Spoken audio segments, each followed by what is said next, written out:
And we should be live-ish. Whoa! Hey guys, we are live-ish, getting ready for the Rambling Movie Minute, Sorgatron Media. This begins our broadcast day, this wonderful podcast day. Yay! We got Mad Mike on with us right off the bat, up in Poughkeepsie, New York. Damn! What's up? I'm going to try and get your shot up here. My dog is going nuts. I don't know if that means that there's somebody here or what. I'm not sure where all my shots are right now. We'll figure it out.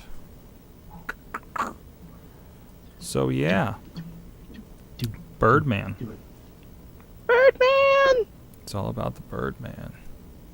All about that Birdman. Birdman. There you are.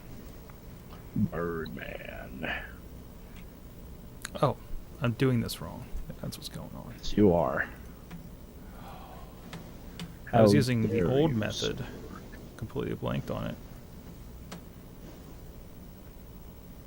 So we got you here. Boom.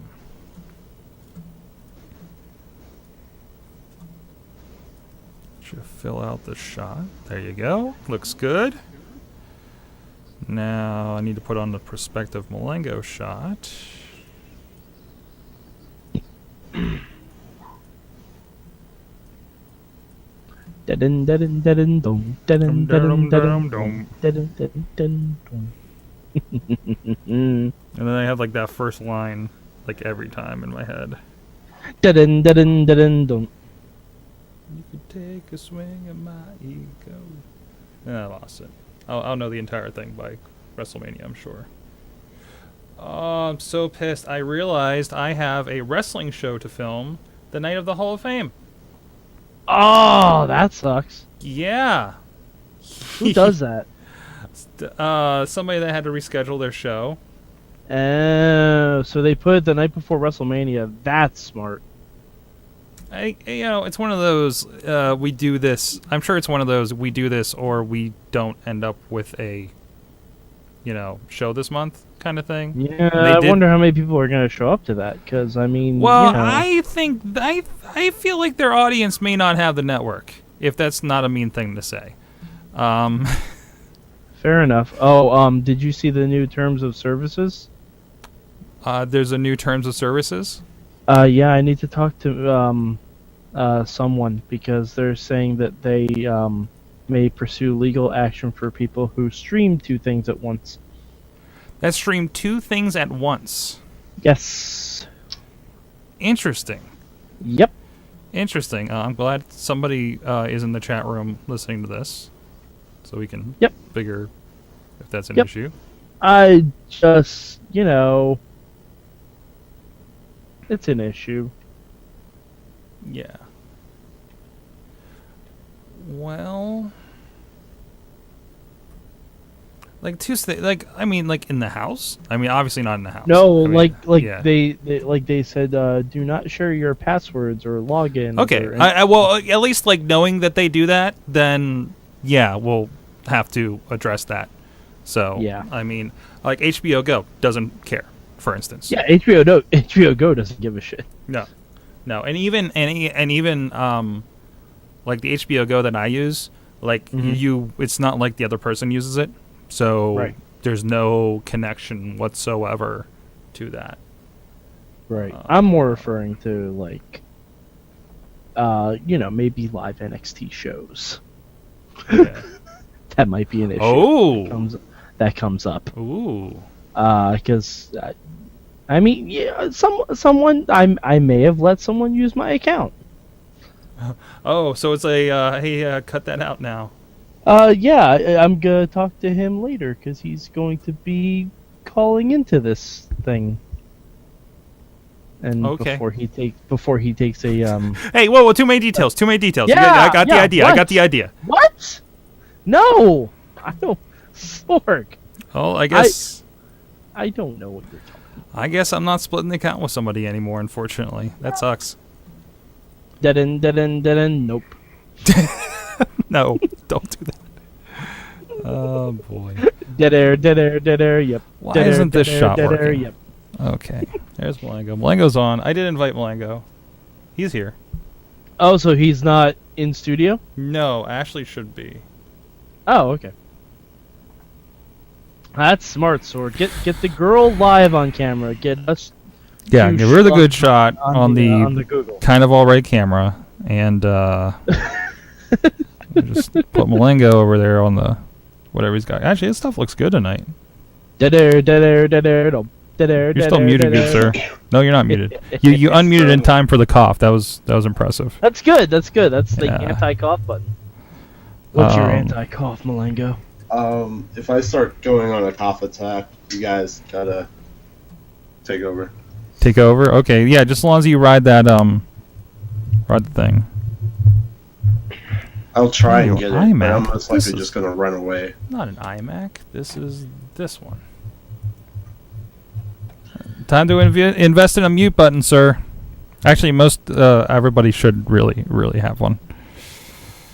Actually, I do have a mute button. Like on the mic? Yeah. Use that shit. Then you should use that. Try it out now. See how it works. Hold on. Dum. Dum. No, he has to talk. I know. Are you sure you do? I do know. Are you sure? Uh-huh. Sure? Yep. Who do we have tonight? No, that one is Garza on that show. Garza. So I'm supposed to have somebody here, right? Malengo? Are you? Malengo? You said she was coming in? Okay. She just wants more of that pizza, Sword. Uh-oh. That's what she said? No? Yes. Maybe? Yes? Yes. Yes. Yes. That's not mine. Yes. Yes. Yes. Oh, Yes. there he goes. Yes. There he goes. It's a Malengo shot. Oh, by the way, I'm gonna mention it when I talk about the movies I watched. But my shirt is very telling for one of the movies I watched this week. What's that? What movie? It's a Dalek. So It's a Dalek, so what movie? I'm not telling you, Sorg. It's going to be a surprise. Did you watch like the 96 Doctor Who movie? Nope. That would be Nope. incredible if that's what you did, though. It is one of the movies that I listed in the doc, Sorg. Oh, I'm still in the process of... Oh, wait, the doc is... Wow, that's a lot of stuff. Holy Yeah, crap. there's a lot of stories. I don't think we're going to get to them all. Holy crap. I watched... Oh, shit. What did I watch? Birdman.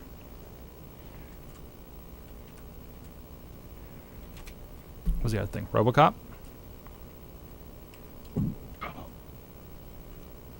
Sorg, did you just watch that because Sting came back? What, RoboCop? I didn't even get that connection. No. I knew I was going to watch Birdman since I was snowed in. And so I just made it a Michael Keaton doubleheader on Saturday night. Oh my god, there's even more stuff than when I first looked at this. Hey. I don't think we're going to get to all these shows. No, we're not getting all these. No, that's just... I want to talk about that fan film of Power Rangers, though. Holy shit! That is the shit! Holy crap! That is the absolute tits. I want that guy to make a Snorks movie. Same guy apparently that did the Punisher thing a little bit ago. With like the Punisher, the Thomas Jane Punisher guy. Like he made a fan film of it. Seriously, that is the shit. That is the absolute shit. I love that. Freaking amazing. Oh, that's what I didn't do. Okay. Dun-dun-dun-dun-dun-dun. Dog's going nuts. Oh my gosh. Play for co-host, not sure. Hey, she was calling me from the tunnel. The tunnel. From Liberty Tunnel. Should we start? I'm going to have to set her up. Hold on. Yeah, she should be there. Let's see. Her phone just went out. Liberty Tunnels. Wait, if she's coming through Liberty Tubes. Yeah, but she's going to have to like... I mean, she's going to be 5 to 10 minutes. I guess that's all right. As long as we get going by 5 till, or 10 till. Yeah, that's cool. Dun-dun-dun-dun-dun. Mad Mike. Yes! The Jason Jones leaving Daily Show. Is there enough to talk about that? I didn't put that in there. Don't look at me. I didn't put that in there. But I thought we were putting names in here. Yeah, I put everything in because nobody else put anything in. Well, I didn't get a chance to yet. I have a lot of other shows. I had the whole day off, and I finished what I had to, like, around 10 o'clock. Nice. Well, so that's why.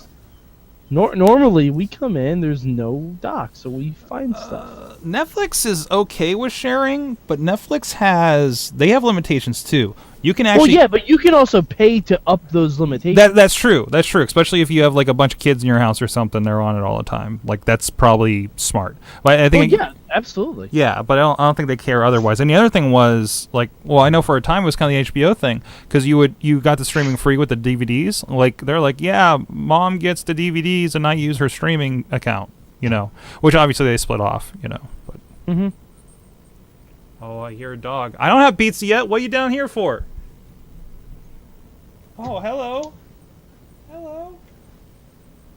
Here, you want warmth? I got a space heater. I got a Chihuahua-sized space heater here for you. There you go. Yeah, we're gonna hate that sound after a while. It's a good song. Really good song. We should just call tonight's Mayhem show WrestleMania mouth noises. Fart.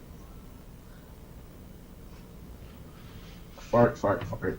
Think somebody's here? You will remember me for centuries. Jeez. Yeah, I'm gonna need direction when we get to this stuff. What's our trailer? Agent 47. Sweet. Okay, you need to tell us. Is there a link? It's in the doc. It's in the doc. It's all okay, good. I'm gonna watch that real quick like then. I like it. I like it a lot.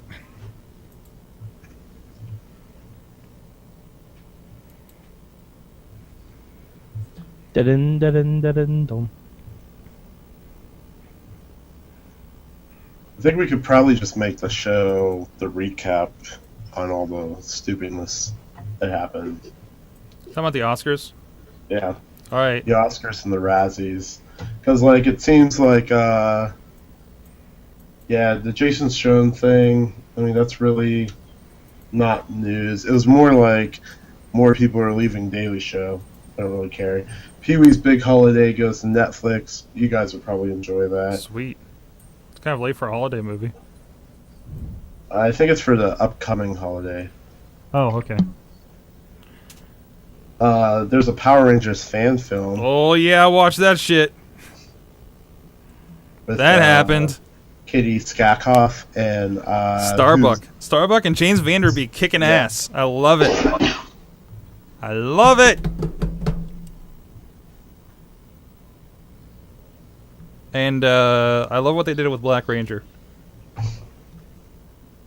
I don't really care about Wesley Snipes that much, but if you guys want to talk about that... Nope. I think it's funny that Arnold Schwarzenegger is already making a sequel to his Genesis movie. It's a franchise. They're not going to stop, especially now that they got Arnie back. And I don't really care that much about the Netflix show list for 2016, but if there's anything on there that you guys would like, you can talk about that. Ashley wants to talk Birdman and a movie that she's about to watch, Still Alice. Oh, I didn't even get notes or anything. There was a movie she talked about last week, and I was doing whatever over here, and I just absolutely did not catch what it was.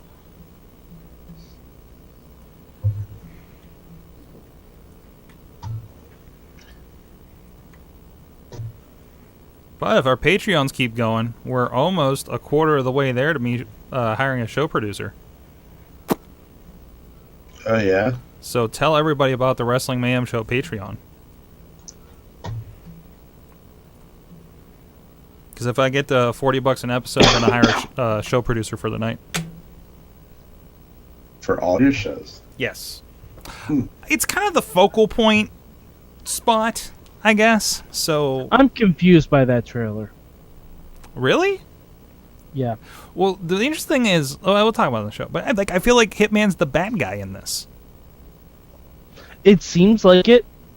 Like they angled him to be kind of the villain. He's always been the bad guy. Like it almost seems like Zachary Quinto versus Siler. Yeah. I finished Heroes. I finished Heroes. I was a lot further than I thought I was. Yeah, Sorg. Finished Heroes. Getting into some really interesting. The chick from Laurel from Arrow is in this part of Supernatural season 3. I won't give away what she is. I almost just did.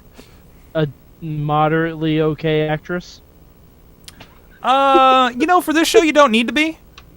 That's a fair point. To be fair, as long as you can fake kick ass, which I'm glad because I didn't think she was going to be a great canary at the time. Mm-hmm. And then I got to see her kick ass a little bit in this. I'm like, if I saw this in advance, I probably would have seen the canary thing coming a mile away, rather than like after Wikipedia. Oh, I knew that was coming in. I didn't know the canary background. So okay, I knew the canary background from Young Justice. Which, by the way, I watched a little bit because I was trying to fall asleep last night. Mm-hmm. And in a horrible mistake on my part, I turned on Avengers: Earth's Mightiest Heroes on Netflix. Wait. Oh my God! I forgot how good that show is. They never put season 2 of Young Justice on. I know. Which is really pissing me off, and I don't know why. It's really good too. It is. It's really good because it flashes forward. Mm-hmm. We get Nightwing in that, don't we? You get Nightwing, you get Beast Boy, you get Wonder Girl. Stuff. I think Batgirl's in it. I think there's a new Robin. I believe it's Tim Drake. Nice. You get a lot of extra stuff. I'm going to do some kind of pre-setup here for when she comes in. Okay. Keep talking to each other so I can check the headphones. Da-dun, don't. Hey, Mad Mike. Yes, Malenka. I need to get your help with something. I'm gonna redo the logo thing that goes on the website for our tag, and I want to redo the intro as well. Modify the intro for the show since Ashley's going to be on it.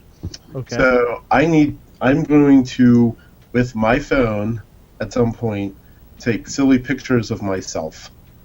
Kind of like the Brady Bunch intro. I think we need a few more people before we can do a Brady Bunch intro. Well, instead of doing 9 people, we'll do 4. And we'll have it like 4 squared. And then I'll have the Rambling Movie Minute comes up. So that on because if you go to YouTube, it's like my picture, and the show's not just me rambling; it's 4 people. I mean, if you want to do a full-on Brady Bunch thing, have one of the squares be a picture of a piece of pizza. Have one of the squares be a movie reel. Have one of the squares be like, I don't know, what's something we talk about all the time, like Kevin Hart. Like a running joke that we have, just randomly put him in there, something like that. Yeah. And have the other one be, I don't know. I could just have the middle one be, with Ambi Davis as Alice. just put Alice right in the middle. Yeah, so I'll send you the pictures that I take of myself so you can see how crazy I'm going with it. Okay. And then at some point this week, that's one of my projects. I'm gonna try and attempt to do all of this stuff on the weekend. So basically, you want all of us to take pictures. Who's Meg? Similar to what you're gonna be doing, then, right? Yeah. What's happening? Okay. I'm modifying the intro since we have Ashley now, so that it incorporates the rambling people and not just my picture. That's the way we ramble about movies. What are we talking about? What intro? For the Rambling Movie Minute. We don't have pictures of anybody on this. What's that? We don't have pictures of anybody on this. What are you talking about? The intro to this? Oh, hold on. Ashley's calling me again. Uh-oh. Hey, what's up? Hey, sorry, before I looked at the tunnel and I lost you. Oh, no, it's okay. I totally hate you. I said it's okay. I totally hate you. We all hate you. So I just got here, so I'm gonna head in soon, but, yeah, I just wanted to quickly touch base. So I'll try to watch the trailer. What is it again? Agent 47? Yeah, Hitman, Agent 47. Alright, I'll watch it. Alright, and I think Mike heard that you are coming in right now. So he might be excited. What? You turn around. What? Wait, hold on. That's weird. What's going on? Phrasing. Yeah. You should just go in and just start throwing stuff at him. What? No.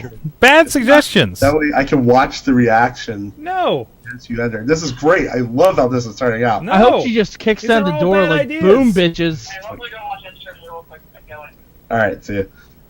Alright, bye. Oh, I gotta do a new slice ad tonight.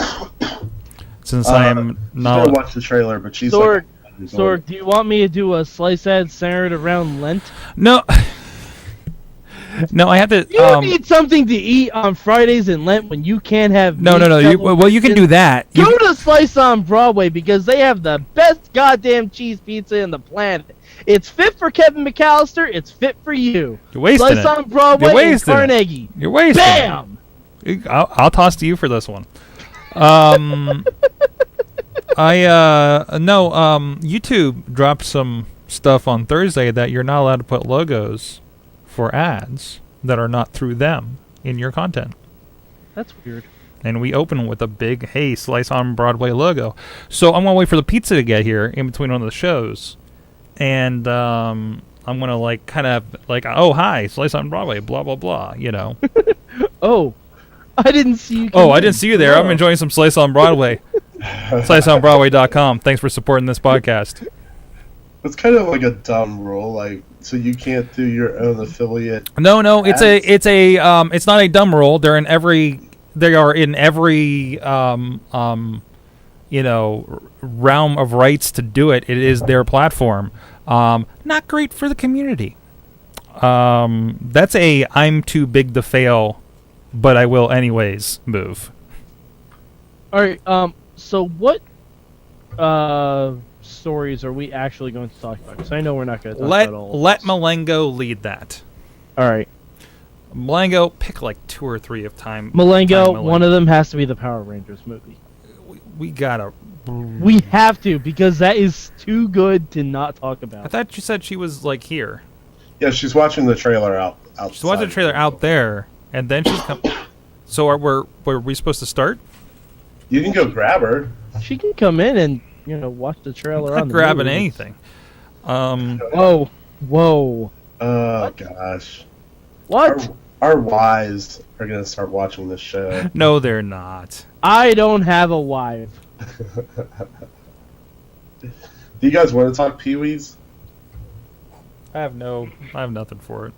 Okay. I mean, do we really know anything apart from, hey, Pee-wee's having a movie? Kill hey, that one. Netflix is just grabbing extra stuff. Oscars, you're gonna have to tell the Oscar and Razzie stuff. You're gonna have to tell me about it, and I'll react to it. Power Rangers, I'll mention. I watched it, so. I think I watched the Power Rangers thing too. I think last time we talked the Oscars and Razzies, it took the entire show. Mhm. Yeah, I have a feeling it probably will. So I'll just scrap everything else except for those two and the Power Rangers. And Power Rangers. There's we'll a. talk Power Rangers first. Right after, no, right after the Like, trailer. hey, I think we have to lead with Oscars. I think. yeah, we kind of have lead to. with that, It's kind of the lead. Malengo, can you adjust your headroom, please? Yeah, you are very maxed headroom today. Yeah.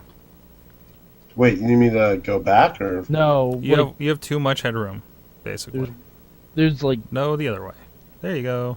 ha. All right, let me check my other shots. You will That's remember mostly me. okay.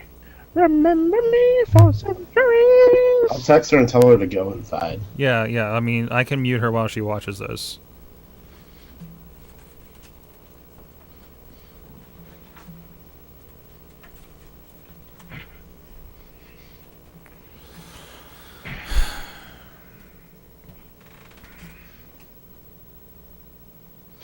I'm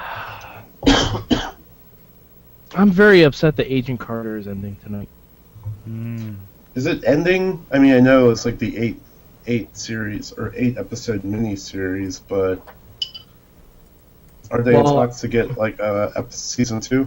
Hello. I don't think they've said anything about it. Hi. I've heard a lot of bashing on the female leads and how they're not strong enough to hold up. I'm pretty sure Agent Carter is disproving that left and right. This From what I really saw good before, I thought it was interesting. You need to watch the whole thing. It's very, very good. Wait for her to come in and I'll actually grab a slice real quick while it's warm.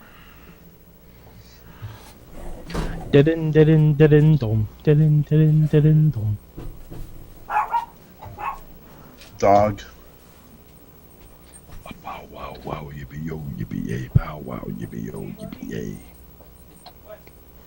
You got very low on that. Congratulations. I'm pretty good like that. That's what she said. Yes. Yes, it is. All right. Repeatedly.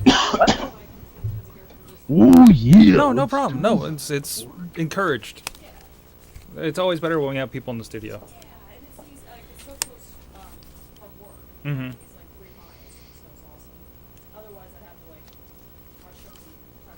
Harry, baby. Hey, Sorg, tell Ashley that we basically trimmed down everything to just Oscars, Razzies, Power Rangers. Oscars, Razzies, Power Rangers. Yeah, we trimmed down the list a little bit.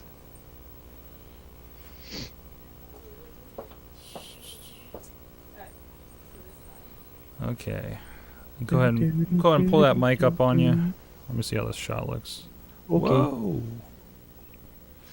More towards the middle of the couch I have it set up for. Yeah. There you go. You can see where you're at there. It's awesomely Ashley. Yeah. Mustache out. I feel like that doesn't roll off the tongue. No, that doesn't work. Yeah. Let me check. We could just go awesome Ashley. But then that seems very generic. Go and give me a test. Hello? Hello? Yep, we got you. Hello. Cool. Now Why, just hello. otherwise. We should all speak like Brits tonight. Oh, I Hear tried me? to get Yep. through Tinker, Sailor, Stupid Spy movie. What? Oh my gosh. Tinker, Sailor, Spy. Is that what it is? Oh gosh, it is the worst. What is I this? stopped watching it on Netflix, went to the documentary, saw what the whole thing was about, then went back to Netflix and went to the last 5 minutes to see how it would end, and still did not finish the movie. That's definitely an interesting way to go about it. Yeah. Bad. Bad. Okay. Hello. Hello, Ashley. Ashley. Hi, everybody. What's up? Good evening. How you doing? Good. How are you? Hi, Mike. Hi. How are you this week? I am fan-freaking-tastic. I was looking forward to talking to you since last Tuesday. Aww. Just you, Mike. Yeah, I don't blame you, obviously. I mean, come on. Just off the mic slightly. Just push it probably an inch away. Like this? Yeah, I was getting a little bit of breath, and yeah, I'll just on this side. We don't want breath. Oh, Good. it's, yeah, mostly. You got a weird background noise going on here. Quit talking like Vader. That's just everything going on, apparently. No, you went away. What's that? Went away. Now I hear it. Yeah, there it is. Good? Yeah. Curious. There's a wonderful background noise going on there, but I can work it out in the end. You with me? No? Oh, what is this? Mm-hmm. There it is. You with me? Yep. There we go. Good? Alright. Alright, we'll roll with that. Malengo, you ready? Alongo. What is that? What? What does that say? Did that say touching? You need to use a Sharpie. Yeah. Not It looked like it said touching. I'm like, I don't need to know that. Where do you see a T in that? Look, we can barely see it. Looks You like- can barely see it at Does it all. say I just saw crotch, cooch? OU something that looks like a G or a C. This is my new angry face. You look like Forrest Whitaker. There you go. Oh, there. I'll go with that. I'll take that over Bill Cosby. That's what I got growing Oh, up. I wouldn't insult you like Oh, I think everyone will take anything over Bill Cosby that. at Yeah, this point. I wouldn't insult you like that, man. Oh, what is happening? The show's beginning. That's what's happening. Oh, no. Her audio keeps cutting out. I don't understand He why. wasn't ready. Can you push up on the plug on the bottom? No, on the mic itself. I kind of push that in. Okay, hold on. No. Go ahead and take your hand off of it because that touchy one. Okay. You're back. I think. Hello. Yeah, it's that cord. Let me set you up with the other one real quick. Oh, fuck. It's just these cords going. Ashley, did you see the thing in the dock with the new Power Rangers? Oh wait, I forgot you had another mic. Yes, board. Mike, I did. It was amazing. I don't know if that's Power Rangers. Alright. Malengo. Should You be know I back. can see. Can you hear me now? Yeah. Okay, And perfect. see Yeah, that let's use sound this is one coming going forward. I from like the this one. box, It's right. Don't touch that rubber plug. It's touchy. Okay. Yeah. I won't touch Damn it at it. all. If you have to grab it, grab it on the arm. Yeah. Like this. Okay. All right, Malengo? I can't hear you. Oh, I no. can hear you. Obviously. This is What's not up? funny. You don't joke like that. Chat room, let me know if there's anything weird happening to audio, please. I'll try to keep an eye out for it. I got my eye on the test chat 1, room, 2. Sword. Check 1, I 2. got my eye on it. Checking the levels. Malengo? Yep, I'm here. All right. All right, going to hit record. He's trying. Oh, go on. Did you record? Yeah, I'm recording. You're recording? Yep. All right. In 3, 2, 1. Hello, Internet. Today is February 20th. Or no, it's not 23rd. Yes, it is 23rd. No, it's the 24th. 24th.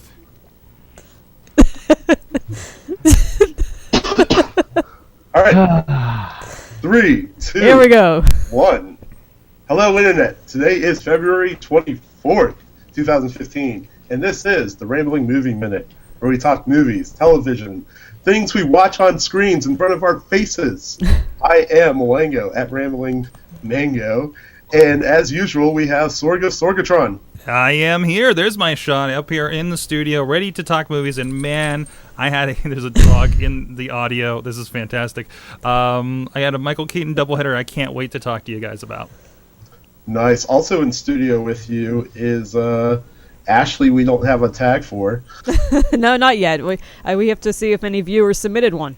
She's apparently the dog whisperer, but you can see in the corner on the video there. Wicked has joined us. I have a partner here. He replaced Milongu. Oh, nice. Thanks for that. Oh, no, it's okay. And our New York connection, Mad Mike. Oh yeah, Malengo. I'm here. I have a Dalek on my shirt because a movie I saw had something to do with a Dalek this week. You're never gonna guess which one it is. I actually will not be able to guess which one it is. Were you saying a Dalek or were you saying A Dalek. Dalek from Doctor Who. yeah? No, it's funny, and I cannot believe it was done, and I laughed my ass off. Nice. Nice. All right, let's jump right into it. So the box office this weekend, Oh. big thing, right? I think this is awesome. No, wait, yes, No, the trailer. trailer. But why didn't you guys stop me? I'm trying Trailer. to. Milongo, you're getting over your illness. You don't have a It's okay. trailer. You don't have a spot for the trailer. So excited. We need to fix the document. I just coughed. That's how excited I am. Hey, so Agent, Mhm. Hitman, Agent 47.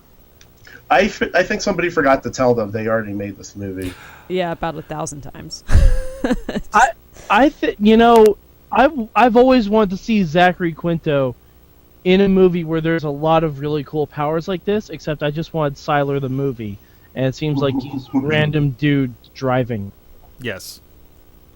Well, I'm a fan of the Hitman Agent 47 series. I'm even playing the iPhone game of it. And this seems like a little more true to the game. I actually do own the Timmy Elephant one, the Justified guy, Deadwood guy, take on the role. And it was all right. I mean, it just kind of felt like any other. I think in my head I'm confusing it with the Jason Statham drive. What's that one where he just drove? He was the Transporter. It felt like from my recollection, it was a lot like Transporter, but that was it. But nothing real special. This looks really interesting and really fun. Looks like great special effects, but the dialogue looks a little stale or sounds a little stale. I don't know. Malengo, you got a guest over there. Can you tell us what she may think of this movie? She's very excited for Agent 47. She's my favorite person. She is tearing apart my. Oh, jeez. Bye. She's taking the mic with her. I need the pop mic back. Oh, she's not happy. We have dogs. What We have did children you in this do, episode. Malengo? Oh my. I did approve. Malengo, just show her the new Power Ranger movie that came out. Everything will be fine. There you go. Just show her 50 Shades of Grey. What? If that's your endorsement for bad Ashley. Bad. Yeah. So speaking of 50 Shades of Grey, that's a good segue, right? Yep, I did that on purpose. It tanked 74% roughly. Wow. What? You predicted it. But What? Still came in first place. Told ya! Yeah! It's no compete February, ladies and gentlemen. It barely came in the first place. But I think even crazier than it tanking 74% and still coming in first place, Hot Tub Time Machine 2 came in 7th. That's so sad. I'm not sad about it at all. That's that so movie sad. looks like a piece of crap. Nobody went to see that movie.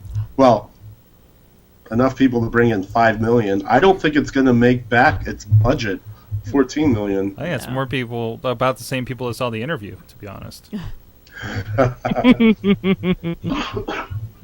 I didn't realize John Cusack wasn't in it, but that puts a damper on it, I think. Was he not in it? I don't think so. No, he's not in it. Yeah, see? No wonder. It's like hanging all of the Hangover sequels without the guy who gets drunk and lost. Yeah. Or without Bradley Cooper. Or without Zach Galifianakis. Yes. It's like having the Hangover without one of the main guys in the Hangover. I can't wait to talk about Zach Galifianakis in Birdman. Oh, yes. Oh man. Such So a role, such a change for him, but a good one. Yes, that was a pretty big change for him. So, speaking of Birdman, why don't we just go into the Oscar talk? Yes. Did anybody actually get through all of the Oscars? I got through most of it. I missed a part because I was watching Girls at the time. This is the interesting thing with the I was Oscars. watching a pay-per-view. Yeah, we were watching wrestling, which is actually ironic because I feel like the Oscars, the way people describe the Oscars, even though they have the Oscar party, is how we try to sit through 3 hours of Monday Night Raw every week. No. And it's like we have to support each other, and but we just like, oh, it's such a long thing, but I gotta watch it, right? Yeah. It seems Though, like that to same be fair, feel. if Raw had one segment where there was Val Kilmer's Batman suit in a musical montage, it'd be a lot easier to get through. Oh, yeah, that's true. That'd be classing it up a little bit.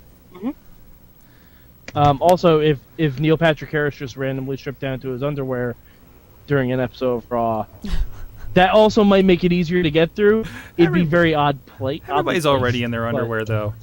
I would Yeah. say that was the highlight of his time there. I don't know. I think it was just very, very stale. I don't know. He just wasn't that good. I'm sorry. I love him, but he was Yeah. not a good host. I think he was very nervous.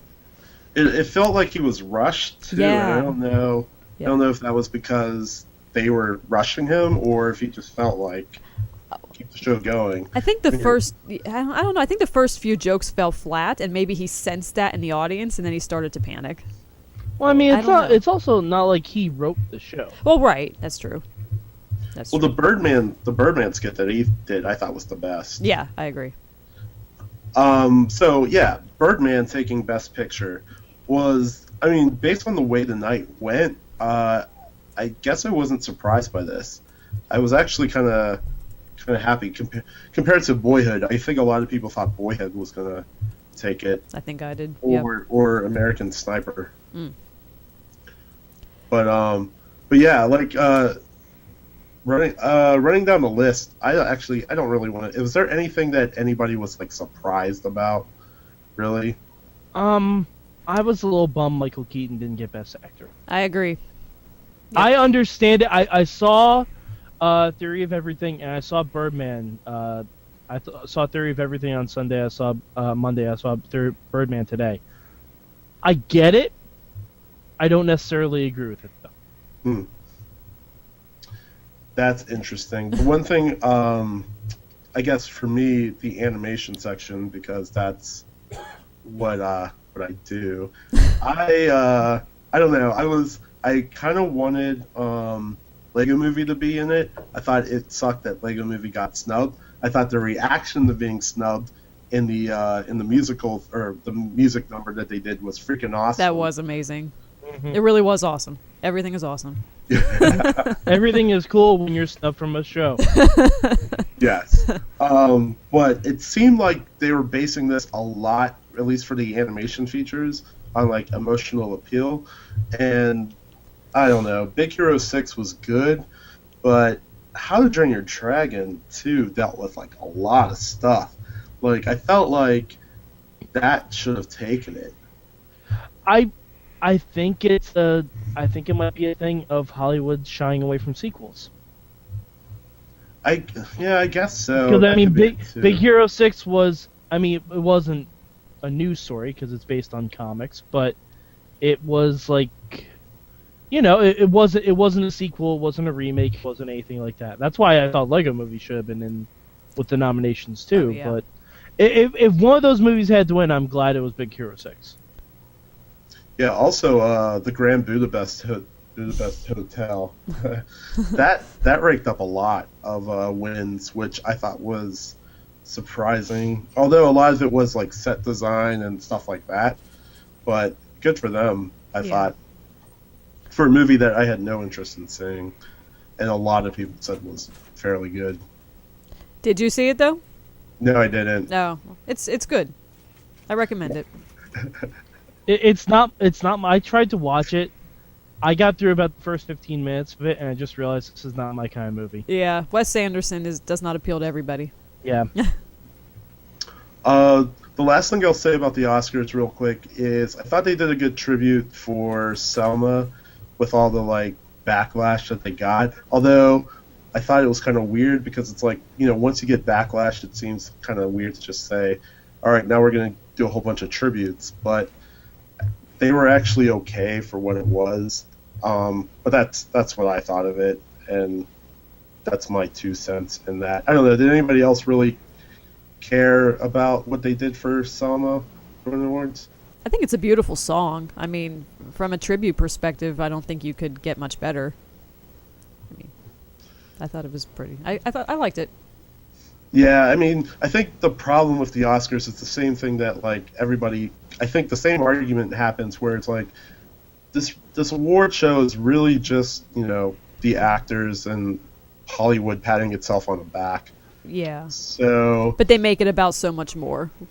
Yeah. they try to squeeze in like Patricia Arquette with her, you know, equal rights for women, which I am totally on board with. But yeah, they do use that as a place to express their beliefs and opinions. But props to whoever was monitoring Meryl Streep for the entire show, yes, because her reaction to that was amazing. On point. It was on point. Yeah. Like, I want to see Meryl Streep fist pump about more things, just in general. Like, I want that to be a reaction to like the next Avengers movie. Like, you show Ultron, you see Meryl Streep, you're like, yeah. Yeah, like I also read an article this week that was saying like how I don't blame Neil Patrick Harris for this, but these were the lowest ratings in 6 years, and they've been declining. So yeah, I guess that just adds to the point that like I almost forgot to watch the Oscars, and I was like, my wife literally was like, "Aren't you going to talk about this on the show?" I I guess. I should watch. Well, a lot of people are watching Walking Dead. Yes, there's a lot of other stuff that people would rather be watching. I usually watch Girls on Monday or Tuesday, so I know that's what Ashley was watching. I was, yes, from 9 to 9:30. You know it. Yeah, I think Every around Sunday. 11:30, I literally was like, I gotta go to bed. Like, what's going on? And then it ran over. Well, Yeah. I mean, to be fair, especially with award shows, you're going to hear about what all the best parts were the next morning, and you can watch those parts That's true. in much easier to digest 5 to 10 minute bites. That is true. Yeah, like, I mean, I follow a site that was already had video up of every like musical performance or really good acceptance speech right after it happened. So I mean, I didn't have to watch the Oscars, and I still felt like I watched the Oscars. Nice. And plus, I would have boycotted it based on the fact that they didn't give Guardians of the Galaxy a special effects award. Hmm. They made you feel for a tree. You know, they had there's a really good response from the director about that, about how just because it's big budget, it's snubbed. He's a storyteller. You know, he's done all kinds of movies. He listed them off. But no, it was a really good reaction to that, and the fact that there was a lot of putting down of his genre. And you talked about, Mike, how when we were talking before about how there were several superhero movies, big budget superhero movies that were put in there versus Interstellar, right? Which I haven't seen Interstellar. I don't know how great the graphics were. I thought it was Gravity when we were talking about it. But That's what I'm saying. Because but you know, and maybe it did do a great job, you know, versus, you know, something like that. But we're talking about, like, wasn't it? It was visual effects and art direction, right? That they won for. Like, I think Guardians of the Galaxy is tremendous in what they did for the design and everything, even if it is based off of a comic book. You know, it's not Captain America, and it's not really a superhero movie. It just happens to be in that universe and attached to that. I mean, I feel like the closest the Oscars are ever going to get to acknowledging that, hey, some superhero movies are actually just really good films. Right. Is Heath Ledger, Mm-hmm. and Oh my that's gosh, only yeah. because he passed away. Yeah, I know. That annoys me. That's what that comes to. Because he did a phenomenal job, and then I mean, I guess Birdman is kind of close, but kinda. I don't mean, know if you I'd go that know, far. Well, yeah, when it came to visual effects, though, I mean, it was going up against Guardians. Dawn of the Planet of the Apes broke, like, a lot of barriers in terms of technology. Captain America looked really nice. And then X-Men Days of Future Past, I would say, is probably the weakest on this list. But, I mean, come on, those are some good movies. I guess... I mean, Guardians was a movie where two of the leads were not actually there. Yeah, that's true. Like, I mean, But you could say the same thing for Dawn of the Planet of the Apes. That was no, one- I know, and that's my point. Like, either of those seems like I haven't seen Interstellar, but I thought it was Gravity when I saw the trailers for it. Just like, oh, they landed on a new planet instead of just flying out in space. Was it Paul Franklin, I think? Isn't that what he won? It was back-to-back years, and I think he won for Gravity last year. Of course he did. So he just reused a bunch of stuff. Let's jump over to the Razzies real quick. So the worst pictures, right? Of these 5 worst pictures, I agree with about 3.5 of them. But the one that won, I never even heard of. Kirk Cameron's Saving Christmas. Oh, I've heard of it. yeah. All right. Well, I've heard of it. Oh. For those of you who do not remember Kirk Cameron, most notably from Full House, maybe? Nope. No, No. Family Ties. Growing Pains. Growing Growing Pains. Pains. I mean, Growing Pains. yeah, no, that's Everybody's Michael J. wrong. Fox I'm thinking. I'm sorry. Oh my gosh. Oh, Show me Mike, that what would they do without smile again. Come on, guys. Thank Come goodness on. for you, Mike. That movie pulled in a 0% on Rotten Tomatoes. Wow. That's is impressive to do. that is epic. That's impressive to do because as bad as some movies are, like, to get a 0 on Rotten Tomatoes, that's hard to do. Like, What you does have Geely to have? try. Or what is it, Geely with Jennifer? It probably scored higher than that. Oh, I'm sure it did. And that's like the worst Room, movie ever. I'm sure scores higher than this. Oh man. Yeah, the other movies were Oh, Left dear. Behind, with Nicolas Cage. The Legend of Hercules, the first of the 2 Hercules movies that we got last year. Oh. Ninja Turtles. Hey. I told you, Mike. Hey. That's sacrilegious. It wasn't that. Transformers. It wasn't that bad. No. It wasn't that bad to be thrown in. It's with not this. the best only on there movie. because Michael Bay. It's not the best movie, but it was great for a Turtles movie. Yeah. And it was way better than any Transformers movie, hands down. I'll agree with all those statements. Yeah, they gave Cameron Diaz the worst actress for The Other Woman in Oh. Sex Tape. Hey, I like The Other Woman. I'm just saying. It's not a bad movie.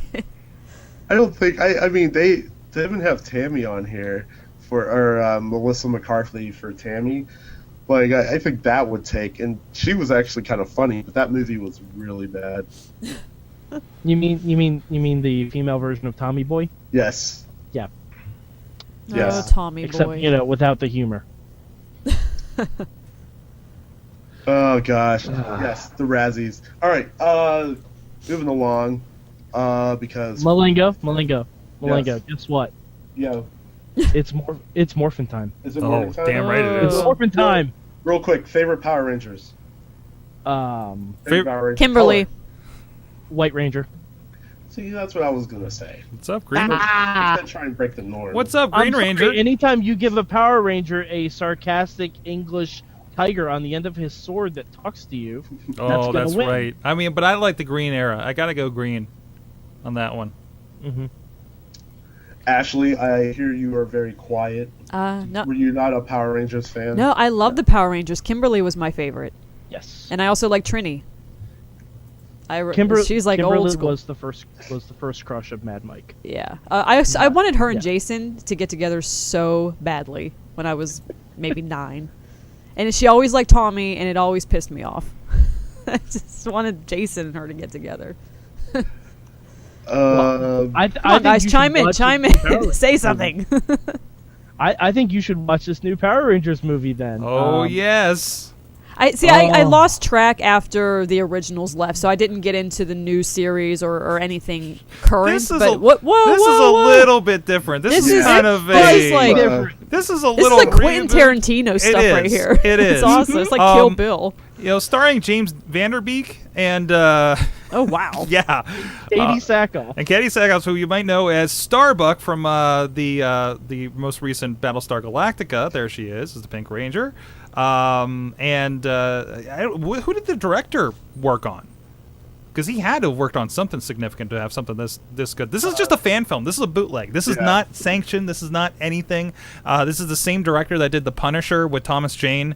The fan bootleg flick they did a while ago. It's on the same YouTube channel. This is tremendous. It is a dark, desolate future where they're basically training the kids to fight their wars. And if you get a chance, get into the description for this video and watch the why did this movie get made with the director. It's both hilarious and adds a little bit extra insight into what they got into this. But really, really digging it. There actually Everything is. about this was so good. Mhm. So good. Oh, lost Malengo. He's choked up about it. I hit mute mid cough. That's all right. There is an actual reboot that is scheduled for next year, 2016. Yeah, but that one's going to be more like Ninja Turtles, let's be honest. Yeah. Let's hope not. It I'm gonna may have to even get be into this directed again. or produced or starring Michael Bay. At least give me a James Vanderbeek, okay? And I'll be happy. James Vanderbeek as Zordon. There you go. Oh gosh. Oh man. That's Or exciting. Lord Zed. One or the other. There you go. That would be Dr. amazing. Ooze. I would watch that. Oh, Do you remember the original if they Power bring Rangers? back Ivan Ooze. that'd Ivan be Ooze, that's the it, not best. Dr. Ooze. I Ivan Ooze, apologize. yeah. I apologize. Those were the It's days. okay. I'm sure he has a doctorate. Ivan Ooze. All right, so let's Mike. Shouldn't you be plugging some stuff?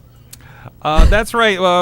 Slice on Broadway. I'm smelling the pizza. I gotta get it. Oh. Gotta get it here in between shows. Slice on Broadway, providing great pizzas for podcasting in Pittsburgh, supporting all the shows we're doing here on Tuesday night as people can come in, like Ashley here. Yay! New to the Sorgatron studio family here. And Should have her like holding 2 slices of the pizza. there you go.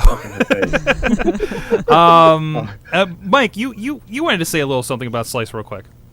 Well, you see, Sorg, this is a very special time of the year for Roman Catholics like myself. This is the time of Lent, also known as Everyday Pizza Fridays, because we're not allowed to have meat. Amen. And let me tell you, Slice on Broadway has a cheese pizza that is fit for Kevin McAllister. It's fit for you. So please support Slice on Broadway if you are in the Pittsburgh area, if you are in Carnegie, which I'm saying wrong on purpose because that's how Sorg says it. It's Carnegie. I don't care how Sorg does. Carnegie. Say I'm it from New as York. the We say Pittsburghers Carnegie. do. But Slice on Broadway, one of the best cheese pizzas I've had in the Pennsylvania area, everywhere. And I'm from New York, so you know I know people. There you go. That's a seal of approval. The entire state seal of approval right Yes. there. Well said, my friend. Thank you. All right, so let's jump to what we're watching or what we are excited to watch. I will not go first. Let's okay. We all want to talk about the one thing. Let's mention everything else that we watched first. Okay. Yes. Okay. I'll just say real quick. I watched RoboCop. Mm-hmm. I really liked it. I missed the tongue-in-cheekness Wait, of the original. or the new No, one? I watched the new one. I Oh. had a Michael Keaton night with this and Birdman on Saturday when I was snowed in here in Pittsburgh. Yeah. And they canceled my wrestling show that I was supposed to be So, producing. so you were snowed in, decided to have a Michael Keaton night, and didn't watch Jack Frost. No, I wanted to watch new Michael Keaton movies. Good, So, Michael Keaton. Yeah.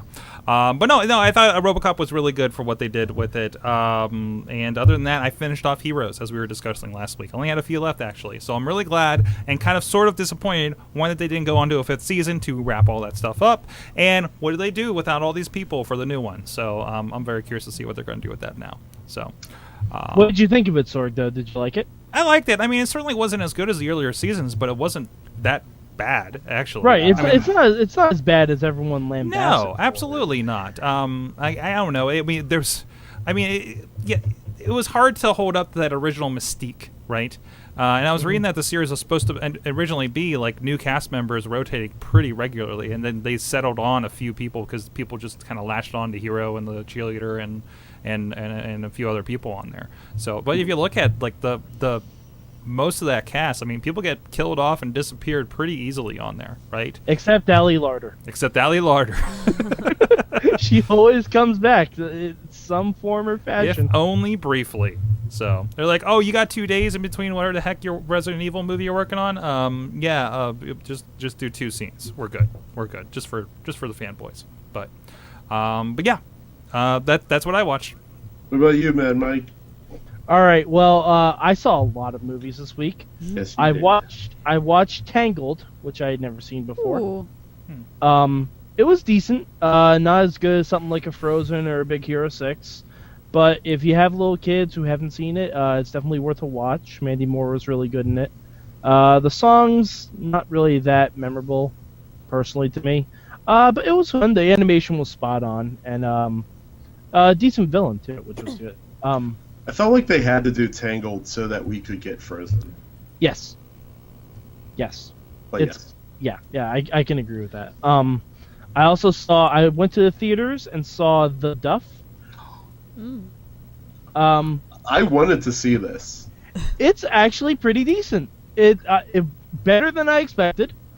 I enjoyed it. Like, we went to matinee prices, so if you don't want to pay full price, matinee definitely worth it. Robbie Amell, who is Firestorm on Arrow, is the lead guy in it, and Mae Whitman is the female lead. Really, really good chemistry. Nice storyline between the two, and it's not like insulting to fans. It's not insulting to like just normal people. It reminded me of like Easy A or Friends with Benefits. It reminded me of those kind of movies, but set in high school. It it was good. They used a lot of they kind of took the route of Chef, is like incorporating all stuff about social media, which I thought was really interesting too. Because it also just made me realize I would never want to be in high school in the age of smartphones. Mm-hmm. Agreed. Mm-hmm. Yeah. And I also saw The Theory of Everything, as I had talked about before. Really good movie. I understand why Eddie Redmayne got the Oscar for Best Actor. Don't necessarily agree with it, but I understand he was really, really good in it. And I have to say, my favorite part was right after he got the voice box. He put a box on his head and chased his children around, saying "Exterminate, exterminate, exterminate." Hence the Dalek on my T-shirt. So yes, if you've ever wanted to see Stephen Hawking pretend to be a Dalek, for that reason alone, see The Theory of Everything. If not, it was a really good movie otherwise. Tremendous.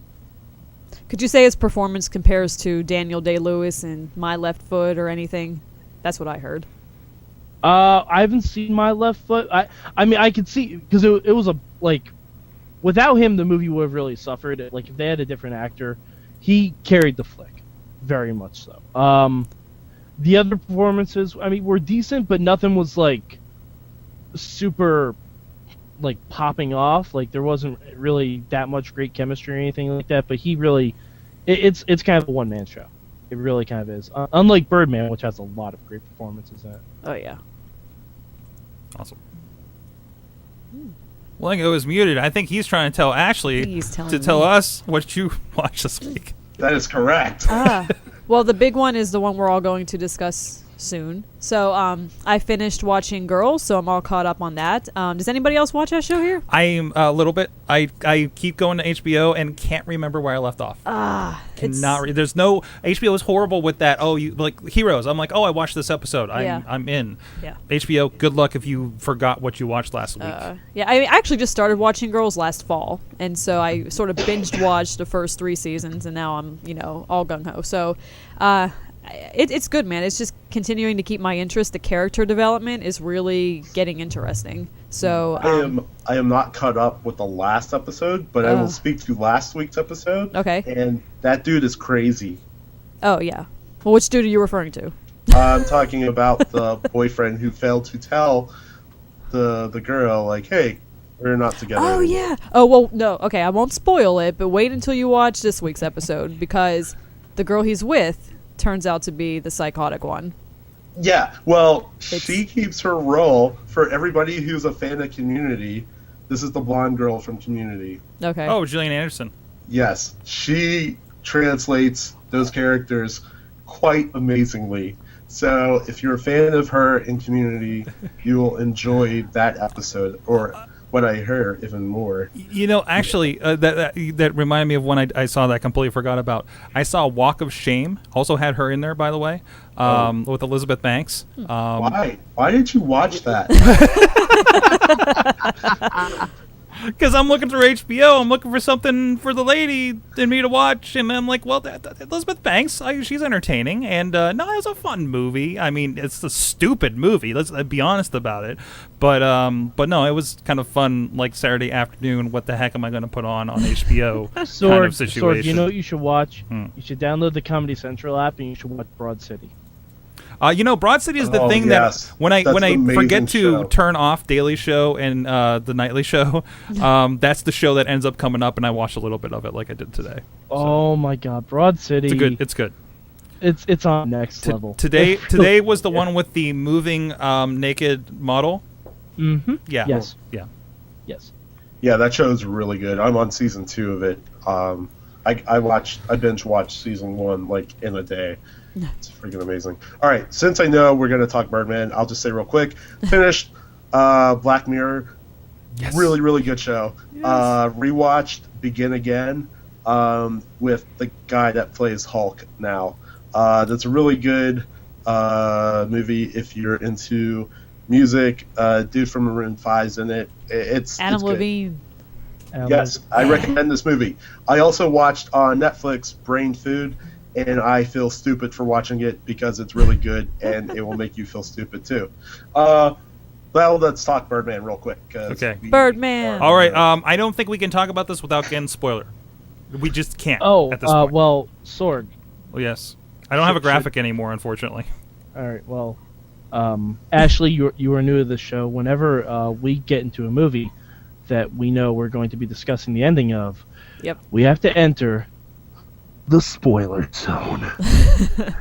You are entering another dimension, a dimension of sight and sound, a dimension where Michael Keaton is not wearing a mask, but Apparently- he's kind of wearing a mask. Apparently not much You are else. in this. entering the spoiler zone. Kudos, my 'Cause- friend. Kudos. So we can't really Thank you. talk about this film without discussing the concept in general, because it was hard to tell exactly what this was going to be, even from the trailers I felt going into it. Mike, I talked with you about the technical amazingness of this. There are no cuts in this thing.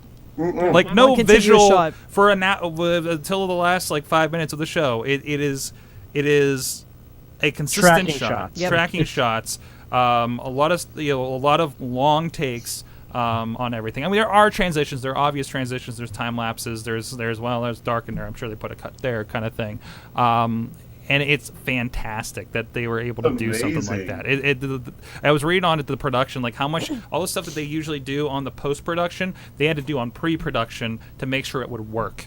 And they can't really cut things out and make those decisions afterwards, so they did it in advance. There was a cinematographer that they wanted to hire that said no. I don't want to do this. they That apparently sounds like talked hard about, work. yeah, I know. It's like, well, their big thing was like, this hasn't been done before. Where do I start? There's no reference, right? It's like, well, Yeah.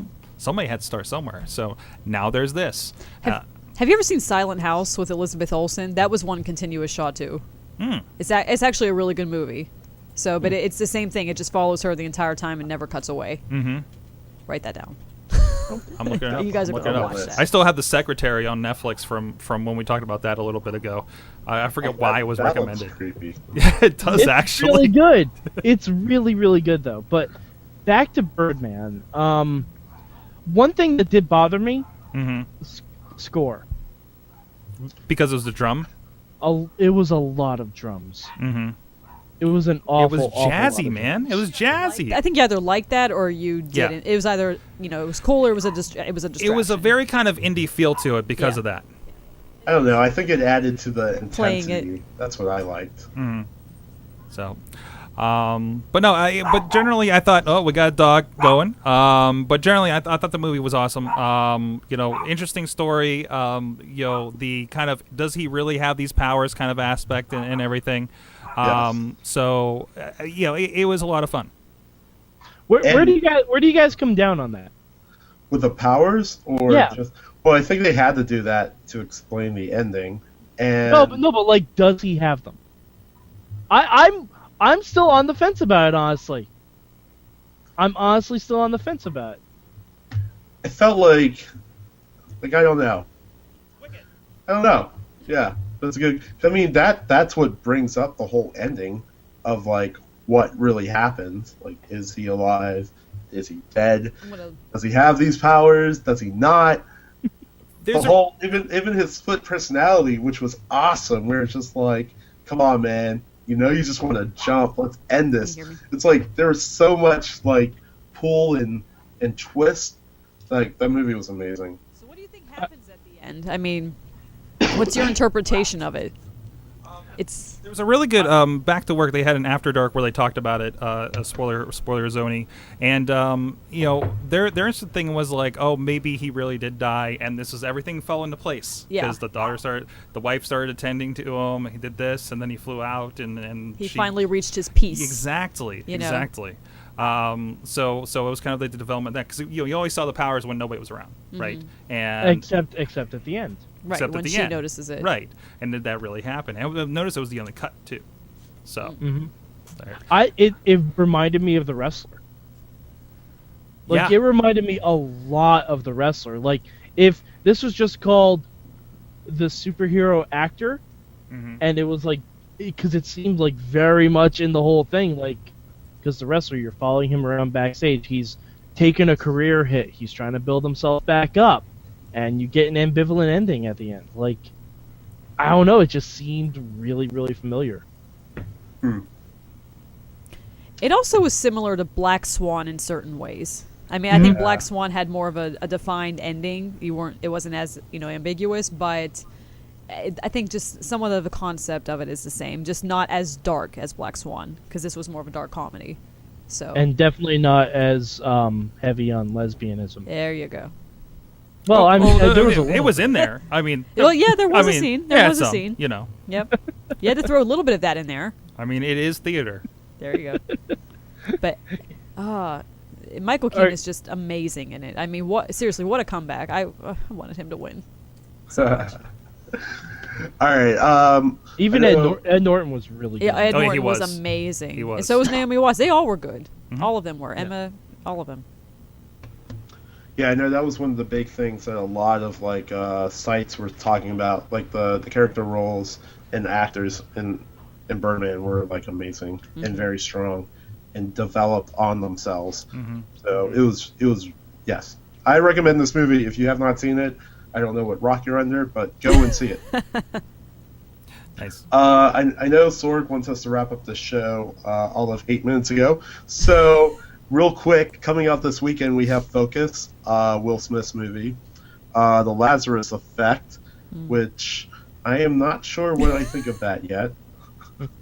I'm just gonna. I actually have free tickets to see that, and I don't know if I can go. So, if anybody in the Pittsburgh area wants my tickets, tweet me. Maps to the Stars.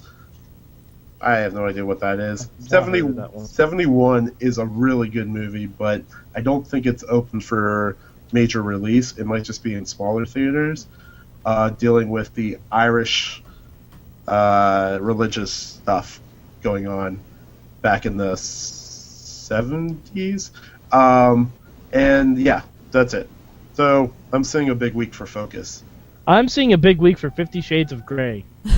It's going to make a comeback. Yep. I feel Rally like time. all of the women that Rally were time. disappointed in 50 Shades of Grey are going to go see Will Smith take off his shirt. No, Crazy no. shit. What? It's 2015. No one is paying to see Will Smith take off his shirt anymore. I want to see Will Smith make a comeback.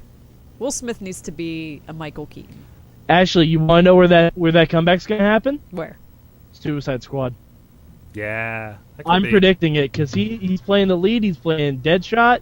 I think he's going to be really, really good in it. I'm very excited for that movie. I don't like that he's playing Deadshot. But anyway, that's me. Where can we find you guys? Mike. Well, I am at MadMike4883 on the Twitter machine, and I also want to give a shout out to our buddy DJ Lunchbox. He does a little show called Panel Riot. It's about comics, and it's very, very good. Excellent. I have a lot of stuff going on. Sorgatron.com, SorgatronMedia.com. I got game reviews, talking tech, talking wrestling. I got daily stuff going on all over the place.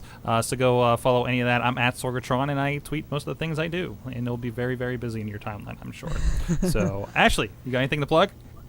Not yet. No. But I will next week. It's coming. She'll be back next week. Ashley, next no week. plugs, Mason. Yeah. Yeah. Plug the appearance I like for next that. week. I was going to call myself Rambling Ashley, but I don't know if that's an insult or a compliment. I don't know. That could be a Something like compliment. that. Okay. I'll consider that. Something of that nature. You can find me on Twitter at Rambling Mango, or hopefully in the next couple weeks, we should have the site up with all the proper images. So I will be plugging that in the next couple weeks with some extra videos that I will be shooting for movie draft stuff. But yes, that's where you can find us. Also, you could go to our Facebook page, and we like to post. We posted a lot of stuff this week, guys, We did. on the Rambling Movie Minute page. So definitely go there, join the conversation. Let us know if there's a movie that you would like us to watch and review. And that's actually the Facebook group you'd be looking for. What Sorg said. But yes, with that, that's that's wow. I can't speak. That's all for this week's Rambling Movie Minute. And until next week, have a Rambling Movie Weekend. All right, that's a wrap. well, Bye, y'all. All right, stream. We'll be right back. 12 minutes over. Okay. Chilla. Dutter should be here too. Dutters. Yeah, I think Missy wrapped tuna steaks in bacon upstairs from the looks of it. Whoa. That is that's amazing. Sork, why are you eating pizza when you could be having tuna wrapped in bacon? Because I've had other things. There's so much bacon in this diet. It's very big on the bacon in this diet. That sounds like a diet I should be doing. Mm-hmm. It's the John Cena one. Oh, okay. Big on protein. I've had bacon like every morning for a while. And lost 7 pounds. Nice. What's I'll up? definitely have to do it. All right, I'm going to invite in our guests, and then I'm going to grab a slice. So entertain them if they pop in while I'm gone. Oh, well, fine. Just put me in charge of the entertainment, Sork. I'll start dancing. Oh,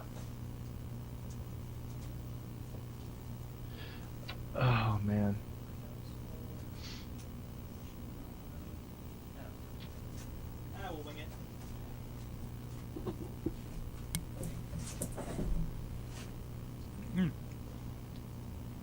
Everyone's muted. Except Malenga. I'm not muted now. I'm gonna go eat food. Just gotta start off nice and quiet. How you guys doing? Good. Just getting dinner real quick. Hey, Sword, first half or second half for Mayhem? No plan. No plan. You know what? I don't even have topics. That's what I forgot to do today. Do you want me to try and come up with topics? Give me a small list. Alright, well, we have Fastlane, obviously. Mm-hmm. Right, we'll do response to that. I don't know if anybody wants to take off on my Hall of Fame discussion from earlier. Oh, yeah, you never said what that was, so we don't know what that is. What?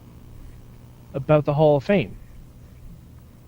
Because we wanted to talk about it last night, and you said save it for the show. Yeah, I was going to save it for the show, but I decided to have my own monologue this morning on it. Oh. So it's on that. So if you get a chance, take the 3 minutes and watch that, I guess. Okay. Well, we can talk about that, because I'm sure we'll have opinions, and Oh, Ian yeah. will have Yeah. wrong opinions. So. And I didn't see any email come in yet for tonight. Yeah, I didn't see any. So we should be good there. Okay, where's all my fun stuff at here? Graphics, Chilla graphic, already made. Hi, Chilla. How's it going? Welcome to the party zone. That's right. I gotta give you a wide shot. Welcome to the Xander Zone. Because I'm double wide. Oh, and Sorg, Yes. I have a question. Yes. When LB takes off for a month, are we just supposed to come up with our own big questions? Yes. We'll figure something out. We got Okay. a little bit to do that. Okay, I was just checking. All right. Alrighty. Well, I'm going to go get my dinner ready, so I will see you later. All right. See you around 9 ish. You'll probably be on. Let's be honest. You'll probably be Okay. on. Eamon was on last week first half, so I think you're the definite default for the other side of that. So, right. Hey guys. Sorry, just wrapping up some business. No problem. All right. Yeah, take your time. So we're actually, one of our co-hosts has not arrived yet in studio, so I'm wondering what's happening there. But it'll take us a couple minutes for me to set up your shots. So. It's a great blank background, I'll give you that.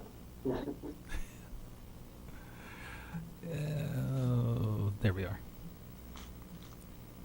You're not Mike Pound. I'm not. Right now, everybody's Mike Pound. So. Okay, we'll give this see where I got you guys. You guys get into the dock okay? Yeah. Okay. Let me go open that up in the other window. Okay. Nope.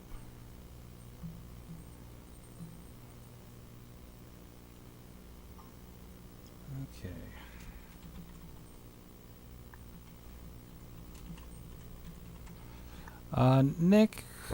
Nicholas, is that your preference? Nick, it's fine. Okay.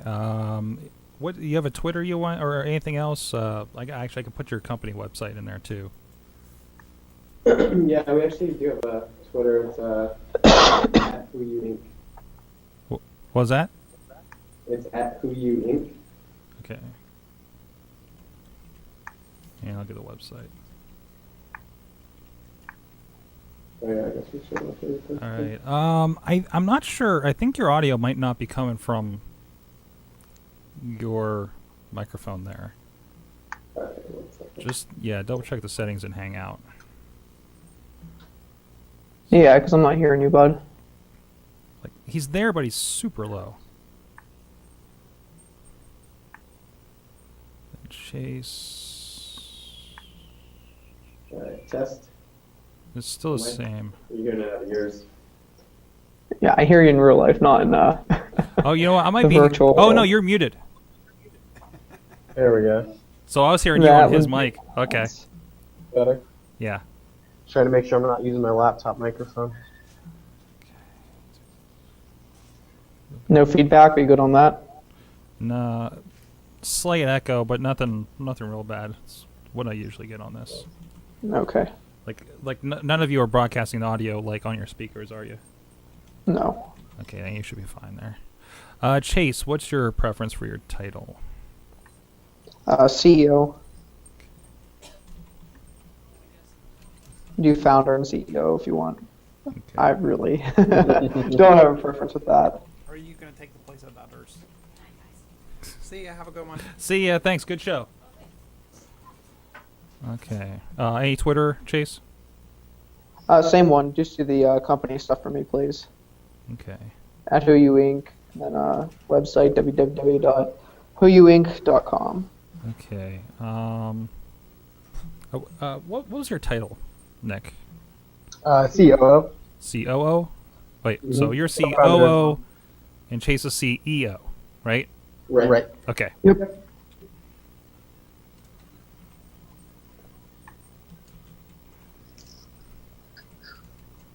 I'm going to know the spelling of this real good after this. Okay. Now I'll get your shot. Why?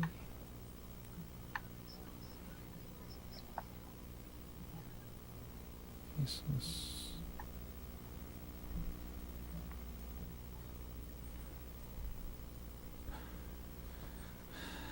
Let me double check in with our other guests. Oh, hate to bail now. Stomach not feeling good. Okay. Okay, she got sick.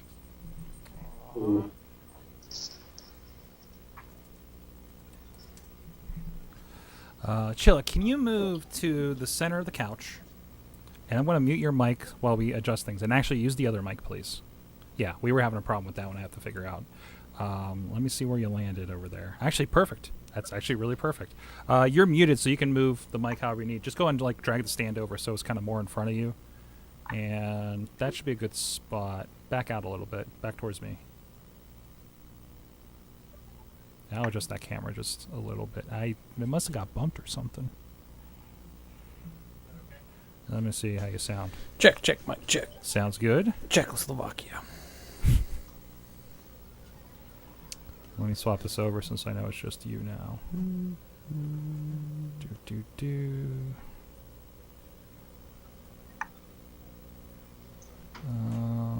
Okay. Right back on headphone. Oh no! Oh no!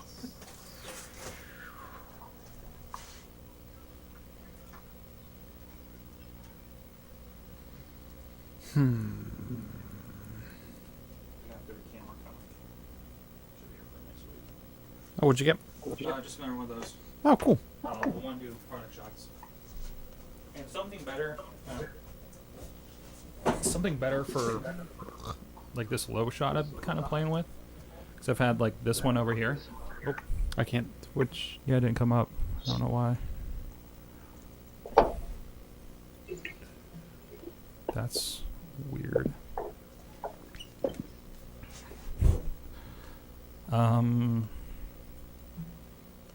Yeah, it stopped responding. Hey, stream, I'm going to reboot Wirecast. We'll be back in a moment.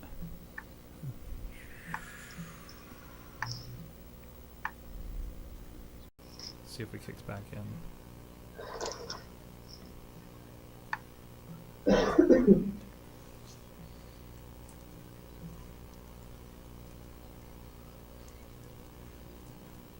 Okay, says we're good to go. Just wanna make sure.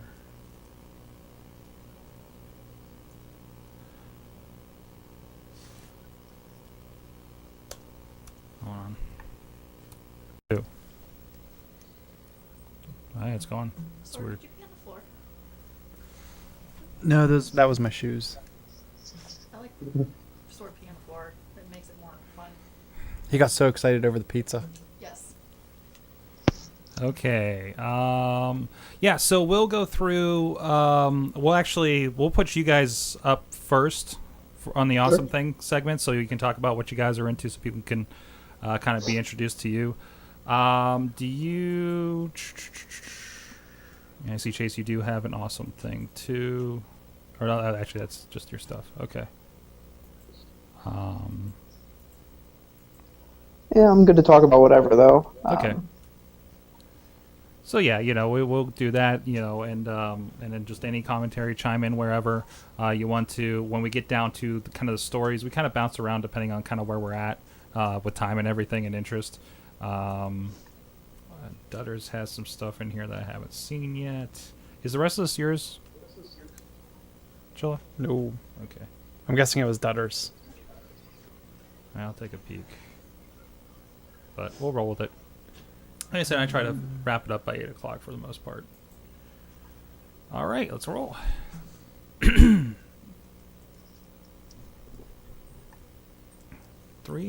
2.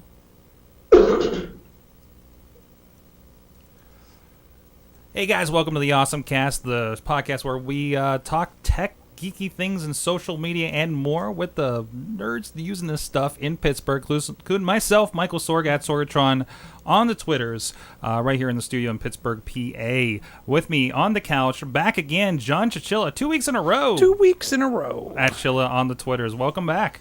Hey, it's good to be back. It's good to be here every week. Awesome. Because I get pizza. SliceOnBroadway.com. Hey, Chilla, I went to Open Coffee Club last Friday, and we got two. I brought some people back with me. Mm-hmm. These guys, we're going to talk about their company here in a moment, but right now we have Nicholas Farrell. He's the COO of Who You Inc., a great Alpha Lab company I got to learn about, and of course Chase Midler, CEO of Who You. I think I got all the letters right, guys? Yeah, just throw some C's and O's out there, and you're probably going to hit the mark. Wait, I got to ask, like, what? I'm pretty sure you're just a two-person company. Like, how do you like? I've had this discussion in my small companies. Like, which letters do we give you? Is that how that goes? The letters are pretty much meaningless in all honesty. Right. Like, we both do everything, so it's an all-encompassing role. Try to leverage every hour in the day, so we just need letters to get out to everybody else. Awesome. Well, I can't wait to get to what you guys are doing over there. But first, got to take care of some business. Of course, this is the AwesomeCast. You can check out what we're doing here at awesomecast.net, including the daily mini AwesomeCast we've been doing lately. I've been talking about Apple. I've been talking about Sony. I've been talking about whatever stories come across my reader daily over there. So you can go that. And there's actually a new feed. It should be live by the time you hear this on iTunes for mini AwesomeCast as well. Just search Sorgatron Media, and you'll find all the stuff we're doing over here, tech and otherwise. You can also drop us a line, awesomecast@sorgatronmedia.com. Tweet us at AwesomeCast, and look for us on Facebook, Google+, and subscribe to us at YouTube, iTunes, Stitcher, all the links over at awesomecast.net. And you can join us live every Tuesday at live.sorgatronmedia.com or live.awesomecast.net. At about 6:30 p.m. Eastern or so, we get rolling, or at least setting up. You can watch us doing weird stuff with dogs, and we had 2 dogs and a kid while we were setting up in between shows actually tonight. It got really interesting. So, but with that, like I said, awesome things of the week. Nick and Chase, can you tell us a little bit about Who You Inc.? Yeah, sure.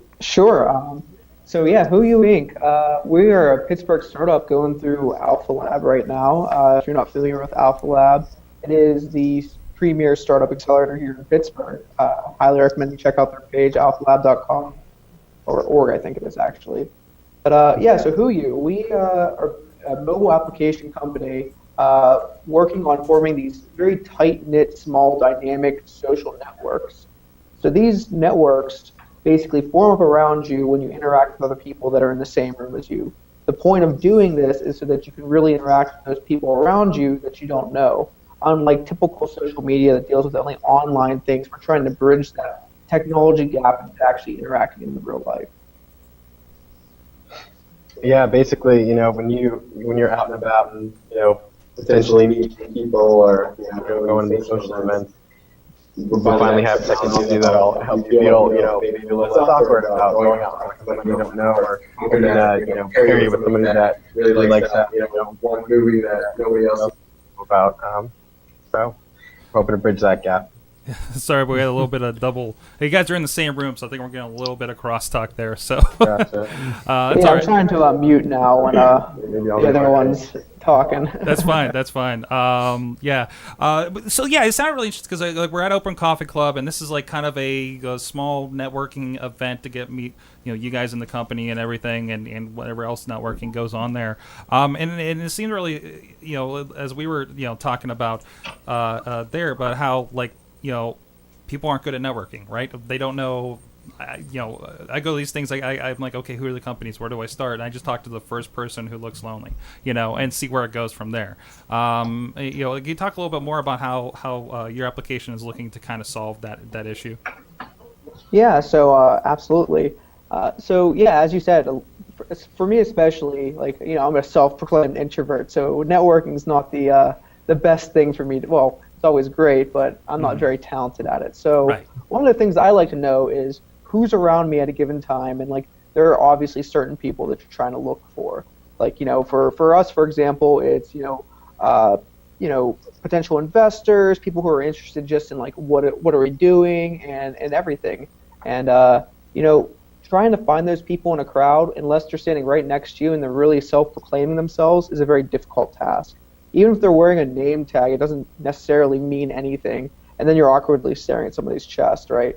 So the idea here is that using Bluetooth Low Energy, you can really do these little tags on people, and these tags give you this look into seeing the people that are actually in the same room as you, and give you kind of a little in-depth dive into them. So you match a face to a name, you can see what company they're working for, maybe something that they're here for doing for this event right now. So for the Open Coffee Club, I probably would have announced, hey, I'm Who You Inc. CEO Chase Midler, come talk to me, and then you would have been easily able to find out who I was and what I did. How do you tag yourself? Do you tag yourself with attributes, or is it more? Is there a limit to how many tags you can have, or is it more just like you were talking about with a short intro about yourself, and then you can kind of put that face to the name and go from there? So yeah, so the main view is really a list of people, and the idea is that we want you to quickly be able to get through and just know information about them really quickly, right? So the main screen gives you a name, a face, a little short information blurb, and then really a green or red is tell you if this person is either open to talking or is busy and doesn't want to talk right now. And then if you actually click on them, you can get a deeper dive, and then you can actually see a lot more information to really process down and get a lot more information if that very first part intrigues you within the networking part. So I'm completely interested in this, so I'm going to ask like 8,000 questions. So from that, can you like go back and look? Say I didn't get to come talk to you, but I wanted to.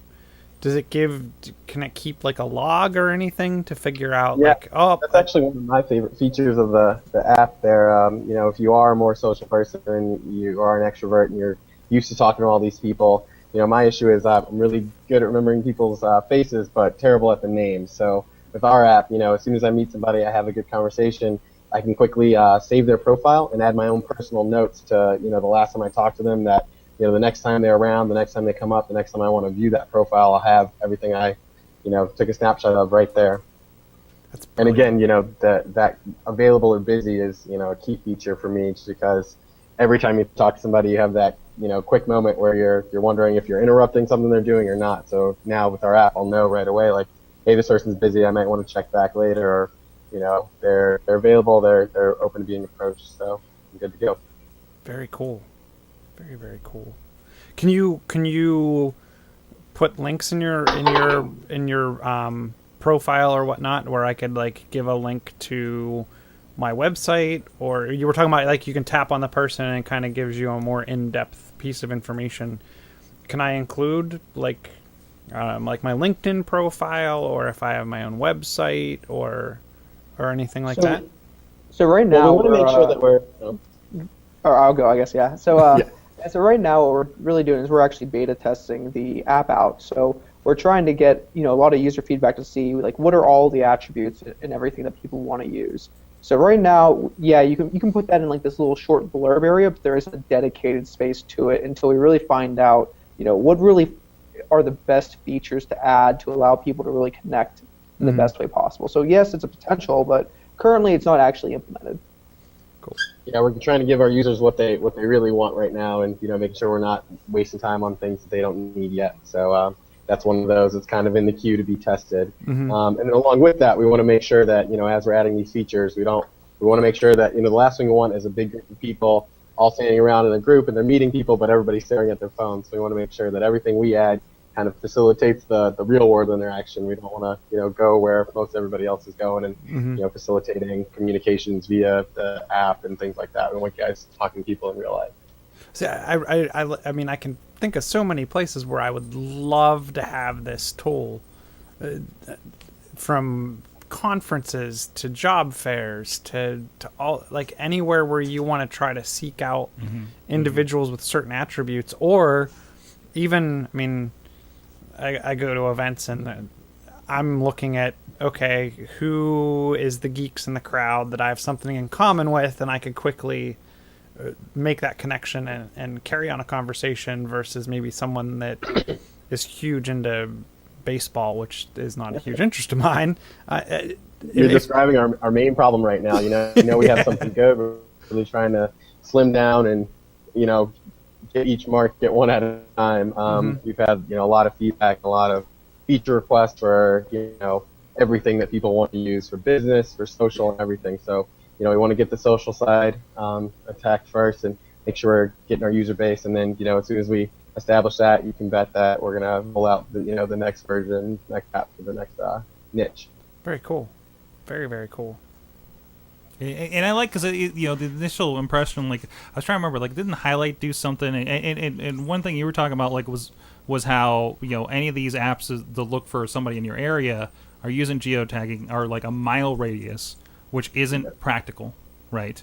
And I remember like something like Highlight would just suck down your battery so bad, was one of the biggest problems with it.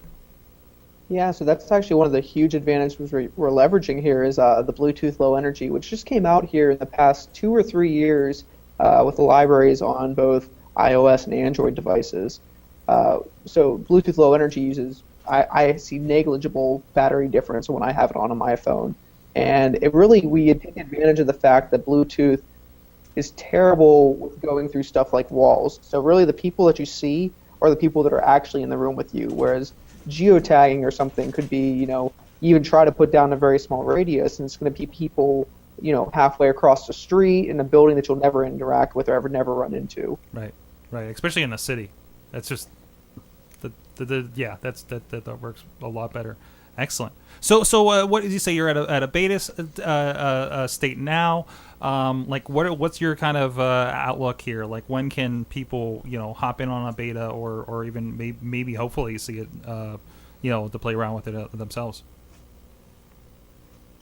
Yeah, we actually we're just trying to go through the App Store. We're doing a quick version 2. They had a small problem with our first version, so we're releasing back into there. Mostly my fault on Chase's coding there, but we are releasing to events here. We're going to roll out on an event basis. You have to have an invite code and things once we are in the App Store, but we have a lot of events lined up where people are going to get a special code where they'll be able to really, nice. be the first large-scale testers on the app right away, and we'll take that feedback and kind of add in the features that people really need and do updates from there.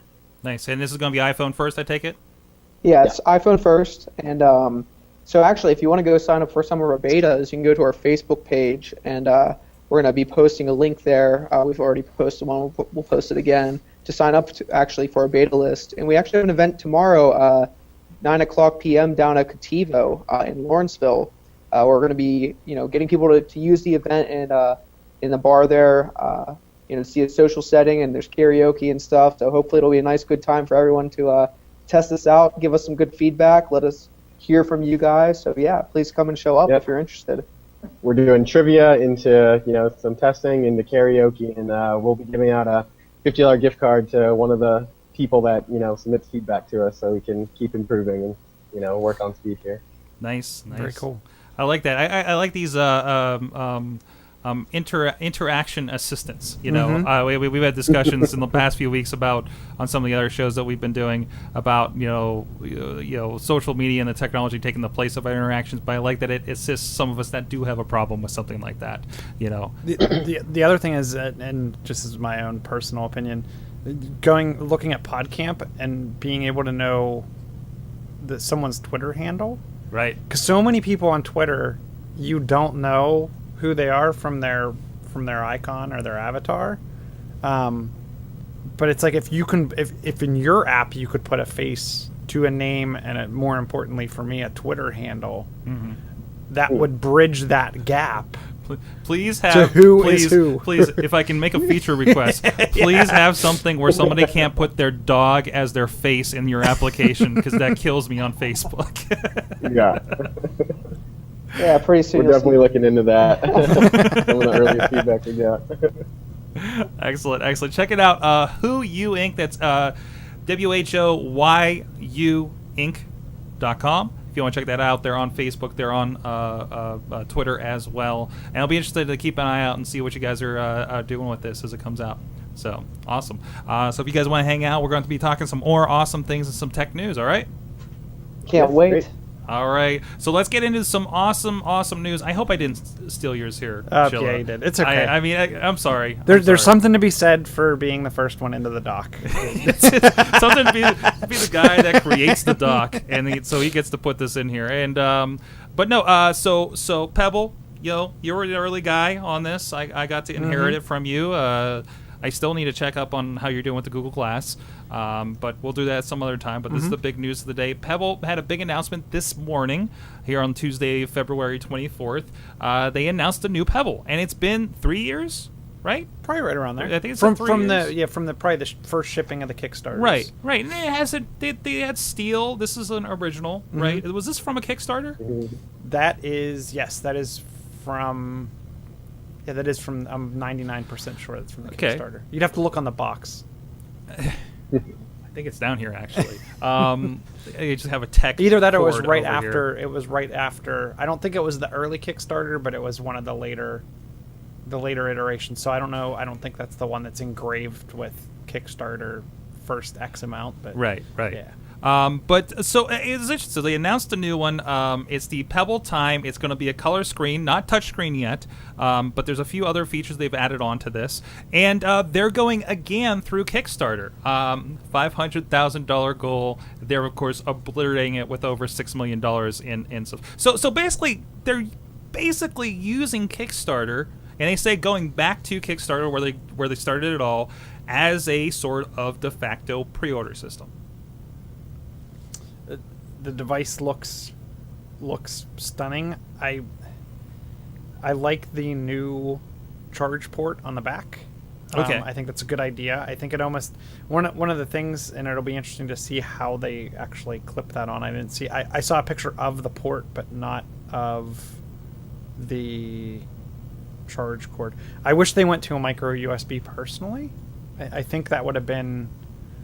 It would have made sense, but I guess I'm guessing the issue is where to put that charge port, and I'm guessing it added the thickness. The picture's beautiful display for e-ink, and yet again 7 days of battery life. Color e-ink display. It seems like it's a little bigger. They're claiming it's thinner. Okay. I read an article, and let me see if I can find it real quick. They shaved 20% skinnier. Maybe that doesn't mean thinner. I like the fact that they kept the curve to the wrist in there. The bezel looks a little different to me, and I think it's because they put. Hold yours up for a second. Yeah, so they kind of. Do you want me to take this off? No. For They demonstration? they kind of when you look at the picture, it surprised me. It's like they have this outer bezel that's colored, and then they have an inner bezel that's like this black ring, and then they have versus this is just right. Hold on, make sure it's not an important message on there. There we go.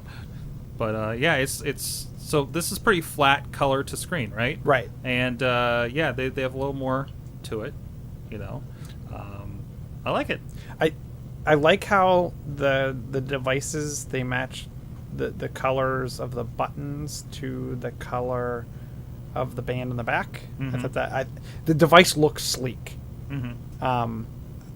Yet still, I mean, it still looks. It's not Apple sleek, but it looks still kind of. I want to say toy-y, you know, plasticky to a bit. And you know there's going to be like a steel version of this shortly afterwards that'll be a little fancier, a little more expensive. Coming in at $200. It's $200 sleek. It's not. Yeah. It's not $5 million Apple 24 karat gold ridiculousness. They're really pushing a lot of the fitness features are in this. They have a microphone so you can do quick messages like if you got a call or something. And their interface was interesting too. Their deal was we wanted our interface to be like a watch, which is the most Johnny Ives thing I think I've heard Pebble say yet, right? And they go into this, and it's actually a timeline. You actually go through a timeline of, you know, when you checked in your exercise, when you checked in this. I'm going to try to pull up a screen here. I know it's coming up in this video. But it seems like here's a little visual if you guys are on the video of how that goes. So like it goes to the meetings. You can go back in time to see when like messages came in, when things were, you know, when a movie date is going to be, you know, they're showing, or an email that came in 40 minutes ago, it's showing, right? Or a game coming up and the score. It's really slick and definitely something that we haven't seen on Pebble. Now I think this update. A version of this is going to come to our current Pebbles. I think a version of the operating system is going to come to the Pebble, and for probably some of the new SDK and software type stuff. And this uses Bluetooth LE, so it'd be interesting if who you could tie into everyone in the room with a Pebble. But that being said, we're looking at all of the options for sure, all devices. Leverage. One of the things that they've always done a good job with is being they're one of the only cross-platform watches, right? So to me, that's an instant win. I don't know necessarily what the Domino's app is going to bring them, but who knows? Wait, you talking about Domino's integration? You talking about the Domino's Pizza app? Really? It's a logo. I understand. I can get the Weather Channel, and ESPN, and nothing new, and Pandora. Yeah, makes sense. But sometimes you just got to order pizza like James Bond. Maybe that's what they're using. They're using the mic with the new if I'm walking around app. here, because I go and order the pizza from Slice like around a little bit before 5 o'clock here while I'm setting up the studio. If I just have to be like, hey, Slice on Broadway, bring it, that would be tremendous. That would be amazing. But no, yeah, it's kind of bringing it to that kind of James Bondy thing. What do you guys think? I mean, I know you probably see a lot of crazy products coming up around the Alpha Lab for certain. Right. I mean, I know I've been waiting for the finally, the right smart watch where they're figuring out all the kinks. With, now that phones are getting bigger and bigger, it's silly to have to take out my phone to do these little things. And I look, I have the Note 4. It almost looks weird talking on it without headphones. So, the more I can do the quick items with my watch and see the actual, reminders with Google Now and everything, that'll be the, key addition to all the tech that I use. Keep me on time for everything. So, what do you think, Chase? I'd like to see more apps come out for it. I think with Pebble doing this new thing and Apple coming out with their watch, I think it's going to start happening. I'd like to see something, even I'm obviously selfishly looking at my app and thinking of, maybe I can just swipe through profiles real easily on my watch, and that'd be kind of cool. But I don't know. I'm not much of a hardware guy, but I just see it's interesting to see that the smartwatch is kind of starting to pick up a lot more and more. And Pebble, really started a lot of it, which is pretty awesome. And I think one of the more interesting things is that they're doing Kickstarter again, which really shows that's you. What I was going to say. What is that trend now? What does that mean? Well, I mean, hardware companies just do so well on sort of because they have that product they can actually give the users. Like Fitbit or Pebble, they have really nice things that you can actually get, whereas software can't really do that quite as well. Certainly. And one of the things I didn't get to read fully through it, but one of the things they did too was with their app menu. Mm-hmm. It uses the present and future. So, and one of the things they were saying is after you get so many apps on the Pebble, scrolling through is a little cumbersome after you get so many apps on the device. It sounds like they're trying to solve for that, so you can scroll back to the past to see what you missed, and then as for the present, that's basically where the new app menu resides. So you can always up is going to be through your past timeline, and then down is going to be through your app listing. Seems to make sense. Yeah.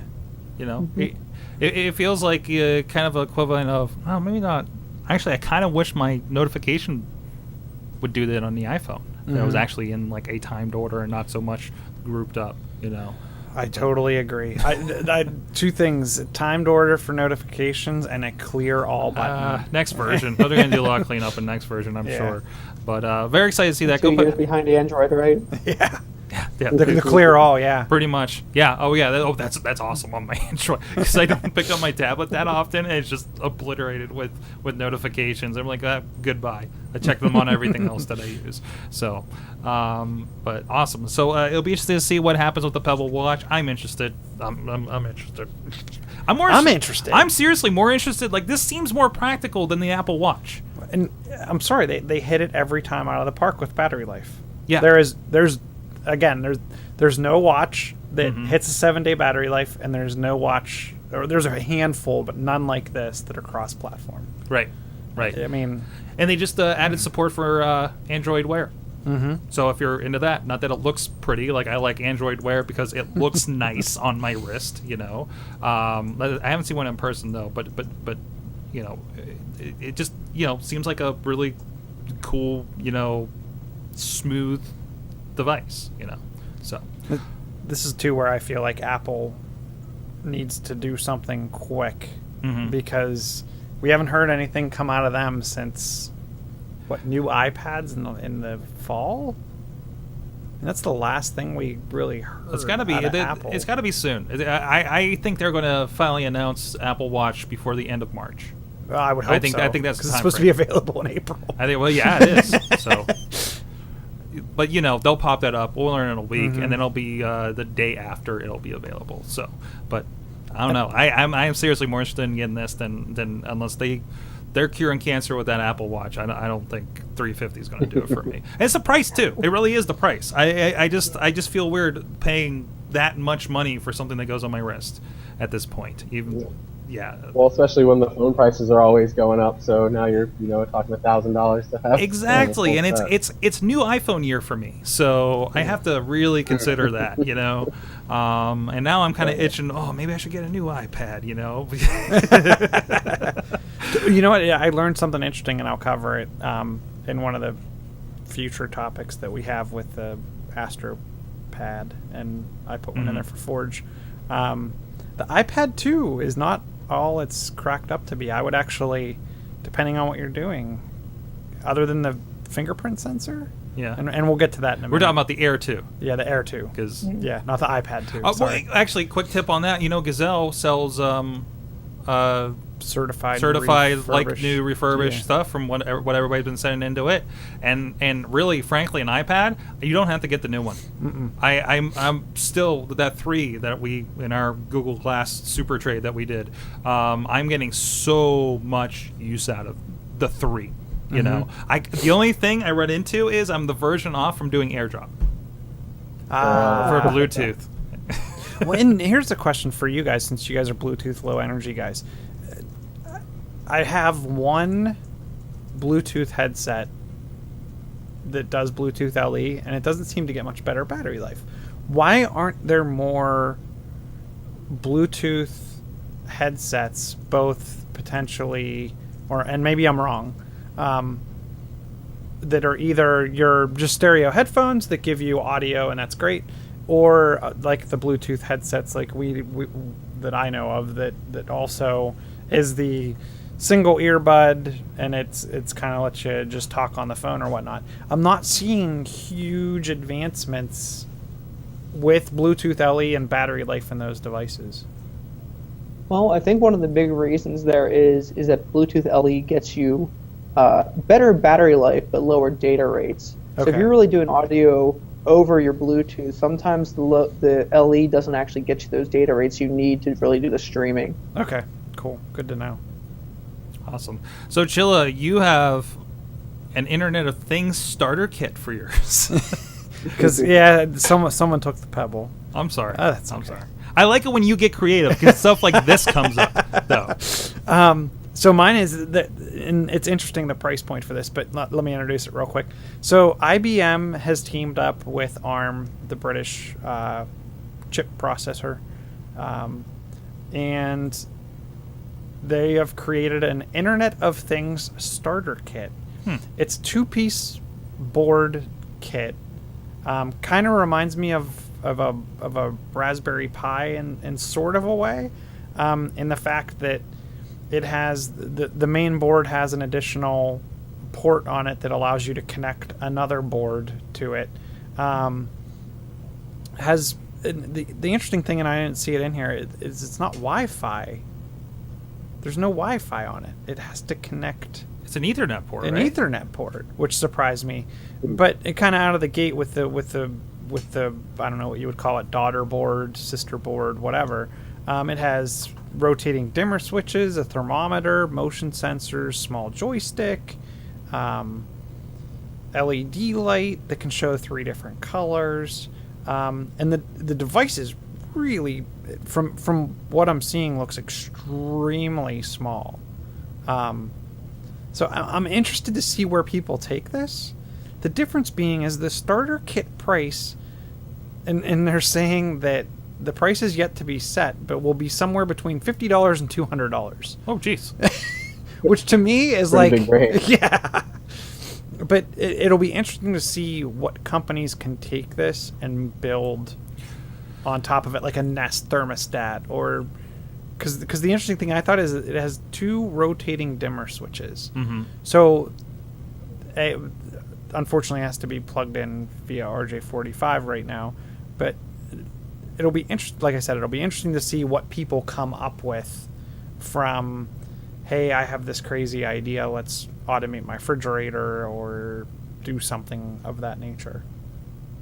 So is this something that I would get and put in my refrigerator, or is this something that I would get and start trying to, if I'm developing a product? I think it's more if you're developing a product or maker stuff. Or makers type stuff, yeah. Okay. So it's gonna, and that's where I think I could jumpstart a lot of those maker stuff instead of the maker people having to create this board and create This the gives you the firmware to guts go on to it. start It with. it gets you the hardware real quick. Much like the Raspberry Pi would probably do the same, because like I put this thing here and I attach it to this drone or whatever the heck you're using, and you have a starter. You know, you have the chips, you have the silicon ready to go, right? So. Yeah, I hope they stay towards the low end price point of that. Otherwise, that's where all those products get their leverage from. Is all these people that didn't have access to this now have this really easy way to innovate and build these new gadgets that people haven't seen before. Yeah, I mean, So kids they need to be cheap to really leverage that. right? Kids and tinkerers, right? And I think it has a USB port on it and some other features. It'd be interesting at this price point, and I'm sure you could do this with a Raspberry Pi too, but we always talk about here, right? Trying to get as many cameras around the studio and things like that. Let's just say at the $50 price point, you could create something that was maybe even powered over Ethernet, and then have it the camera plugged into it, and it's a remote camera. Right. Right. Right. Yeah. That'd be good, because I know this software does like IP cameras, for instance, and just have something to kind of add on, and so we don't have to buy the expensive IP, because I think they get pretty pricey. Like this plus a regular webcam could get interesting too. So, cool to see a lot of this stuff coming up. I'm not going to be buying one, but all the tinkerers out there should definitely... This is for people a lot smarter than me. Well, and I look at it as it's for people that are looking to build that next hardware type device. Right. Cool. So go check that out. So this is they have a site or anything for this? What's the official name? Is it just like the Internet of Things starter kit? Like what? It's the Embed IoT. That's something people will remember. MBED IoT starter kit. IBM not as good at self-marketing as Raspberry Pi apparently. So, but we got the article over here, bbc.com. You can look it up over there. So, I'd be really interested to see the price points between that and an Arduino that gets those same sensors built on top of it too. I think that'd be very interesting. Is how is the price actually compare? Because you can get Arduinos super cheap, and you get those add-ons pretty cheap as well. Yeah, certainly. All right, let's take a quick break and we'll get to some awesome news stories of the week. Of course, our friends providing pizza again, people in the studio like Chilla here. We're having a new regular coming in over on the Rambling Movie Minute at thatramblingreview.com. Of course, Slice on Broadway, a supporting Pittsburgh podcasting with a great pizza. It's been pretty fantastic, our relationship with them over the year that we've been doing this. We'll have some more inventive ad campaigns since we can't put a logo in front of our videos. Thanks, YouTube. Thanks. That's a not awesome story of the week. But still, you got at least one new customer. I gotta get over there after hearing about it. So there you go. Come on over to Beachview, right along Tricks. You can take the T if you happen to be downtown or on the north side. Straight. It's if you're at Heinz Field or PNC Park and you want some good pizza, don't stop off whatever bar food they have down there on the north side.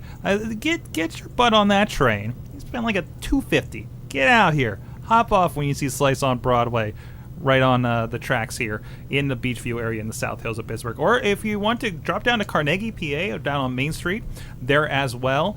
These guys are abnormally obsessed with making good pizza. I think I got that right tonight.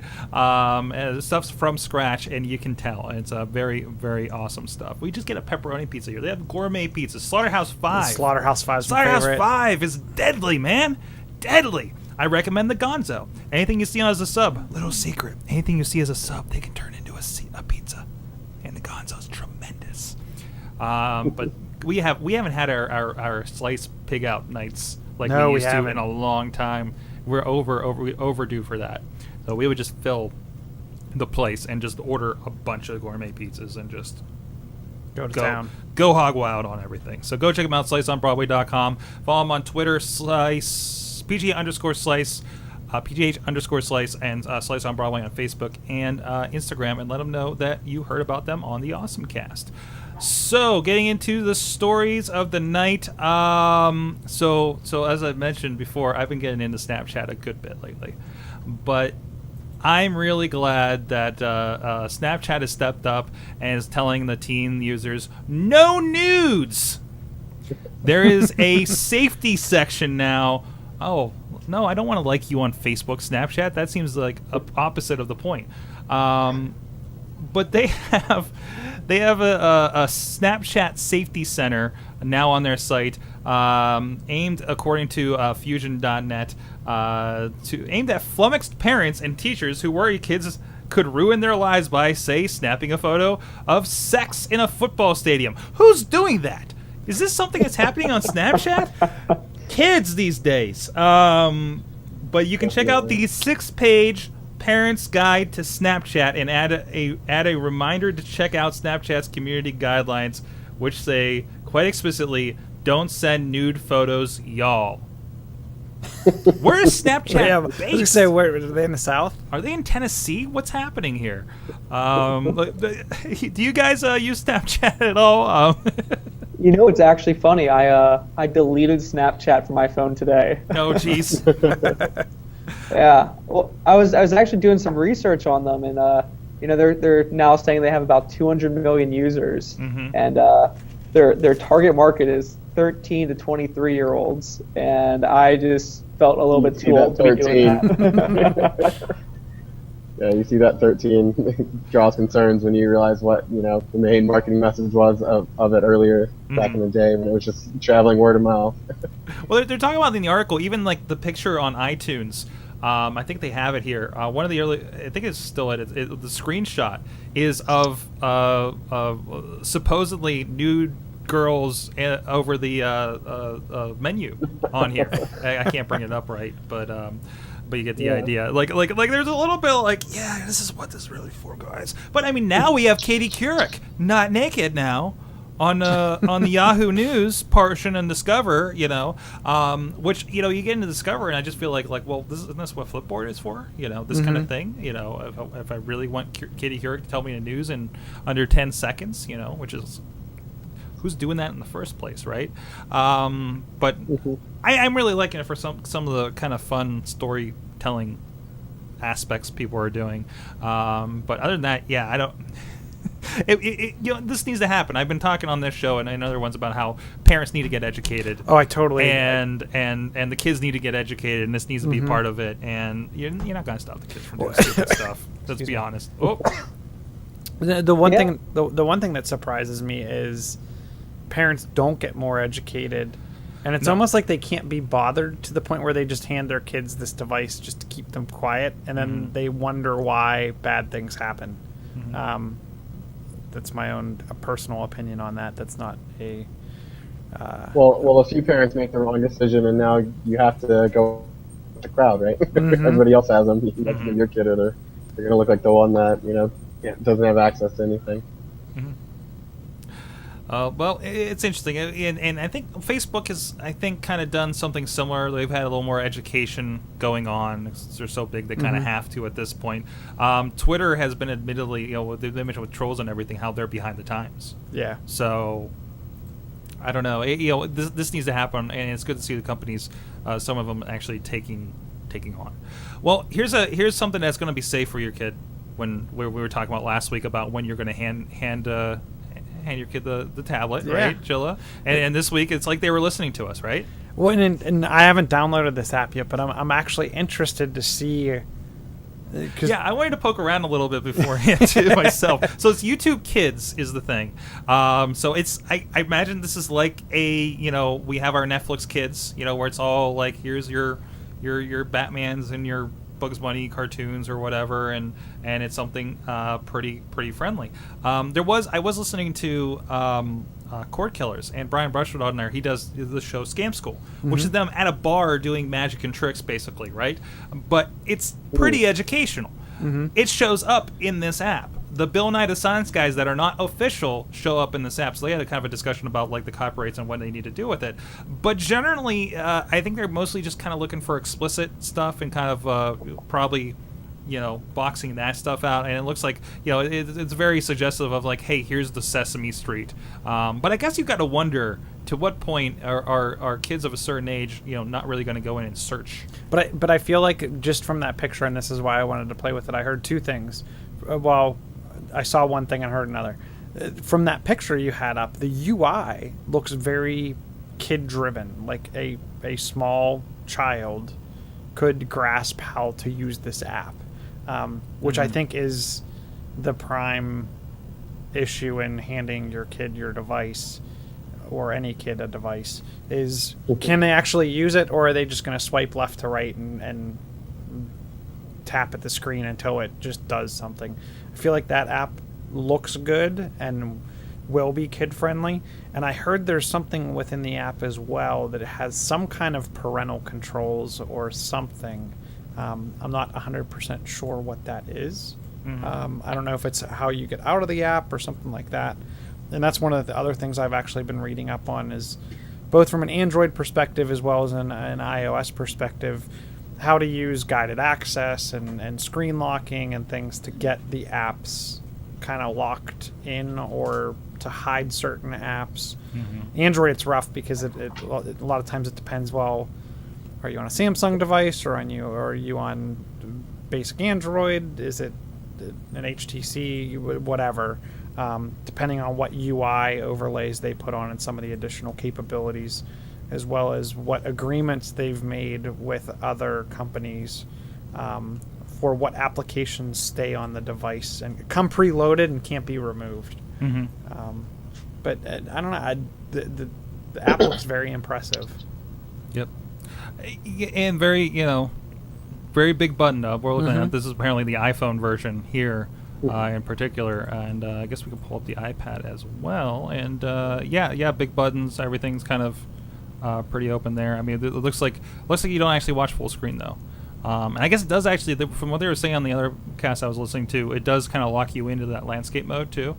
So they're, it's a video.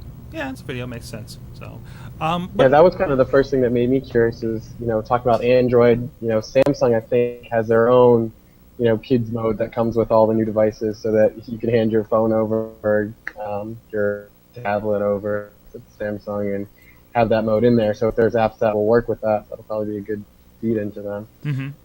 Yeah, and one of the things is, and I can't figure, I think it's only on the newer Samsung devices that run 4.4 or higher, because I have an older one that's I think 4.1.2, and I can't.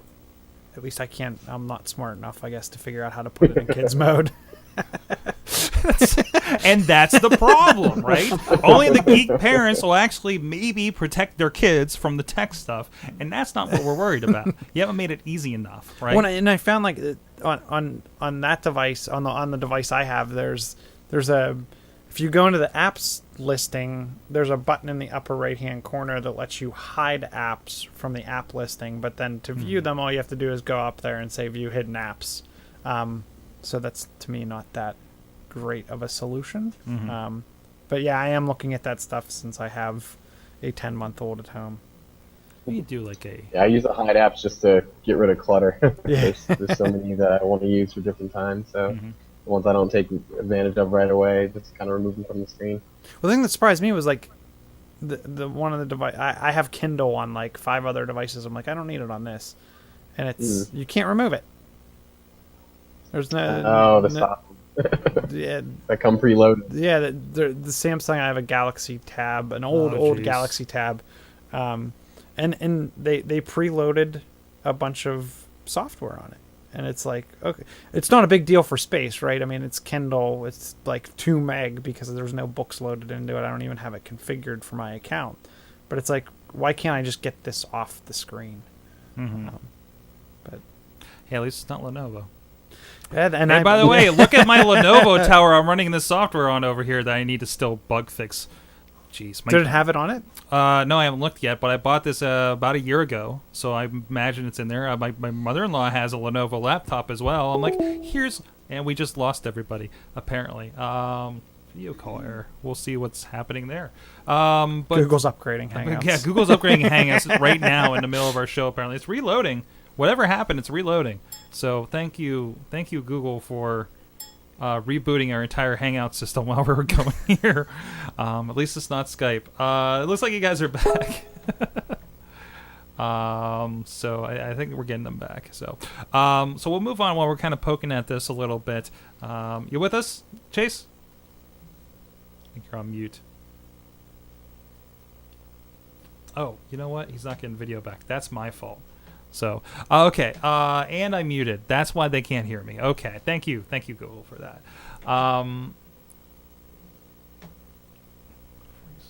Okay, looks like I'm back. Okay. Little bit of a... Yeah, it looks like it was an error on our side because it told me that Google experienced an error and just like kicked both of you guys and brought you right back. Or maybe I got kicked. I don't know. So...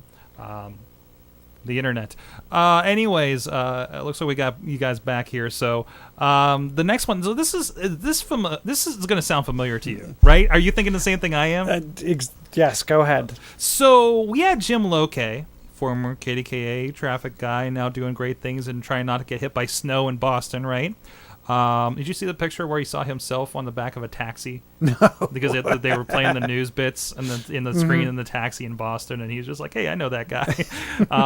But he's doing great up there. But he talked about, and I can't remember the name of the app at the time, but it was one of those that grazes a little bit like the change in between, the rounded up to the next dollar. Oh yeah. And Acorn. it puts that into a savings account, and it's an app that you can go check in on and play with the threshold and everything. This is a different one. This is a completely different one I'm seeing. According to TheVerge.com, it's called Digit. You can check out, and according to them, it's an automatic savings account that opens to the public today. For U.S. accounts. It lets you monitor your income, spending habits, and will begin putting away a few dollars whenever it thinks you won't miss them. So this is more behavioral, not just like flat, I'm going to take, round up to the next dollar and take that change out, it seems. The person writing this article, Casey Newton over at The Verge, says he's been using it for a month now and painlessly managed to save $360 towards a trip he was planning to take over the summer. It's the best thing that happened to my personal finances in some time. So I guess, I don't know. So I guess it's a behavior-based kind of thing. I'm curious about it. I mean, I was curious about the other one too. But maybe this one will be a little more widespread, for instance. I'm interested to see how they play, because the one thing that made me a little nervous with the Acorn thing is you had to thank you. You had to grant it access to your bank accounts. Like you had to provide your provide your user ID and password for your bank, which not that I don't know that made me nervous. I'd be interested to see, is there a way that won't happen. So how does this connect, I wonder? That I don't know. Yeah. And this is where, and I think it calls it out in this article, right? That the banks aren't doing this. And why? Mm-hmm. The bank's making money if you keep money in your account. They kind of make a big thing on here about, they make money if it's in your account, but they're saying about how the bank's really kind of like, if you're the poor tax, overdrafts and such, So there's not really much incentive for the middle savings kind of, pushing it towards that. So, the closest things I see to something like this is, the PNC has the wallet, virtual wallet kind of thing. At least that helps manage it a little better. It's more, but it's not it helps you. To me, it's the first step that they talk about in this, that it kind of monitors and looks at where you're spending and where it could pick out money that you wouldn't necessarily miss. But I don't see anyone taking that next step. Like it's at least as far as I know, I don't think Virtual Wallet recommends savings or automatically moves money around. Do you remember the Acorn was Acorn its own account? Acorn was its own account with Acorn.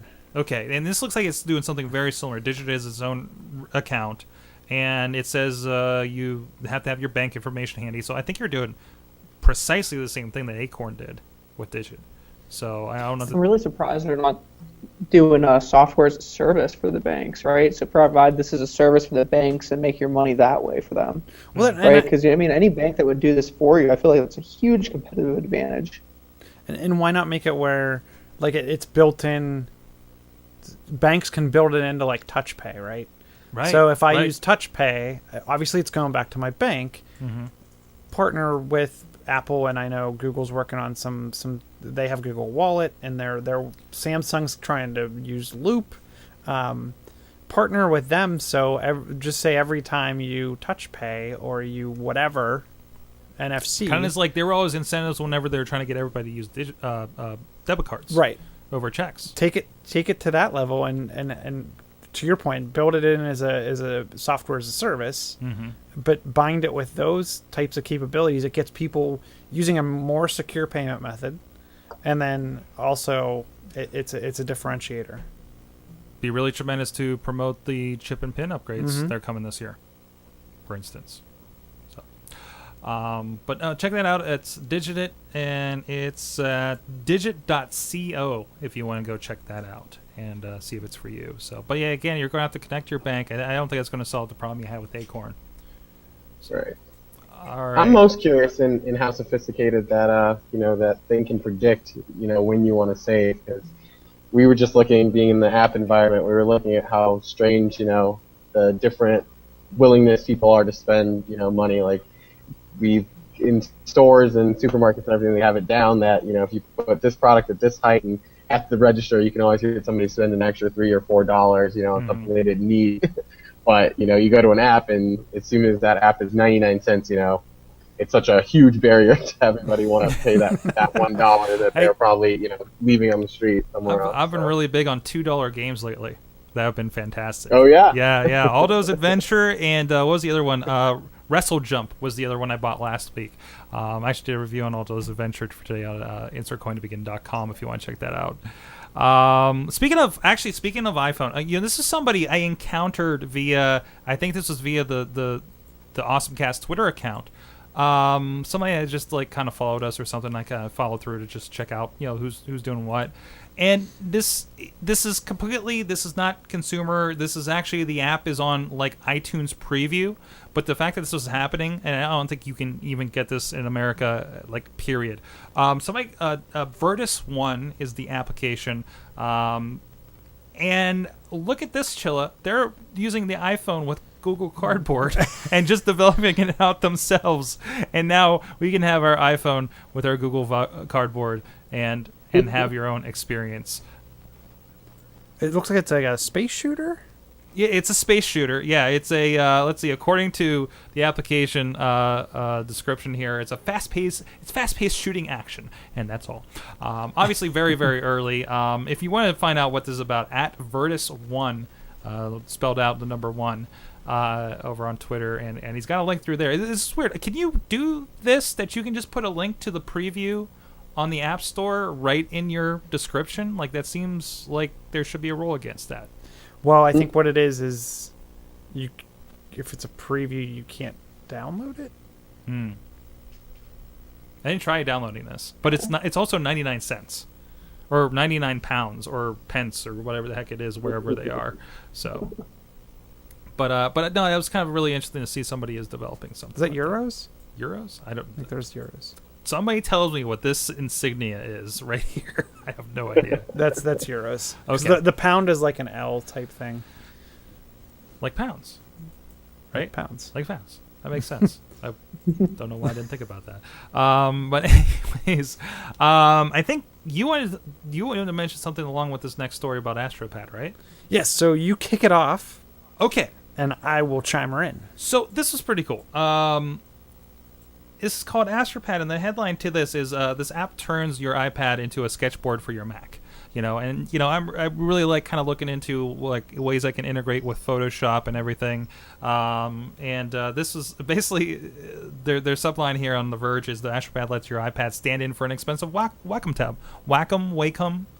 Wacom, is it officially? I don't know. I have this. Malengo uses these things, and we've had this conversation. It's the GIF thing all over with these guys, and I've never heard any presentations to hear how they do them. I'm still not used to the way Asus says their name. Asus, whatever. I like Asus myself. Anyways, anyways, that's not the point of this. So and they're actually showing here they're using the iPad. It looks like alongside with Photoshop from what I can tell in the picture here. But it's called Astropad, and it allows you to use your iPad as a sketchboard that transfers over to the Mac. That means you can load up Photoshop, grab a stylus, start drawing on your iPad while using all the tools. That's awesome. So I don't need to go get a Surface if I'm already on the Mac. I was interested in. I was thinking about playing around with this because there is a 7-day. I think there was a 7-day demo before you really have to pay for it. The one thing that also impresses me is that yet another app from ex-Apple engineers. Right? Was Duet or one of those other ones? Display was and it's former Apple engineers, and it's all using that display driver too. Yeah, like anybody.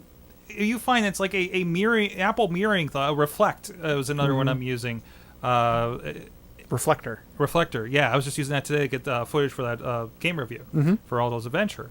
But hey, if anybody knows the ins and outs of how that works, and that's probably the most complicated thing, is to get that display to port over one way or another from iPad to Mac or vice versa. Duet told us on Twitter that they're going to do a Windows version as well of that one, and that's the one. If you guys were on that show, that's the one where if you attach your iPad or iPhone, it can come up with the software in here as a second display. I love it. I love being the person that plugs it in, and I have two displays at the coffee shop. When in the display in Duet, doesn't it allow you to touch on the interface to interact? It does. So touch on the screen does turn into a mouse kind of press, I think. A little bit. It gets really funky. I mostly just stick with the mouse effect because I usually throw like TweetDeck over there, and they'll just start selecting things, and I forget that TweetDeck is on the Mac and not a TweetDeck or Hootsuite on my iPad. So I start doing touch motions and it just doesn't work. But the interesting, so they say this is powered by Liquid. What? Yeah, so it's powered. They created this platform, I guess you could call it. They named it Liquid. And it's a new technology that they made, and it's a breakthrough network technology that allows better rendering performance over wireless. Huh. So unlike Duet, where you have to be tethered and it's wired, their technology says... And to be honest, I still feel a slight lag with it. But they're saying this is like a third of the speed... Or it renders 3 times faster. That'd be right. Yeah, than AirPlay. Which I can't. Why doesn't Apple have this? I guess it's because the engineers left. But I mean, they're saying 60 frames per second, GPU accelerated, color corrected to match the Mac, and it's all built into this Liquid technology. ARM assembly code, so it's developed right for that iPad. The one thing I'm interested to is, and this is what I was going to get to, so the Air 2, which has the best GPU, the best CPU, blah, blah, blah, blah, fast. Apple redesigned the touch panel in the Air 2. Really? Which has caused every stylus manufacturer's devices to pretty much not work properly. So obviously they had to build their SDKs. So if you're familiar with, and I've talked about Android or however you pronounce it, and Paper, all their different styluses, especially the ones that are Bluetooth enabled, all of those require the person to create an SDK, and B, then all the different companies that create an app has to build that SDK into their app. So obviously Bamboo, which is Wacom's app, Bamboo Paper. Yeah. It works with their stylus. It doesn't work and function properly, at least from what I'm reading, on the iPad Air 2. And and it actually caught me off guard because I went to pull out one of my Bluetooth styluses to take notes, and it started skipping, and it was giving me weird, like when I would write, and lift the stylus off the panel, it would give this weird tail swoosh type thing, and it was skippy. So I'm wondering how this, and they don't have anything on here that I see. Or maybe it's under support, but how well does it work with the Air 2? Which, if you're, and the reason I bring that up is because did you see the price point on the app? No, I didn't. What? You're laughing? It's like $50.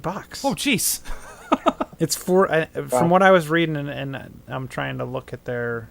And this is an interesting backdoor, and I think Duet does this too, where you don't buy the app. You buy the software that goes on your computer. Yeah. Now they can do things like Control. They don't give the cut to Apple.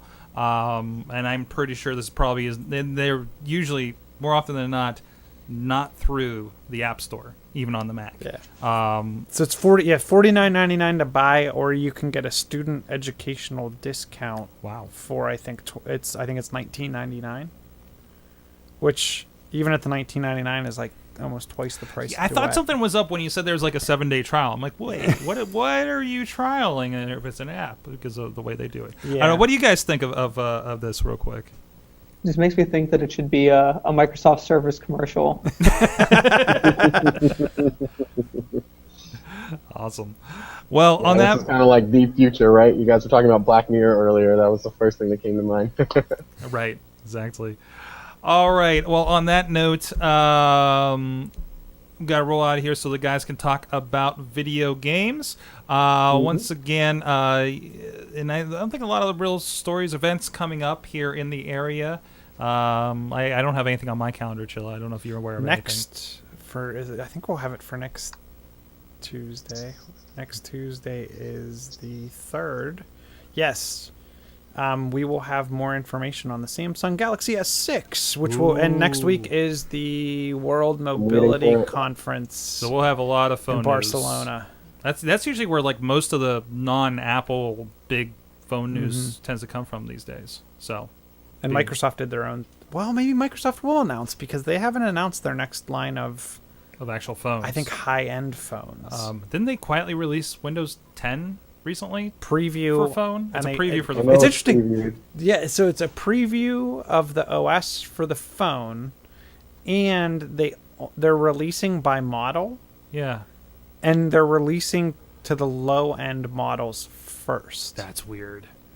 So instead of going high-end, they're like, okay, let's make sure that everything works on the low-end phones to make sure like everything's speedy and works well. Okay. And get those people on those. That's like let's beta this on the iPhone 4S before we move up. But it's like like I was looking, like one of the main devices is like the $40 AT&T Go phone.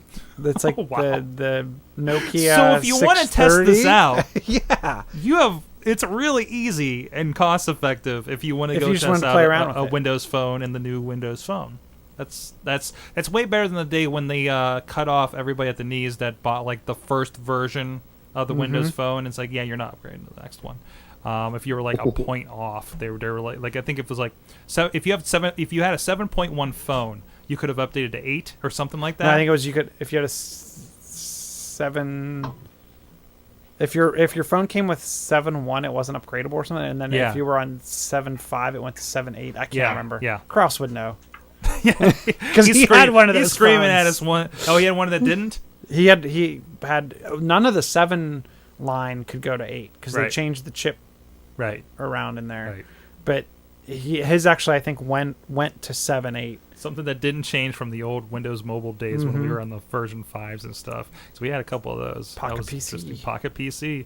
Right there, the compact behind me. I was showing that on Instagram today. People were going nuts for it because there is what did they call out? Yes, there is a Palm Pilot on top of an NES system back here next to a Tiger electronic pinball.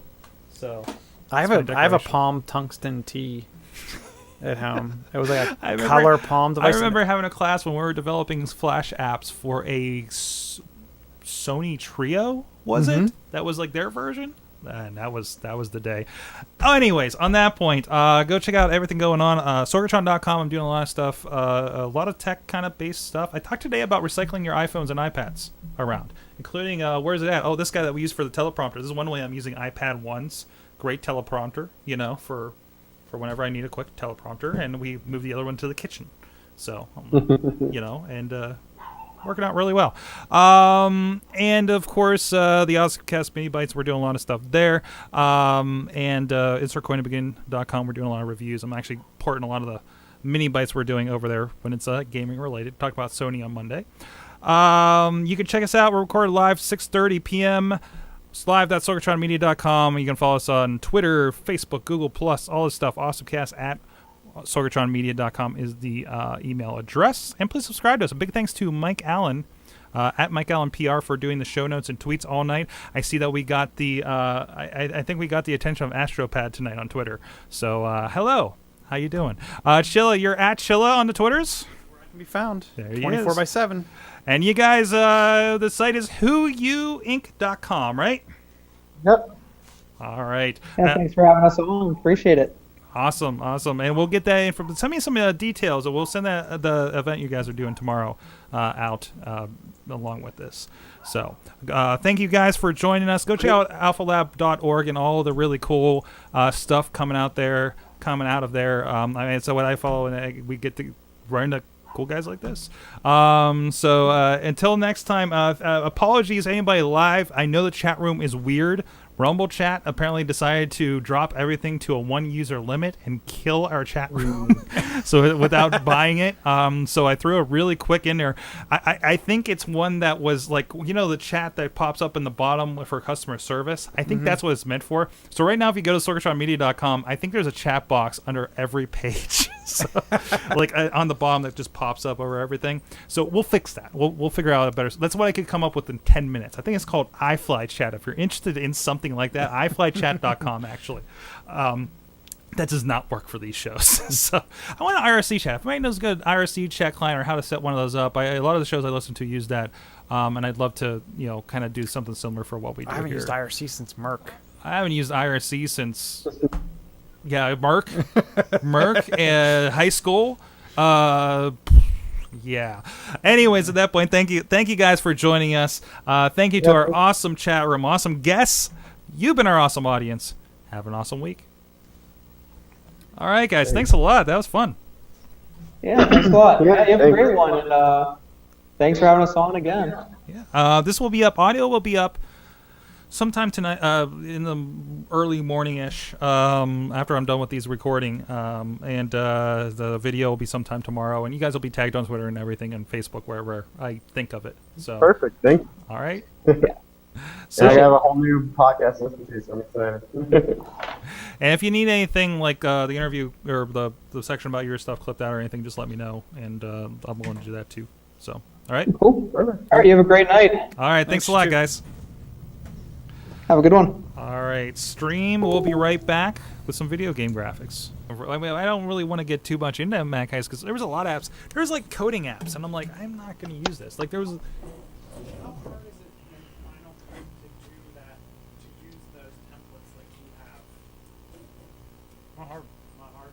Like they're pre-built. You just literally drag it out. Hey. Rhonda FJ Town. Yeah, I got a new name. It's Rhonda FJ Town. I was like, I'm going to be the best damn Rhonda I can be.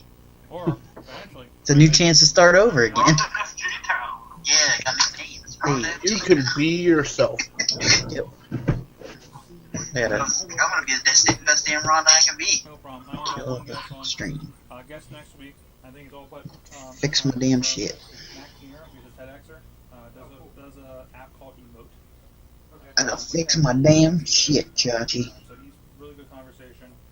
We're gonna make up for Sonic the Hedgehog this week. Okay. So it's about it tracks your emotions through an app, basically. So I think he's generally a tech guy. I think he'll get along well with this. And Can you hear me? Yeah. Okay, cool. I switched stuff around.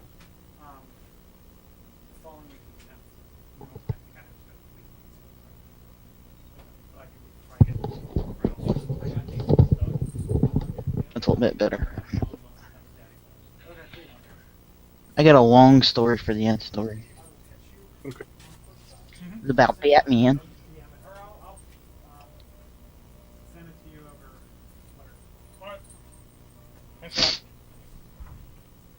Hey guys, I just gotta stand for a minute. I'm gonna give you a shot of my crotch for a little bit, and we'll talk video games. Pizza pockets. Got a shot of your pizza pocket, Sword.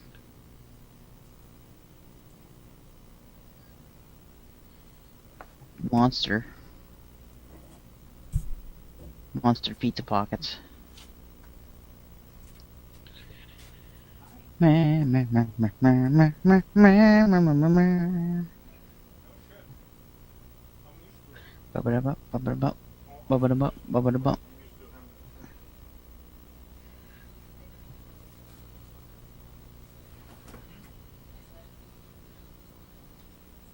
a new app on Xbox today. The Nerdist app. I downloaded it. Of course I did.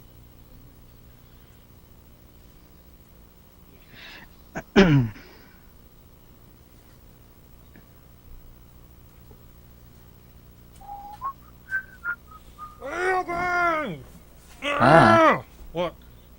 Pizza pocket. What? Sorgus pizza pocket. Oh, you didn't hear me.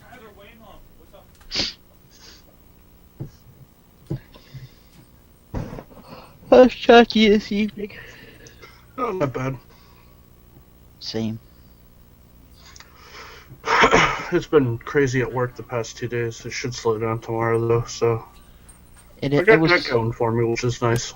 It was crazy at work for me today, too, but it hasn't been lately. Well, we had a full-day customer service training. Oh. Yesterday and today. So we've been short-staffed. Mm. Didn't really make sense, though, because I've been in customer service for 10 years. I'm like, I don't need to be here. Did it tell you anything you were doing wrong this whole time? Nope. Here's no. Oh, I was... Oh, go ahead, sorry. There wasn't any sort of, I should have thought of that. I was going to say, oh, I should have punched him in the face. Mm-hmm. No, That's what I've been doing wrong. I don't blame the guy. I mean, he was entertaining, he was good at his job, but he didn't tell me anything new. It was all stuff that I'm well aware of, you know, having been doing this for so long. It was one of those kind of company required things. Yeah. Top of Charge's head going out to the internet. Oh, sorry. I have two No, that's all right. I'm just making conversation. Yeah, we're setting up. Getting all set up. How you guys doing? Bless you. So that's why I haven't heard from you much, Josh.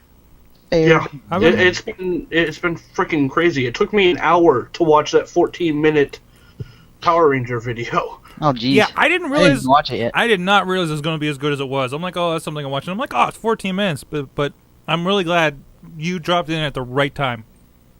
Well, I didn't know if it had made its way to your desk or not, because I know sometimes stuff does, and you're just like, oh, I'll put this aside, and you never get back to it. My pocket is lousy with shit I need to watch.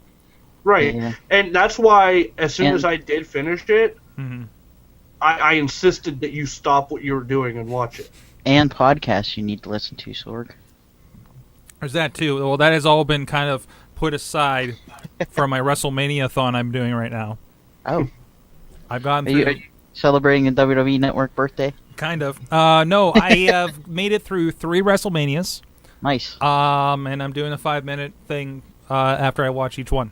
And I want to try to get through all 30 WrestleManias in the next 33 days. Nice. That sounds fun. Yeah, so it's basically, unfortunately, my podcast listening is what's suffering.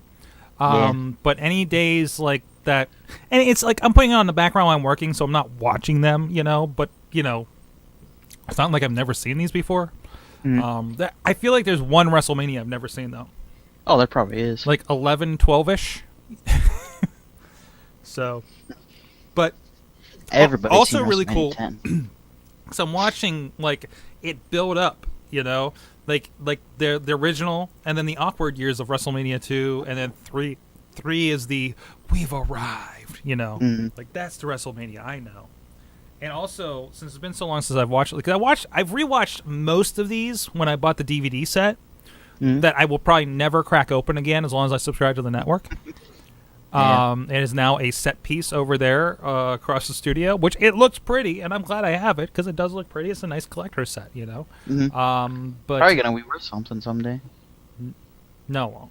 No, it won't. No, you don't think? That is a line. The videos. They said the videos are going that high. That line is something my father has told me my entire life that has never really panned out, and now I'm a hoarder.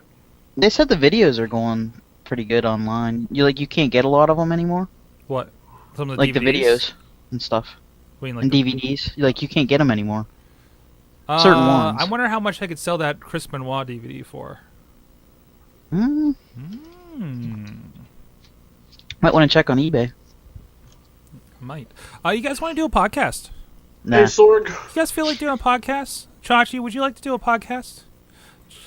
Sure. Chachi, do you want to do a podcast? What's that?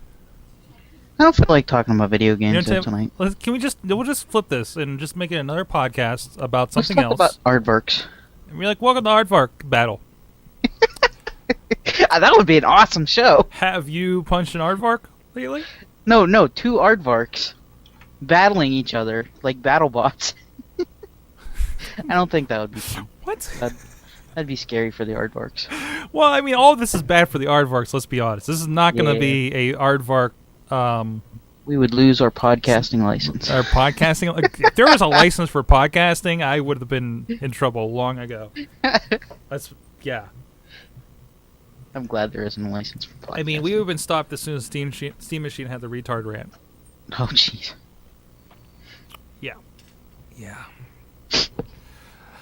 Bobby, I'm on you. All right. I'm ready. I'm ready as I'm going to be. I'm going to hit record, and I'm going to see what happens. That's how I like the podcast. That's how we do it. Coming on now. You feel what? I feel sneeze coming on. I feel a great podcast coming on. I do too. I hope. Oh man. Welcome to Sneeze Cast with Bobby FJ Town. I'm trying not to sneeze. I'm probably going to. Alright. Alright. Ready? Mm-hmm. In 3, 2. My Batman, how you've matured. This week on Boss Battle. Welcome everybody to Boss Battle number 131, a show in which the writers of InsertCoinToBegin.com get together and talk about video games. I'm your host, Bobby F. J. Town, but before we get to the infotainment and general frivolity of this podcast, let's see what everybody achieved this week. Chachi, how about you? What'd you achieve? I went from Assassin to Templar, now I'm killing Assassins. Nice. I assume you mean in Assassin's Creed, not in real life. Yeah, okay. Assassin's Creed Rogue. I finally turned, and I find myself going out of my way to kill more Assassins to make up for the amount of Templars I've killed in previous games. Jeez. Wow. That's deep. That's deep. I just feel like I need to even out the numbers. You're the Avenging Templar Angel. Yeah, so I've been doing a lot of that. I downloaded the Sniper V2, whatever it is, free game. Not that good. It's always disappointing when a free game's not good. I know, because I sat there and wasted all the time downloading it. And I'm like, why did I waste that time? I could have been playing something else. Especially, like, in my recent free game downloading, it's like 2.5 gigs for the Disney Infinity toy box. Wow. To an iPad. Yeah, I'm just like, you know what? No, this is not good. I don't know why I'm still playing this. I still haven't deleted it because I'm still playing it. Getting all your money's worth out of it. Oh wait. Yeah, apparently. So that's all I really accomplished this weekend. All right, Sorg, how about you? WB Immortals, I've been going hog wild on that thing, hitting up some of the... I'm going to get Gold Daniel Bryan, guys. I'm going to get it. And Supercard, I know some people don't like me talking about Supercard on here. Yeah, I was going to say, wait, man. hold up. We've hit our limit for Supercard. I'm sorry, move on. Oh, okay. Well, I got a really good game. And guys, I'm kind of enjoying games on my phone better than I am console anyway, so I'm kind of rolling with this. But I discovered one called Alto's Adventure that I actually did a review of over on InsertCoinToBegin.com. Just did a real quick video review. It's a snowboarding game. But as you posted The about that. The Verge calls it the most chill snowboarding game ever. The music's really awesome. The graphics are really cool, kind of hard. And you chase and capture llamas. Look at that! And get the llama! Look at go get the llama! But no, it's seriously really fun. Is it anything like Ski Free? A Remember little Ski Free? bit, because you get to a certain point and there's an elder that you run into that's like you have to hop him in his campfire and he starts chasing after you. So it's kind of like the abominable snowman that will get you every time if you go too far. But no, yeah, it's super fun. It's $1.99. Again, it's another one of those we will not charge you for anything else freemium crap games. It's not cluttered with all that kind of stuff. No, I really like it. I've been playing a lot of it in between my WWE Immortals when I need to level up my WWE Immortals, or wait for a Fusion Center thing to load up on my Supercard. Oh, and I need to check my Supercard. Thanks for reminding me. Enough. I'm sorry. Quota. But no, this is how I play games now because I'm very busy. And I bought things so I don't have to watch Netflix on my Xbox because it's super loud. So I got plenty to play. Can I just point out that this new chat is just getting ridiculous? I was just going to comment on that. I mean, you what's have happening? Bethany 2K, Yeah. Rhonda FJ Town. If you are in the chat, we got a new chat system, and it's changed our names to lady names. Yeah, which is fine. I'm Rhonda FJ name? Town. That's fine. I'm cool with that. It's a new beginning for me. Yeah, I was just reading. I was reading the chat, and it just got ridiculous because, like Bethany 2K, I am a Roman Reigns away from getting gold Daniel Bryan, and I'm 700 KOs from getting Spider-Man India at Spider-Man Unlimited. Oh, that's the other one. Marvel has a fighting game now. What she achieved this week in gaming. Welcome to our. If you join us here live at sorgatronmedia.com about 8 p.m., you too can join our transgender chat room. Apparently, sorry, the Rumble chat, Rumble talk, whatever it's called, just died today, and I had to come up with something in 10 minutes to get us a chat room during our live shows today. So I'm not complaining. I just had to point it out because it was hilarious, and it's not Supercard, so they cannot say that we were talking about Supercard for the first. But the chat room's getting in on it. I'm cool with that. Brother Sorg also played a bit of Mario 3D World and Mario Kart 8 and Super Mario Brothers 3 on his recently new Wii U. Oh, good, he got a Wii U. That's good. Wii U. I'm going to his house. Also, he just played a bit of Skyrim during Movie Minute and AwesomeCast. So awesome. I would also do that because I love Bobby? Skyrim. Yes. I would like to also point out I completely forgot that I achieved this, but I am up to 61 of 70 characters in Crossy Road. Wow. So I'm almost there. I just got the Frankenstein yesterday. And then I immediately got Frankenstein again, which made me sad. I've been playing some Crossy Road again. I can't put it down. So good. I'm sorry. I played on my Xbox One. I played a bit of Diablo 3, picked it back up after not playing it for a while, and I was like, I forget how to work things. But I found where I needed to go, and I didn't get to play it much, but I'm going to stick with that until I get pretty far in it. I played another small game, speaking of consoles. So I got an Amazon Fire TV stick, right? Mm-hmm. And it's basically Android. Did it come with a free Gary Busey? It did not come with the free. I did not opt for the Gary Busey. Man, that would be so cool. No. But there's this game on there. It's a free game, and actually, you guys can get it on Android. Completely. Like I actually have it pulled up here in the Android store. Tabletop Racing. It's like I really can't distinguish this from an Xbox 360 game. Like I really can't. It's like super 3D, super fun. It kind of sucks. Yeah, it looks pretty cool. Because all I have is the remote, but you can get like a $40 controller and actually play this like an Xbox. But it works pretty well even with little tiny remote that they give you. Micro Machines. It is Micro Machines. If it were real.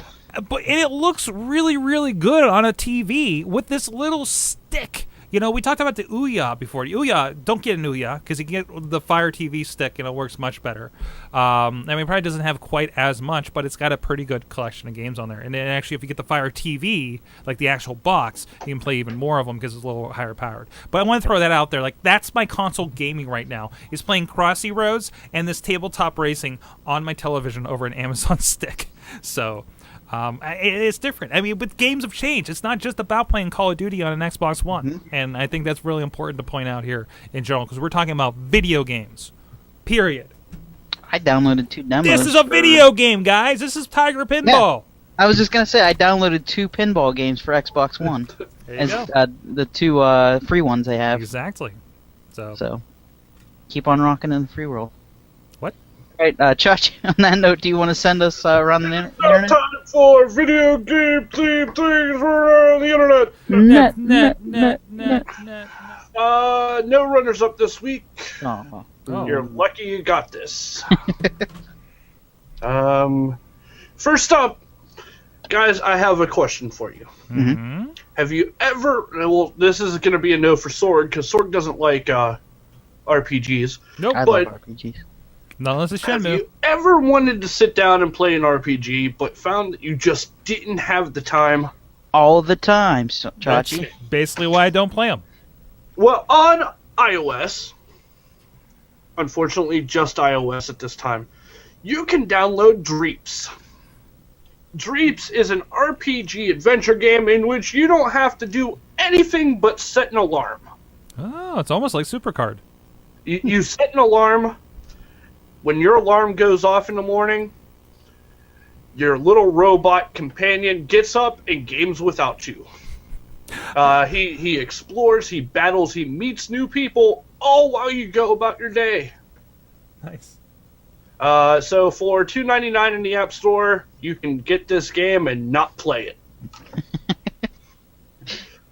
Sounds like my kind of game. It is a game for you, Bobby. I could beat it without actually having to beat it. You don't have to do anything. What? Next up, Japan had the greatest marketing scheme of all time for Dragon Quest. Love Dragon Quest games. Shinjuku Station in Japan, covered in bubble wrap. Yes. There was signs all over the place explaining that there were 100,000 slime images inside of the bubble wrap, with a message asking people to get rid of the slime. And by that, they mean pop the bubbles. Sounds like so much fun. And it's about as hard as fighting slime. For the time, it gets updated, I believe, weekly, with the amount of slime that has been popped. So, once again, proving I should probably move to Japan. I would just run at the wall full speed and see what happens. Yeah, I know. Like, the amount of stuff... before they launched the campaign, they obviously had to set it up, and it wasn't finished yet, so they roped it off. And then one day, people showed up, and the rope was gone, and you were instructed to pop the bubbles. So, I should just... screw this, I'm moving to Japan. I was going to say, maybe it's time for Ron to FJ Town to get Japanese with everything. Right. I think I'm turning Japanese, guys. Just go over there and pop some bubbles. And last but not least, this one's for you, Bobby. Okay. Mega Man X theme song played on 8 floppy drives. This whole around the internet was for me today, I think. Yeah, kind of. It was a Bobby themed post. It was. Now that I think about it, it had everything for you. Not playing games. Mm-hmm. Bubble wrap. And Dragon Quest and Mega Man theme music. Mega Man. So if you have a chance, it's 1 minute and 51 seconds long, but it's 8 floppy drives, all making different pitches to play the Mega Man theme song. I heard it, and it's amazing. Yeah. Yeah, I listen, like, normally when someone uses old electronics to make songs like that, I don't listen to the whole thing because it gets annoying. But this is well done and not annoying. You timed it perfectly. Yeah. And they play the video with it, too, that was, like, timed perfectly. Yeah. The thought that was video, pretty cool. the intro of the video game is in the back, behind all 8 floppy drives. So go over to insertcointobegin.com, check it out for yourself. And this has been the Bobby-themed edition of Video Game Themed Things from Around the Internet. No. Back to you, Bobo. All right, this week's Spotlight Game of the Week is an oldie but a goodie. We're kind of making up for our Sonic comments last week. There's a game on Saturn that was supposed to come out called Sonic Extreme. And it was canceled in 1997, but some diehard fans haven't given up on the game, and they're releasing a level at a time on PC for this game. What they've done is they've gone back and I guess taken a build of it and ported it directly onto PC. So that's pretty cool. I mean, to take an old game like that was like long thought dead and just bring it back, even though it is a Saturn game. Saturn didn't really stick around. But according to their message boards, they said they'd like to point out this is a single level release, and more builds and levels will come later. They'd also like to know that this is almost as if a port of the engine, and their first public release consists of the jungle level. The guy says he likes to refer to it as the E3 Jade Gully level. It was shown at E3 in 1996 in a promo video. So it's pretty cool they're kind of bringing that game back. Even though we said Sonic is kind of like dying off, maybe this is a good way to bring Sonic back as like a classic game. So who did this? Like, what this was like? Who got their hands on this? Because this is a prototype. That shouldn't be available. Somebody did. The internet. Some diehard fans have said they ported it right from the thing. Right from the PC. Somebody got their hands on right it. On the PC. It's very loose lips at Sega after they got bought out and everything, and they're like, they sold this at a yard sale for a couple bucks apparently. You can buy Sonic. A yard sale. Yeah, I guess so. Hey, update. It's 62 out of 70 now. Wow. Who'd you get now? I just unlocked the Android. It was. Oh, this was announced at Retro Sonic Forum or Sonic Retro Forums. Nice. But nobody knows who did it. Well, it's the internet, so it was either anonymous or ISIS. They're going after the Leaning Tower of Pizza, by the way. Anyways, our next story is about PAX East and a mega booth. They're going over the past several years. The Indy Mega Booth has grown to a large presence at several expos across the globe. The Indy Mega Booth today announced its lineup it's bringing to PAX East in 2015. This year's Indy Mega Booth features 79 games with a special tabletop game section. In the past, games like the Swapper, the Banner Saga, the Stanley Parable have all been featured, and a trailer was released showing off several games that would be appearing at this year's PAX East Mega Booth. The Indie Mega Booth made its debut at PAX East 2012 with 16 studios. It has since expanded to PAX Prime, the Game Developers Conference, and Gamescom. PAX East 2015 takes place in Boston from March 6th to 8th. So if you're in Boston, go check it out. There's a lot of indie games in that booth. A lot of games going to be shown off then too at that conference. So, you guys have any thoughts on the indie games? It's basically all I play anymore if it's not WWE. So yes. I think it's a cool idea to like showcase. Yeah, it's great. Like, a lot of indie games. I think it's good for indies. It's probably. I mean, PAX has gotten big enough. It's probably expensive to try and get in there if you're a developer and even an indie developer. So there's going to be some of the lower ones that don't have a lot of money can put something together like this. And I'm looking at these. And these are like the kind of weird, kooky games that I would love to try. You know, because I mean, to me, I'm kind of leaning, and maybe that's why I'm onto like the Aldo's Adventure and stuff on my phone, because I feel like I want the something new, right? I want the feeling that I had when I was playing Doom and Wolfenstein, and say, "Well, this is different." You know, I like the PC games in the mid '90s because they were not what I was getting on my Nintendo, right? So I think it's pretty cool that they're kind of putting them up front like this. So anything to help indies is great. You never know who's going to be next. And PAX East has kind of become like a mini E3 as far as like game like indie games and stuff goes. That's right, bringing it our way. See. All right, now we're switching mode to another convention. Twitch announced their streaming service that they're going to have TwitchCon this year. Official site stream on February 20th said that the Twitch-centric convention is scheduled for September 25th through 26th in San Francisco, California. So another West Coast convention. TwitchCon will be dedicated to Twitch's community of streamers, partners, broadcasters, and viewers. Twitch went on to say, Twitch broadcasters have the most passionate fans, so we want to create an amazing experience where they can come together in person, says Emmett Shear, the CEO of Twitch. I think this is a cool idea. Twitch is a giant company right now. They're just revolutionizing the gaming industry, I think. Because years ago you wouldn't watch somebody play a video game unless you were sitting with them watching it in your own living room. I mean, it's taken off like nothing. What do you guys think? Do you think TwitchCon should be a thing, or do you think it's kind of dumb? I like the idea because, I mean, it's gotten so big, Twitch in general, that they can afford to do something like this. And sure, it's another GameCon. Does San Francisco need another conference? But other than that, it was kind of inevitable. You know, and I'm just sad we're not going to get our Justin TV Con.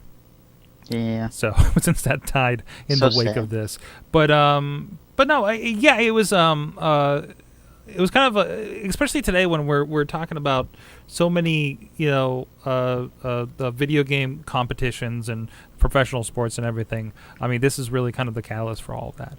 So yeah, awesome.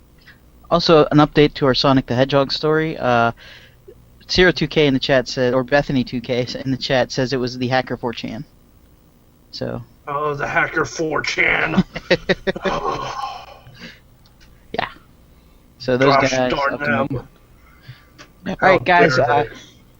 So a bit of frustrating news for PC gamers out there.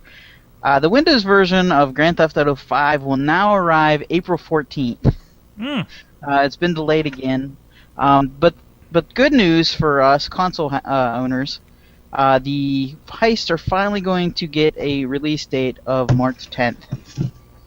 So, but they went on to say our apologies to PC gamers worldwide who have been counting down the days until the launch of the game, but a bit more time is needed to ensure that the game is polished as possible, and to make certain that both Heist and GTA Online experience are ready to roll out on day one for the PC. Rockstar Games said in a blog post today that a gesture of thanks. The post reads, anyone who has pre-ordered the PC version will receive an additional $200,000 of in-game money in GTA Online. Good. All right, and they go on to say online heists are another long-awaited, oft-delayed GTA release in December 2013. A few months after GTA 5's original release on PlayStation 3 and Xbox 360, Rockstar said that heists would be coming to GTA Online sometime in 2014. In April 2014, the company said online heists were scheduled for a spring release. But in June, they pushed the window back again. Rockstar's next update came in mid-November when the company said it would launch online heists soon, but they're finally coming out in March here. So hopefully they'll stick with that. So hard to be a GTA fan and just constantly get new content all the time 2 years after release. Yeah. Hey, you know what? Good.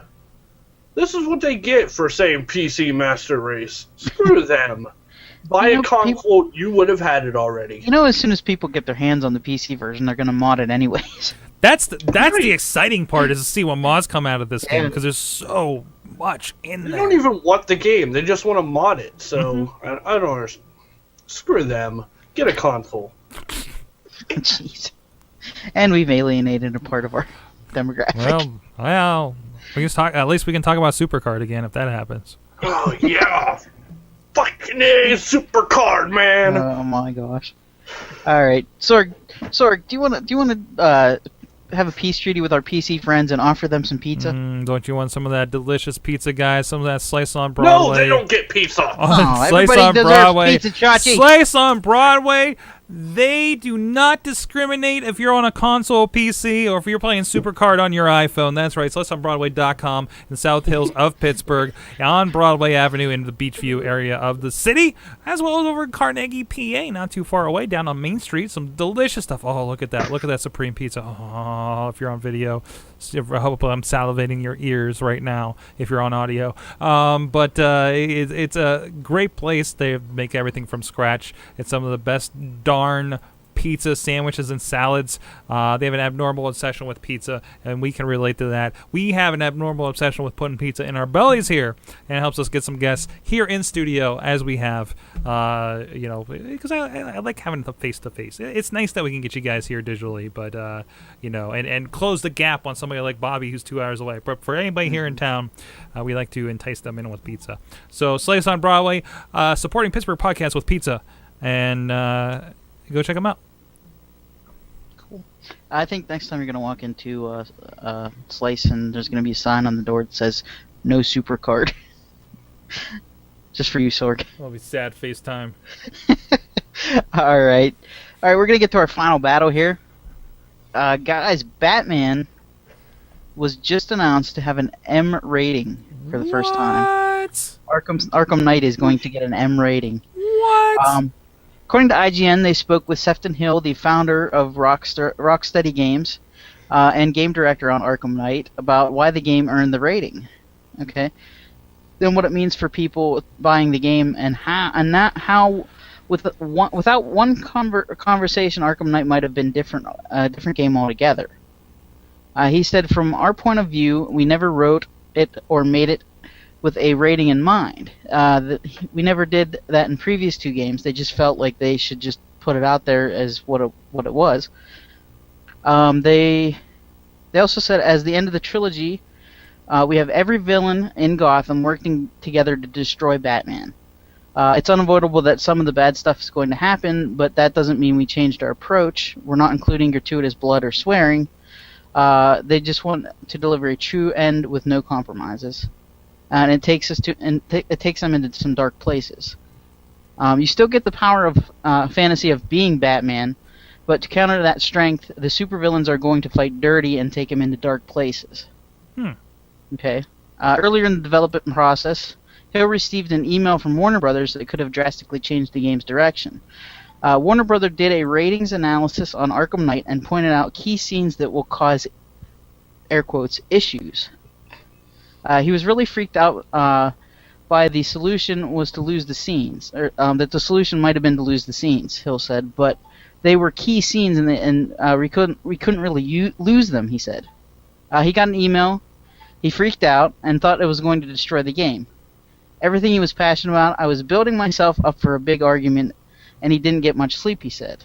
He got on the phone the next day with the VP of production at DC Comics, and the first thing he asked was what I wanted to do, so I told him, and that was that. One potential downside to earning an M rating is that nobody under 17 years old can buy the game without help of an adult. I need an adult. He was aware of this, and he said he's keeping the game mass market wasn't the correct solution. He said he's not blind to the fact that the M rating does mean that some fans will miss out, but he doesn't want he doesn't want to be oblivious to the fact that it would have been wrong to water down the game and deliver a story they didn't believe in to keep the game mass market, or enable it from more people from buying the game. They feel it's the wrong way to go about it, and they said they love the story and they do not want to jeopardize that. So, our final round question, do you think story should be compromised for the lower rating when it comes to video games? No. Okay. As an art form, etc., no. Mm-hmm. I agree with that. To the point where the only time where I think you should is if it's adults only down to M, because if it's adults only, obviously nobody will see your game, and you're not going to make money off of it. Period. Just like NC-17 with movies, theaters won't carry it. So I mean, I think you need to, just as a business model to that point. Now T versus M, or PG-13 versus R. I think and would hope no, you shouldn't. And I feel like in video games, I don't know. Do they get a hit? Like GTA 5 is like one of the biggest selling games. Same with Call of Duty. I don't think M versus T makes much of a difference there. Yeah. Teenagers are playing it. The parents are buying it. They don't get it. Yeah, if a kid wants a game, he's gonna get it. No. But I think he's gonna find a way. I think in this case, though, like Warner Brothers can get spooked by you did what with Batman, and granted, hey, look at your comics, guys. It's worse than anything they put in a video game. Let's be honest. But I loved the Arkham games because it felt so realistic, and sometimes like, ooh, that's kind of wow. Okay, like they are already kind of bumping up against that, and see that they're going a little further, and they're not being extreme for the sake of being extreme. I would hope, like New 52 is in the comics. Let's rip the Joker's face off, guys. Luckily, he's already dead. But still, pretty gruesome for a video game, I felt. But no, I think in general, no, you shouldn't really alter that if that's the what you're going for. After Arkham City and Arkham Asylum, I have complete faith in Rocksteady. They almost did the impossible and took a licensed game and made it awesome. Like the Arkham games were the definitive licensed game as far as I'm concerned. Mm-hmm. Like there were not many licensed games that came along until them that were really, really that quality and that good. I mean, I fully trust them, and I think it's going to be great. Awesome. Chachi? Chachi, any thoughts? I agree with Sorg. I don't think they should change anything, regardless of the rating. Mm-hmm. They're going to get banned in Australia anyhow, so, I mean, what the heck? That's the lost cause. Go for it. Australia, China, maybe Brazil. Yeah. North Korea, Well, I for one am excited for Arkham Knight. Well, I haven't really played much of any of them, so I mean, it doesn't. It's not going to make me run out and get it. In fact, I would be less likely to go out and get it if they changed the rating just because they had to. Right. Man, Chachi, you should play Arkham. Chachi, of all City. people, you should take another vacation week off of work and just play through both Arkham games. Yeah. I can't. Just take them to Jamaica with you on that vacation. I have to be a responsible adult. Oh, it's overrated. I'm allowed to take my Xbox to Jamaica. Come on, if AJ Styles and Xavier Woods can do it in a suitcase, so can you. Yep. If I had a games case, I would definitely do it. That was the best thing. That was the best thing. Walking in the AJ Styles wrestler, if you guys aren't walking in to do this interview, I got lined up with for somebody else. And there's just AJ Styles chilling there, playing Xbox 360 from a suitcase. Just the best. I'm like, fucking baller. Anyway, sorry, Paulie. I hijacked the show. All right. On that bombshell, that's going to do it for us this week. Special thanks to Mike Allen at Mike Allen PR for handling the notes and tweets for us tonight. You can follow us on Twitter at InsertCoinTV, and you can visit us at InsertCoinToBegin.com. New articles going up daily, and you can join us live each and every Tuesday night at 8 o'clock on live.sorgatronmedia.com. For at Sorgatron, at Chachi says, I'm at Rhonda FJ Town. Game over.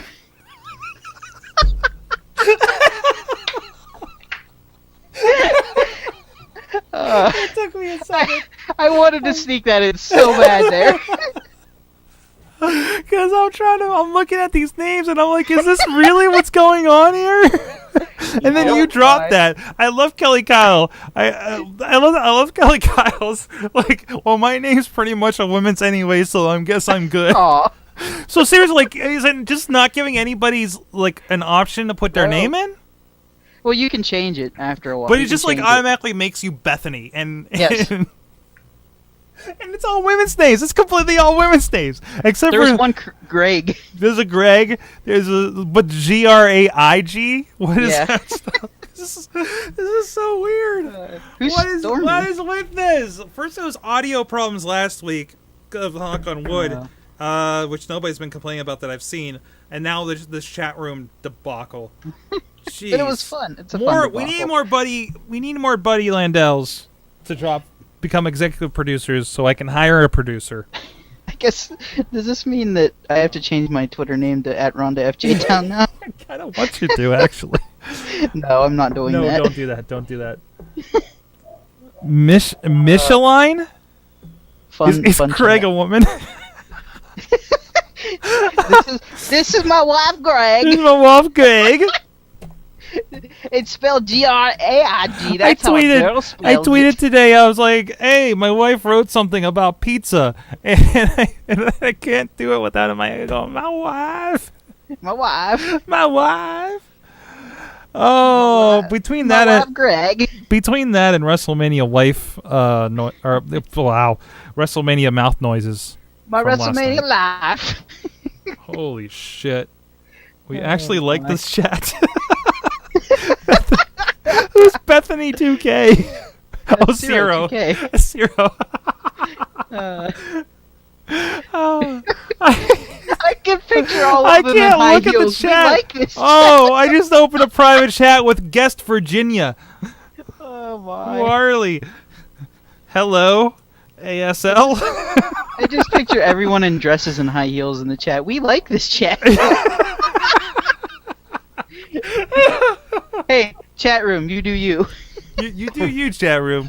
You be whoever you want to be. You dress however you want to be. You username whatever the hell it gives you. You just make it I work. should go get my Bray Wyatt wig. Your Bray Wyatt wig. I have a Bray Wyatt wig that looks slightly feminine. Holy shit. Hey, good time tonight, by the way. Yeah, if you keep this under 40 minutes, I can put it on the Facebook page. All right. So. Yeah, I was kind of reedy tonight. You were. You were I don't reading read articles a lot, but but it was very obvious you were reading somebody else's article. Yeah, I know. I don't think I care for that. Okay. Put bits in there, like you can put a paragraph in, but I try not to. I try not to read an entire paragraph. Like I've been doing that a little bit on AwesomeCast, but I've become a machine that reads things. Yeah, when you're like reading quotes and stuff, I mean, like just summarize it, you know. Yeah. For the most part. We're gonna have to start So doing that. I didn't have time basically, tonight. this happened, and they almost thought it wasn't going to happen, but it didn't, and it was a close call. You We're can, gonna start doing you that. can read I more just about got it lazy. you can read more about it at IGN. I got lazy and started pasting. So this is curious. So when you put videos, or not videos, but GIFs in, oh no, it actually runs. Okay. The problem was WMS attracts ladies. So yeah, I want to talk about the women thing that came up, but none of us are ladies. What? So I don't know. Well, we all are now. Well, yeah, we all are now. Yeah, I guess We that are qualified. That can be our disclaimer for tonight. Is obviously we're qualified. Just ask Rhonda F. J-Town. Rhonda F. J-Town. That's how I imagine Rhonda F. J-Town sounds. Who did we have on last week? Bobby, were you on first half last week? I think I was. Okay. Look, I have Lunchbox. Beer now? I don't know who Virginia is. Virginia may actually be like a random guest that popped in. Meet Virginia. All right, And now they're see you weirded guys. out. Later, Chachi. Good Later, show, man. Chach. Yep. Oh, and do you have Garza? I do have Garza. Yeah, Garza's a guest. Yeah. He's a Mom. guest on the podcast. Wait, what am I doing? I'm just kind of inviting everybody, and we'll kind of sort it out. Okay. I'm really just... Is Riz in there? Huh? Is Riz in there?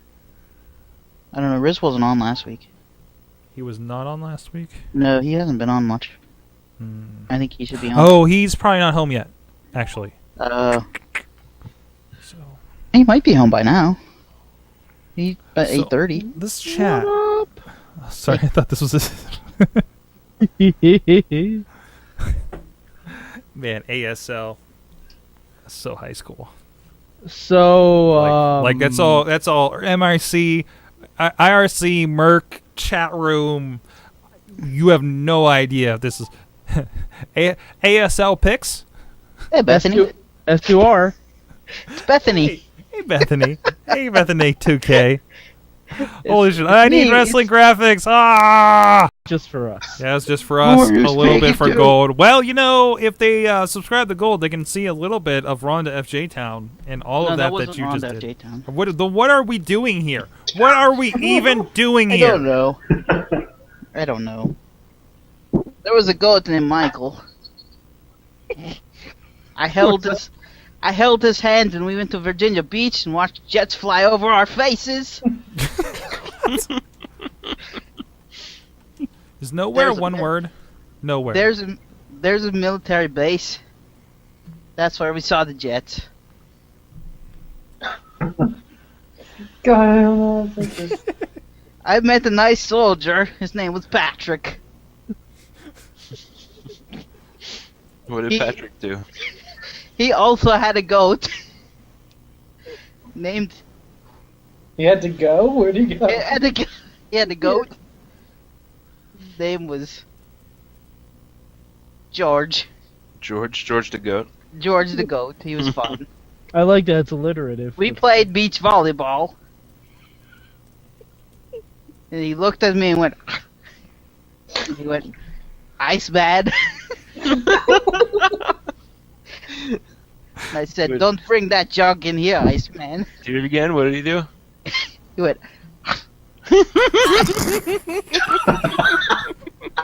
I tried to do the top Amazing. Absolutely amazing. Oh my god. He's a goat, so I think that was him trying to bite me.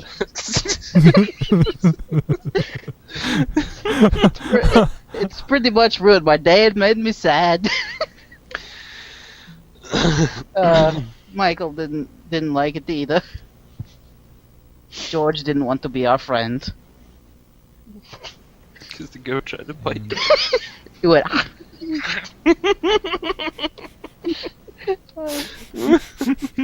Oh my. Wonderful.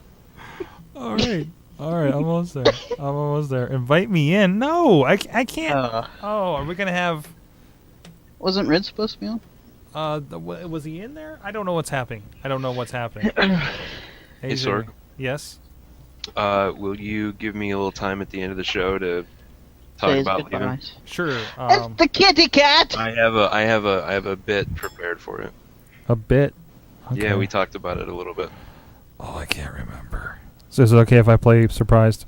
Because Yeah, that's what I fine. will be. That's fine. Just What don't is- don't mention me taking time off during the Okay. show. Okay. Oh, LB, before we start, actually, I'll talk to you afterwards. Okay. Because WWE Network changed terms and services of things. I actually haven't been using your login for a little while. Okay. Okay. But I did notice that, and I was like, gonna, can the story be that that Lunchbox went to jail?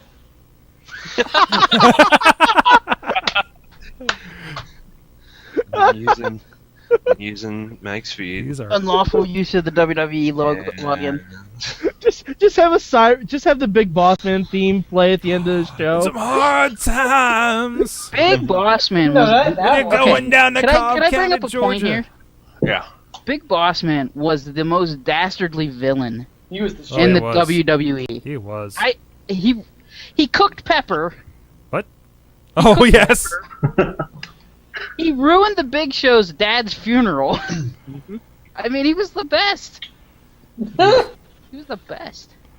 Hey, we don't have to talk about this during the show, but the current episode of Radio Lab is about the Montreal Screwjob.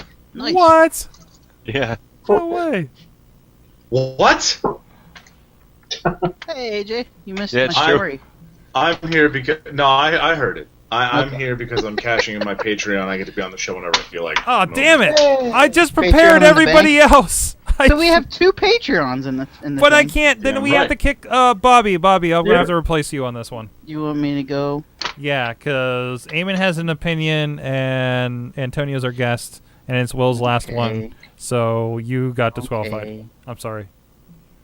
Goodbye, everybody. Goodbye. Goodbye, Bobby. All right, Enjoy AJ. your Hi, goat. Ron. Bye. Keep my mic? Alright, cool. Where are you at tonight? Awesome. I am currently in Columbia, South Carolina, 2 beers and 8 tacos deep. I'm great right now. Oof. Oof. I I feel found like we need to a- get you 8 beers and 2 tacos deep. No, you don't want that. I get real quiet when I drink. Oh. So I'm that- at perfect talking, but sort of buzzed. But like I'm perfect right now. If I drank more, it would be a problem, and I'd be very quiet, and I just kind of sit back like this for a while. That's what happened last night. I did too much drinking, and I was very quiet. I'm also currently in a town where it snowed this morning, and basically everybody wanted to run around screaming. Oh yeah, I was in Virginia Beach once when it snowed like less than an inch. Yeah. The mall looked like the mall from the beginning of Dead Rising. Virginia Beach. Did you see Bobby's goat? Yes. Play beach volleyball. It went like this. Okay. So I got On Show, I got Lunchbox, I got AJ, I got Eamon, I got Garza. Oh, Garza, I should put your website. Hello. Jeez. The wrestle. Oh, jeez. Right here. I'm not gonna screw this up. I swear. Wow, this is gonna be a really, really weird Patreon introduction. Sure is. Yeah. Because both of them are here. Or 2 out of 3. Well, 2 out of 3 now, yeah. Hey. 2 out of 3 ain't bad. I'm not going to introduce you guys until the Patreon section. Okay. Do we have like a cash-in sound effect? You should. I'm sure that I can pull up. on the Hold on, I Hangout. can probably pull up the Hangout thing. Yeah, the Hangout thing has like the Play the cash shame register, right? Does it play the sound? Does it play the sound through What's my the preferred speakers? Or does it WrestlingRevolution.net, right? .com. .com? Is it the? Oh, jeez. Why don't I have the right one here? Yeah, the WrestlingRevolution.com. Okay, I'll just man. shrink that a little bit. Eep.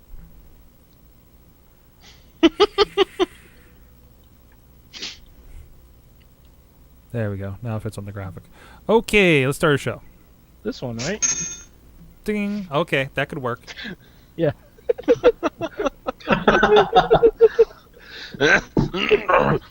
right. All right, we're starting up in 3, 2. Oh, topic starting with Fastlane, going to the women's thing. Okay. Hey guys, welcome to the Wrestling Mayhem Show, the show where we talk about the big-time professional wrestling in these parts. For this week, I'm Mike Sorg at Sorgatron on the Twitter, live from the Mayhem Studios in Pittsburgh, PA. With us, the regulars on the show. First of all, he's Papa Lunchbox at DJ Lunchbox, proprietor of PanelRiot.com. Hi, everybody. It is I, Papa Lunchbox. I am so happy with all of the emails that you sent in with your dick suits that I had mentioned last week. You got some great dick suits out there. Keep sending them in. PanelRiot@gmail.com. Good times at WrestlingMayhemShow.com. Show us your dick suits. Right, and also from the land of dick suits in San Antonio, Texas, it's Eamon Peyton at Eamon2 Please, the commentator for Inspire Pro Wrestling. Hi, yeah, actually I got a bone to pick with you, Lunchbox, because I got my dick suit in the mail finally. Yeah. I had to return it though. I'm shocked you would send me one that was stained. I mean, honestly, let's be real here. That's not how professional dick suit manufacturers, distribute their products. It wasn't stained when I put it in the mail. These things stain themselves. Fair enough. Hi, everyone. Hi, and we'll get to our other couple of special guests here in a moment, cashing something in. But with us, I'm sorry, but you can check us out. We're at WrestlingMayhemShow.com. You can subscribe to us on iTunes, on YouTube, all the places, Stitcher, Spreaker, iHeartRadio, all the links over there for this and so many other shows, including the Great Mayhem Minute we've been doing every morning, the wrap-up shows, and whatever else these guys come up with. It seems like we have a new show every other week. You can also drop us a line to that phone number at 412-206-WMS0 or the email address at Good times. Good times at WrestlingMayhemShow.com. Yeah, you guys can do the good times, even though I haven't introduced you yet. Certainly. Who are these people? Who are these people? You guys will please check out BasicSickness.com for our intro, outro music. Great artists from here in the Pittsburgh area. And, of course, you can join us live every Tuesday at live.sorgatronmedia.com. Tonight, the special feature is you get a new name, usually female, like Rhonda F. J-Town earlier tonight, or Bethany 2K, who we'll speak to in a moment. Yeah, we had a little bit of a chat room issue, so we're working that, and I can't tell you it'll be better next week, but I can tell you it'll be different. And also, you can support us, patreon.com/Wrestling Mayhem Show, where a lot of we have a new executive producer on the show. Thank you, Buddy Landell, at Landell Deep. What? Whoa! I got a message. But anyways, so you can go to patreon.com/Wrestling Mayhem Show, become a part of the show, become our bosses, which means sometimes you can do whatever the heck you want. Like cash in your Patreon in the bank, like two gentlemen. We scheduled one person because they wanted on really bad last week. And I said, we'll have you on next week. We'll have you part of the Mayhem Mania with Matt Carlins, mainstreammatt.blogspot.com. He's been doing such a great job on the midweek Mayhem. He's bringing some authenticity and some rolling of the R's to the Lucha Underground names. He is Antonio Garza of TheWrestlingRevolution.com. You may know him as that 02K on the Twitters as well. How you doing? First time on the main show. Congratulations. I know. It's my grand debut. And unfortunately, I don't have my dick suit because apparently Mexico doesn't allow dick suits. So it got lost in the border. It's a shame. Oh, yeah. Where do you hail from? Fucking customs. I'm in El Paso, Texas. The home of Eddie Guerrero. There you go. We got San Antonio and El Paso now represented. You got Pittsburgh, huh? We're coming for you. We're taking over. We're getting more Texas on this show. He said he didn't get his dick suit. No, he didn't. He's not coming for anybody. And I think you were the first Patreon supporter too, right? Yes. Awesome. Well, since the beginning. Also, the number 2 guy. He is the other Patreon. He is Bo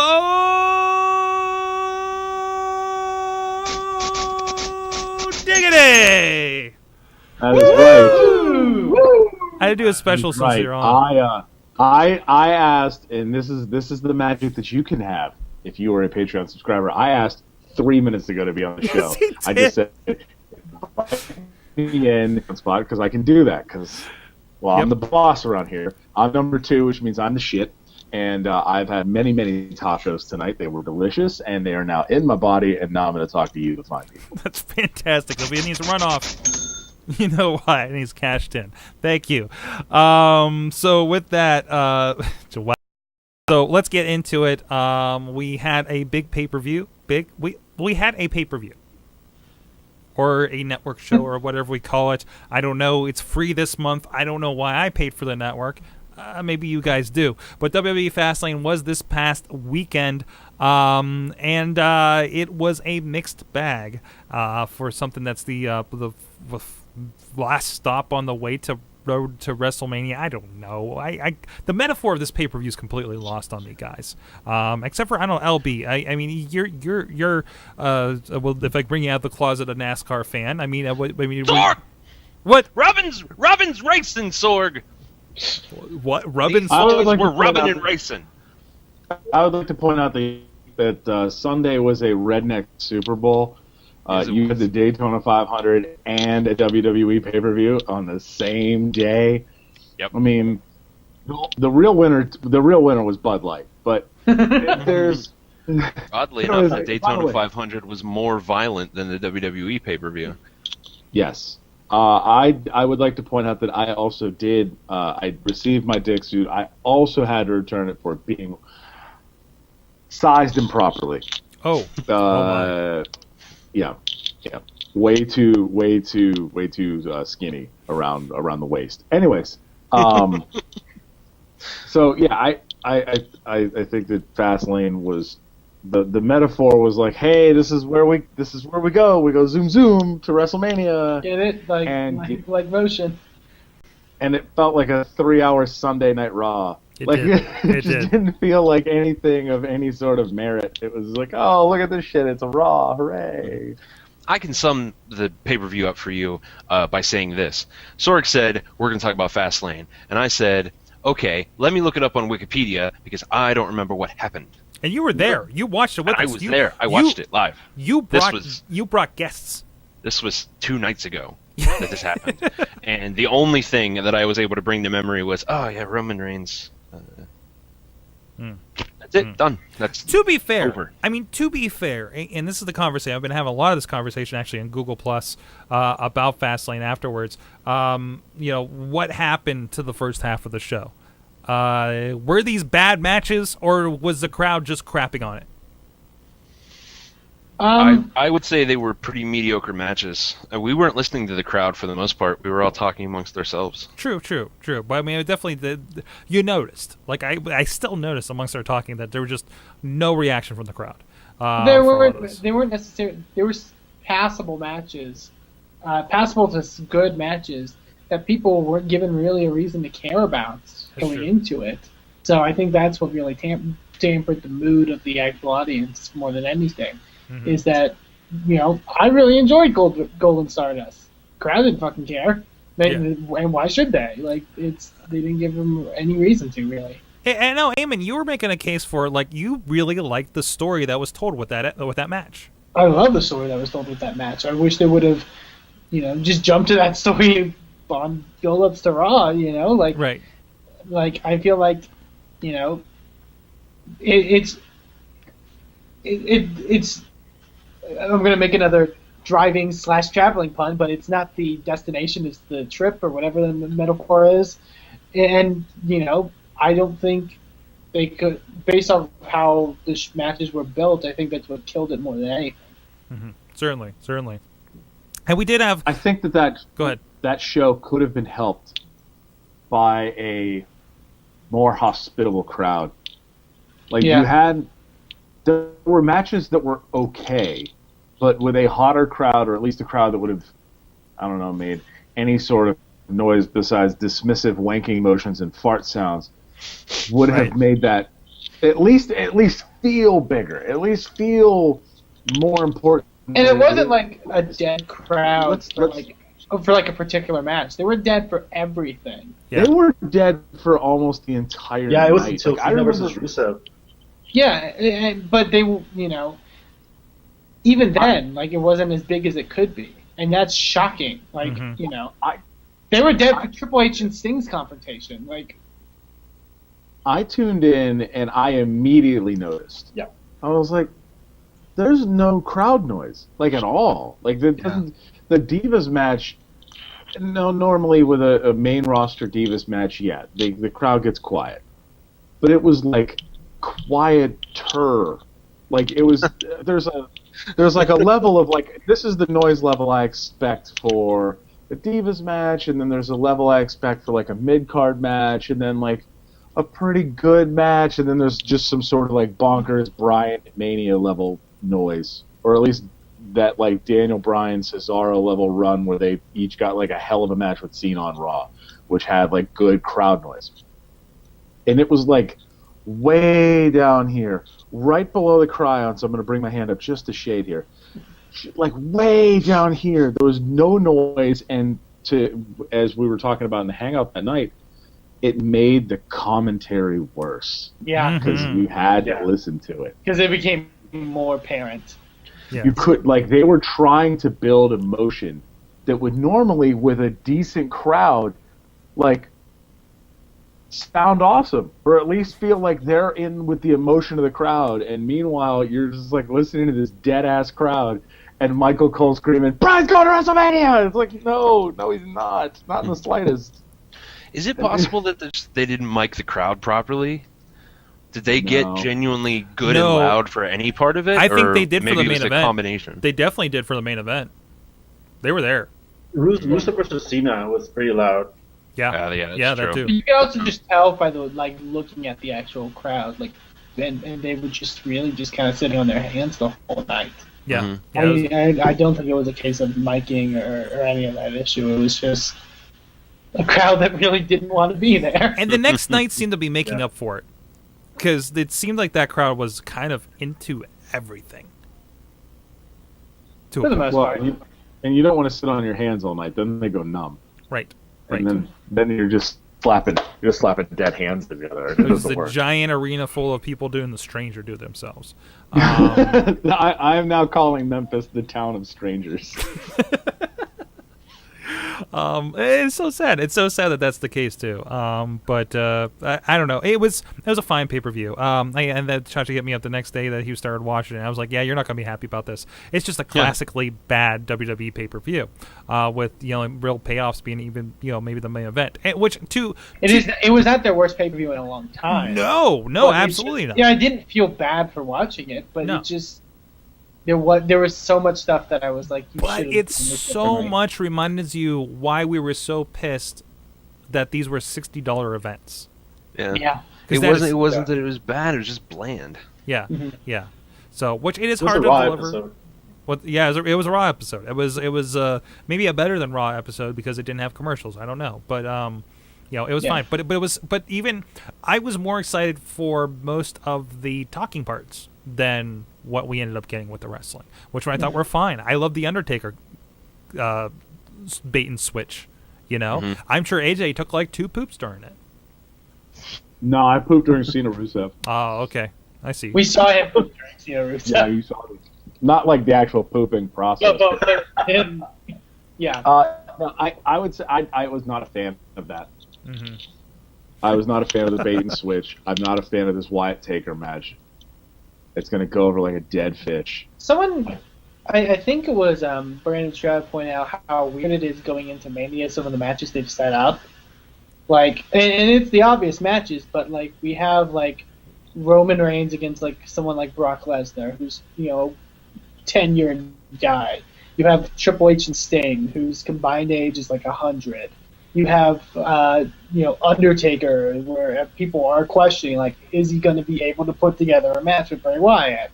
And you have and the way that's coming together, it's like there was such a period in like a year or so ago where like the undercard of the younger talent's really being focused, and that doesn't seem to be the case. And now we don't know what Bryan's doing for Mania even. Like it's interesting. Right. I think that's part of the knee-jerk reaction. I think that's the knee-jerk reaction to Reigns, the reaction that Reigns got at Mania or at the Rumble, where Reigns is clearly where they want to go. He's clearly the next super face that they want to set up, and they heard the crowd boo the ever-living daylights out of him, and they went, let's go back into our shells and go back to what's served us over the last 5 to 7 years. Right. And we'll put guys like Bray Wyatt into a match with Taker. That is going to be a squash match. Mm-hmm. I'm not looking forward to that match at all. I'm so worried of what they're going to be able to do. Like, yeah, Taker's like, apparently there's like photos of like Taker like in the gym and stuff like that, which is cool. But like, I don't think Bray Wyatt's going to be able to execute on the level that he's normally able to execute on with somebody like Taker. I want to bring it around to Roman Reigns here, and we're talking about kind of a little bit of the rebuilding there. Do you think Roman Reigns got his second wind as far as the energy, the role into WrestleMania? Did Daniel Bryan do the good job, or did Reigns step up? I like to say that Reigns had a chip on his shoulder going into this match, and it really kind of pulled it out. It felt like that after Fastlane. Mm-hmm. It felt like that. The problem is they executed what they did at Fastlane, and I was excited and behind Roman Reigns, and then they, again, in the build-ups, decided, hey, let's give him a microphone and give him a 15-minute promo. Mm-hmm. Don't do that. Mm-hmm. You know what's going to get people, not to be like all snarky and be like, oh, you can't cut a promo. Like, what is going to get people behind Roman Reigns and forget about the Royal Rumble and forget about all that, hate or whatever, is just have him coming out and beating up guys and being awesome at it. Mm-hmm. That's what gets him over. Yeah, I think they're trying to. Go ahead. I think they're trying to do with Roman Reigns what guys like Angle or Eddie Guerrero or Benoit did for Cena back in 2005, where they have the young Cena beat these guys that are like technical masterpieces, and now we're supposed to believe that, oh, you know what, Roman Reigns just defeated Daniel Bryan, and Daniel Bryan likes this guy, so let's get behind him. And I think that's the thing that a lot of people started to hate Cena for, at first. But that's not a bad strategy necessarily. The thing is, you just have to put him in those matches. Put him in a bunch of matches on Raw. Give him guys to work with that will make him look, and not to make him look strong or whatever, but make him look strong in a sense that he can be a badass. Certainly. And that's what he's so good at. That's what he was so good at when he was in the Shield, is being that badass dude. And there's no reason you have to give him a microphone every week. There's no reason you have to do that. I can't believe they haven't given him a manager yet. Right. I mean, clearly his biggest weakness is his mic work. So take that away from him. And to be honest, he's not the worst mic guy either. But who do you give him? Yeah. I mean, that's the problem here. But the problem is that you could give him anybody, but who do you give him, and how do you make it make sense? Like, you can't give him Heyman because Heyman's already got Lesnar. There's not really any face managers, so to speak. There's no face manager. The only obvious one that we've talked about this. The only sort of kind of manager that makes sense for Reigns is Ambrose, but they're not on the same path. No. But here's the thing: if you need to give him a chance to talk, that's fine, but don't make him cut the promos that every Raw guy has to cut. Yeah. In 15 minutes, where they go on and on about stuff, because that's the part where Roman fails on the mic, is because he slipped over his words, and you can tell that he's thinking about what he has to say next. Just let him say one line that makes him sound cool or badass, and then fucking have him be badass. You don't need to give him a 15-minute promo, because then his real, issues are going to show.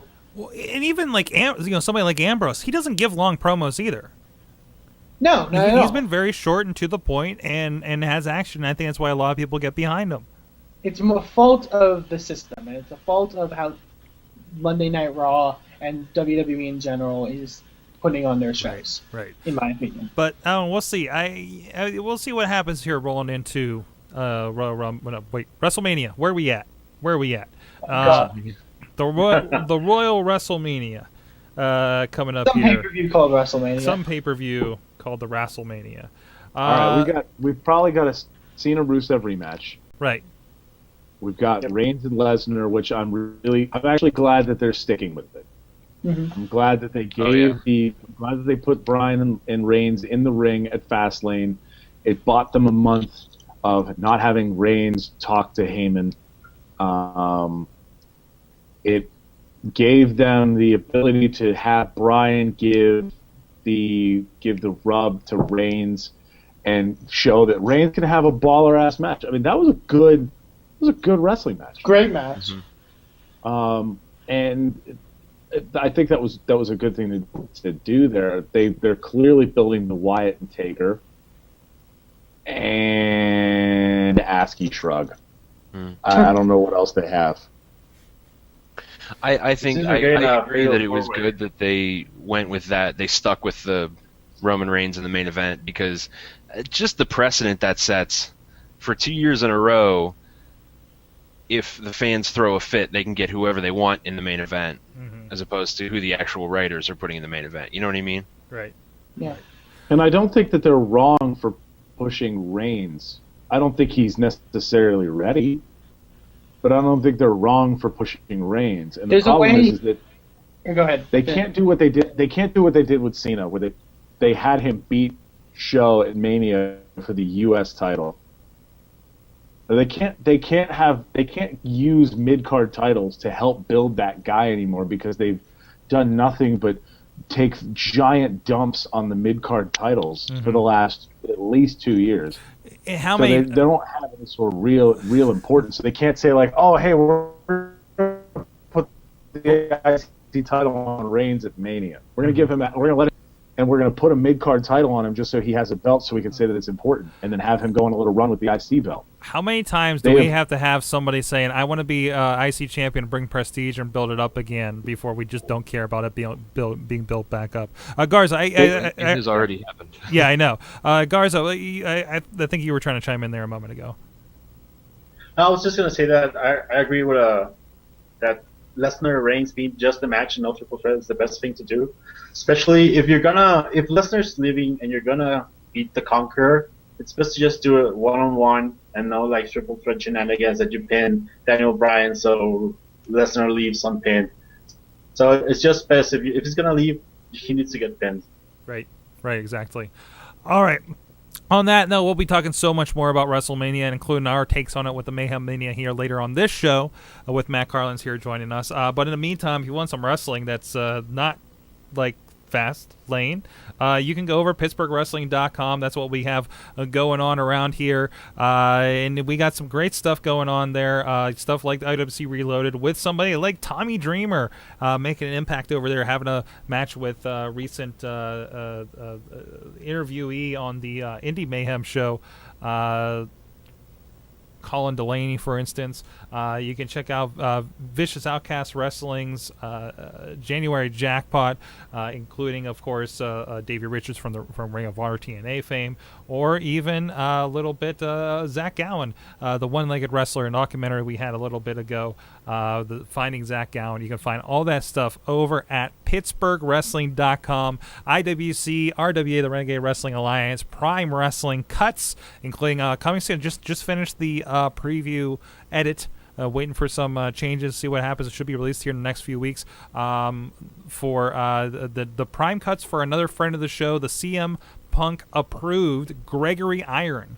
If you know who that is, the wrestler with cerebral palsy, and also teammate in the Handicap Heroes with Zach Gowen. So go check all that stuff out at PittsburghWrestling.com. If you sign up to the newsletter right there on the right of the site, you actually get a free copy of IWC's 100th show, including guys like AJ Styles, all kinds of names all over that show. So please go check that out. Sign up for that. You can check out everything coming out, including Sawtooth Willie every once in a while too. Which that you can check out youtube.com/Sorgatron Media as well. So with that, let's talk about the ladies, shall we?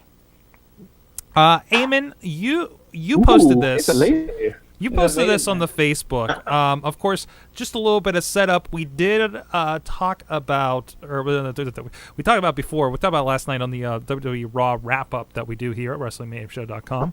We had like a 30-second match, tag team match, Bellas against Emma and Paige. They had extended entrances, sat through a Sting profile with Paige in the ring, and we got nothing. Also sat through like many like recap videos of other people's feuds throughout the show. And of course, the hashtag Give Truth a Chance got hijacked by everybody and everything. And the biggest probably was Give Divas a Chance after that poor planning and look that we got out of that. Now, Eamon, you came across something that happened on the Twitters. I did. There's been a lot of talk. The hashtag got extremely popular throughout, from the end of Monday Night Raw up until this morning. It was one of the top trends worldwide. But there hasn't been a lot of response from people actually within the company or people within wrestling about it until probably about an hour ago from a certain missing in action diva named AJ Lee, who had some things to say. These were actually in a response to a tweet that Stephanie McMahon sent out during the Oscars. I can't remember who the famous. I don't watch the Oscars. I apologize. Well, here, Patricia. Well, for those who don't know that side of it, and I only know this because everybody's been talking about it on podcasts since yesterday. Patricia Arquette spoke out in her Oscar speech about equal pay for people working in that industry, in the Hollywood industry, after all this time in Hollywood, paying God knows what to people, and still women are lower waged and not as prominently featured in the ways that they probably should be in that industry. And gee, doesn't that sound like something like pro wrestling? And the tweet, sounds a lot like pro tweet wrestling. Originally is thank you at Patty Arquette is her Twitter for having the courage to fight for hashtag women's rights on such a grand platform. Hashtag use your voice. Now, do you have the tweet in front of you here, Eamon? I do. Okay. And like I said, this was actually like literally about an hour ago. AJ tweeted Stephanie McMahon saying, quote, "Your female wrestlers have record-selling merchandise and have starred in the highest-rated segments on the show several times," and that's the first part of the tweet she follows, "and yet they receive a fraction of the wages and screen time of the majority of the male roster. Hashtag use your voice." So yeah, obviously, assumedly, things between AJ Lee and the WWE are probably pretty rocky at this point, based off of the stuff that's happening with her husband currently. Which is CM Punk, for those that don't know, who there's a lawsuit pending with the doctor from WWE, and WWE putting on the front page the proof from WrestleMania that he didn't have staph infection as he claimed.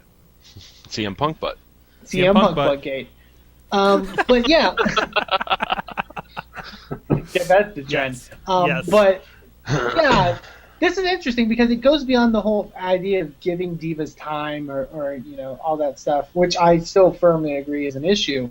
But it's also for a fact that AJ's basically throwing out there that, you know, the whole idea of equal pay, both from the fact that you know, divas are high merchandise sellers and they're in the highest rated segments on the show. That last part kind of sounds very similar to when we were talking about the TNA knockouts not getting paid jack shit, even though they were the highest rated segments of Impact. The Divas champion getting caught at working at a sunglass hut.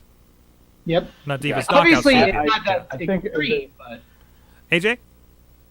I think the big issue here is the fact that Stephanie McMahon is retweeting the use your voice and retweeting the message of a Hollywood star doing effectively her own public service announcement during her Oscar award acceptance speech, and then AJ calling her out on effectively the double standard here, like, oh yeah, we really want to support women's rights, and then AJ goes, you're not actually doing that with your own people that you actually have the control and power over. Right. And she's not wrong. And you can see that. And one of the things I do appreciate about NXT is that they are giving the women time. They're giving women's storylines. The women's title in NXT, they had a baller match at TakeOver. And that sort of thing, it plays into what they're doing it plays up to what they're doing on the main roster, but I think part of the issue is that I imagine the WWE would come back and say, we promote the hell out of a show that is just our female wrestlers on E, which none of our other wrestlers have. None of the male wrestlers have there's no like following dudes in spandex on E. But also, and I can't remember, I can't remember if we mentioned Could this. be a show on. I can't remember if we had mentioned this before, but a lot of stuff that's really spurring this conversation was comments made by the Bella Twins, actually, from Comic-Con in Indianapolis, where they talked about, I think someone asked them a question around those lines, and Brie Bella was like, yeah, you know, if I was on NXT, I wouldn't want to come up to the main roster because I get time up there, you know, and they basically said, really, you have a 3-hour show and you can't give us more than 3 minutes? And that's one, the Divas champion of the company currently, and two, the other person that's one of the more prominent women on the show right now, saying those kind of things. Right. I think that really sticks out. And that's the thing with this whole give divas a chance thing. It's not an issue of I think women's wrestling should be, you know, very prominent and a thing that people get behind.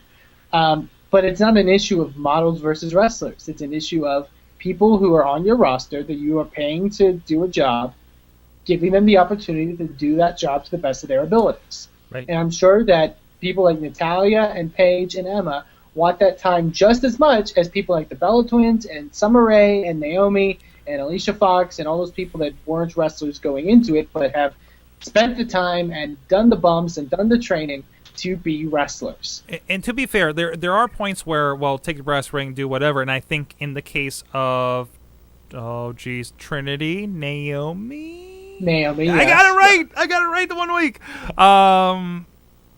And Natty really doing that when they had their mixed tag match last week, and even, you know, what they're doing at ringside with the guys this week.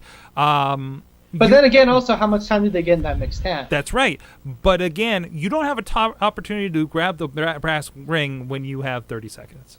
And it's just, and it's like I know this could be an isolated incident where something ran long and they're like, okay, do it in 30 seconds. Like maybe they just got the do it in 30 really seconds, not been an isolated incident. which could happen, which could have been the case in this case, but this is not an isolated incident, and it seems like they're always on the chopping block if that is the case.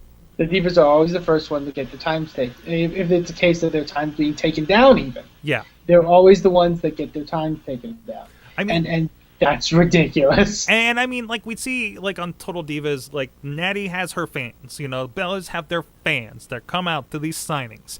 And I think about Jen Carlin's reaction when Dean Ambrose comes out for a whole minute last night, right? How underserved are these fans? I guess they have Total Divas now, at least.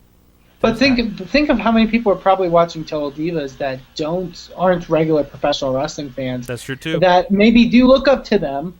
I'm not someone that looks up to reality TV stars, but there are people like that out there that would want to see them wrestle and be these powerful people that they try to portray them as on the reality show, and they turn into Raw and they get a 30-second match. Right. Hey, good point from the chat room. Actually, from Riz. He actually got his right name on here now. He says Nikki Bella has earned her way up there, even though she is with Cena. She has been impressive for the entire year. Both the Bellas have. Right? Both the Bellas. You can't. I mean, I think before this year, I would have just seen them as the model wrestlers, right? And we would groan every time they came out for the longest time, right? They've been in WWE for what, like 8 years at this point? I mean, they were off for like a year because they had gotten released at one point and came back. But yeah, right. They've earned their keep. Like I certainly, and I have a lot of respect towards them. And they're having the merch numbers that they have is tremendous. It's definitely tremendous. But we'll see what happens. I mean, what is Paige's? What opportunities has Paige had since she's been up from NXT? It feels like some of the commentary I've seen is like, oh, Paige grown, but it's like, no, Paige was having amazing matches, in the takeovers in NXT in general when she was brought up, and then again, then what, Same with Emma was actually pretty impressive too. It comes to an issue of focus. What happens when Charlotte comes up? I think that's going to be a true test, because that is going to be the first girl that comes up, and not even the first girl. Paige was a tremendous NXT wrestler. And what is she doing? Yeah. I'm going to say when Charlotte comes up, whatever happens is not going to make us happy. No. I'm not hopeful that it's going to be anything good. And it's going to come to that point where it's going to be, oh no, they're coming to the main roster.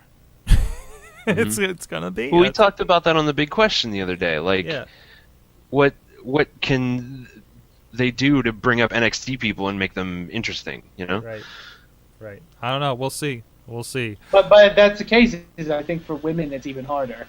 Mm-hmm. I think for men you have a bit more of a fighting chance. I hope that we've brought a lot of insight, being our big, massive boner panel of of male feminists. We obviously are very experienced. I mean, we know about the plight of the female and our general non-diverse at all panel. But I mean, it came up. We had to talk about it. So with that, one thing I can talk about that I am an expert on is pizza. We like the pizza around here. We do like the pizza. We like to be able to feed our guests here when they come into the Mayhem studio. We had a lot of great guests in studio and co-hosts and everything coming in lately. Rambling Movie Minute, AwesomeCast. It's around dinner time when we do that stuff, and I want to make sure they're not going hungry. You got to make sure they're fueled for the conversation, right, guys? Right, LB? Yep. Thank you, LB. Oh, man. So much. I mean, they even send me pizza all the way on the other side of Pittsburgh. That's just right. because they know I'm on the show. We are getting on that slice on Broadway to do the pizza delivery system to California for Alex Cars, whatever his name is out there. And for we Mad gotta Mike, pay him somehow for Mad Mike in New York. And if did I hear you say you were an authority on pizza? Oh, what is that voice? What is that what is that upstate New York voice I just heard? It's why it is that one and only Mad Mike. Sorg. No. If there is an authority on pizza, on this show. It is the New Yorker. That's right. And let me tell you something about pizza. This is Lent. This is Lent. Do you know what you have to do on Fridays in Lent, Sorg? You have to not eat meat. Not you know eat what that meat. means? That meant pizza day at my grandparents' house, that's for sure. That means a heck of a lot of cheese pizza, Sorg. Mm-hmm. And do you want to know how good Slice on Broadway is? It's so good. It's Kevin McAllister approved. Right. It and is? you know him. Can we say that? that? Kid rented a limo, and all he wanted in that limo was just a large cheese pizza just for him. Oh. And you know what? I bet he got it delivered from Slice. They didn't say it in the movie, but it looked like Slice on Broadway. No, they did not tell us to read this, obviously, at Slice on Broadway. But I think they're going to have to run with that. Kevin McAllister approved. Lent friendly. And actually, and then you know what? When Lent's over, best part, you can go right back there. You can get pizza with meat on it. And they got Slaughterhouse 5 big time. Or you could ignore everything about religion and get yourself a meaty pizza on any day of the week. Thank you, Slice on Broadway, and thank you, AJ, for the new theme song for SliceOnBroadway.com. Not officially supported or approved of by Slice on Broadway. The thoughts and opinions on pizza and pizza-related things are those of the Wrestling Mayhem Show and Sorgatron Media. But you can check it out and check it out for yourself. Great pizza supporting podcast in Pittsburgh on SliceOnBroadway.com. Check them out. Let them know the Mayhem Show sent you and is singing about them on at PGH_Slice on the Twitter. And Slice on Broadway. Look for them on Facebook and Instagram. With that, hey guys, we'll be right back with the big question, which is, holy crap! Sorry, Sorg, I had to do it. I had to do it. Thank you. Big question this week is, who likes the huff farts? Let's talk. Ryback. Certainly Ryback. What was the big question? Oh, I'll ask the question. Oh, that's right. Time for the thing. I forgot you don't give me notification. Sorg, you were the only one who got the preview. You got the sneak peek. And I forgot. Yeah, it's probably for the best. It's probably for the best. Remind me, don't let me get away without mentioning the things that I learned from wrestling from Facebook and Twitter this week. From Twitter? Yes, from the tweeters. People learn things on Twitter, Sorg? Oh, get right out of town. And the giveaway for this week is Best of AJ Styles Volume 2. It's actually Best of Bo Diggity Volume Forever. This episode. It's just this episode on the CD. Best of. All right. Big question, coming back at you. I am a big fan of the service called Did Slack. anyone else hear that Lesnar apparently walked down WWE last night? That's P grade if it happened. Yeah, I heard that. I don't. I didn't hear he walked. I heard there was backstage issues. Yeah, I heard he was there, but they just decided not to use him for dumb reasons. They announced Something different him. from walking Anyways. out, doesn't it? Anyways, That's all a right. lot different from walking out. Coming back in 3, 2. Yeah, don't bring it up unless we're confirmed with it. Yeah. 3, 2. And we're back, and it's time for the big question, in which I handed to Papa Lunchbox to expand our minds. Yes, that's true. We're going to expand the mind. We're going to grab either end of it and just pull and pull and pull until we hear our weird, deepest, darkest wrestling thoughts. This week on the big question, I was inspired by Monday Night Raw with the announcement that the Bushwhackers are being inducted. And that sparked a very heated debate in our weird little hangout, because some people were happy that the Bushwhackers are being inducted and other people are not happy that the Bushwhackers are being inducted. And basically the question for this week is, the WWE Hall of Fame, is such a thing with the big announcements before WrestleMania every year, is such a thing sustainable in the long term?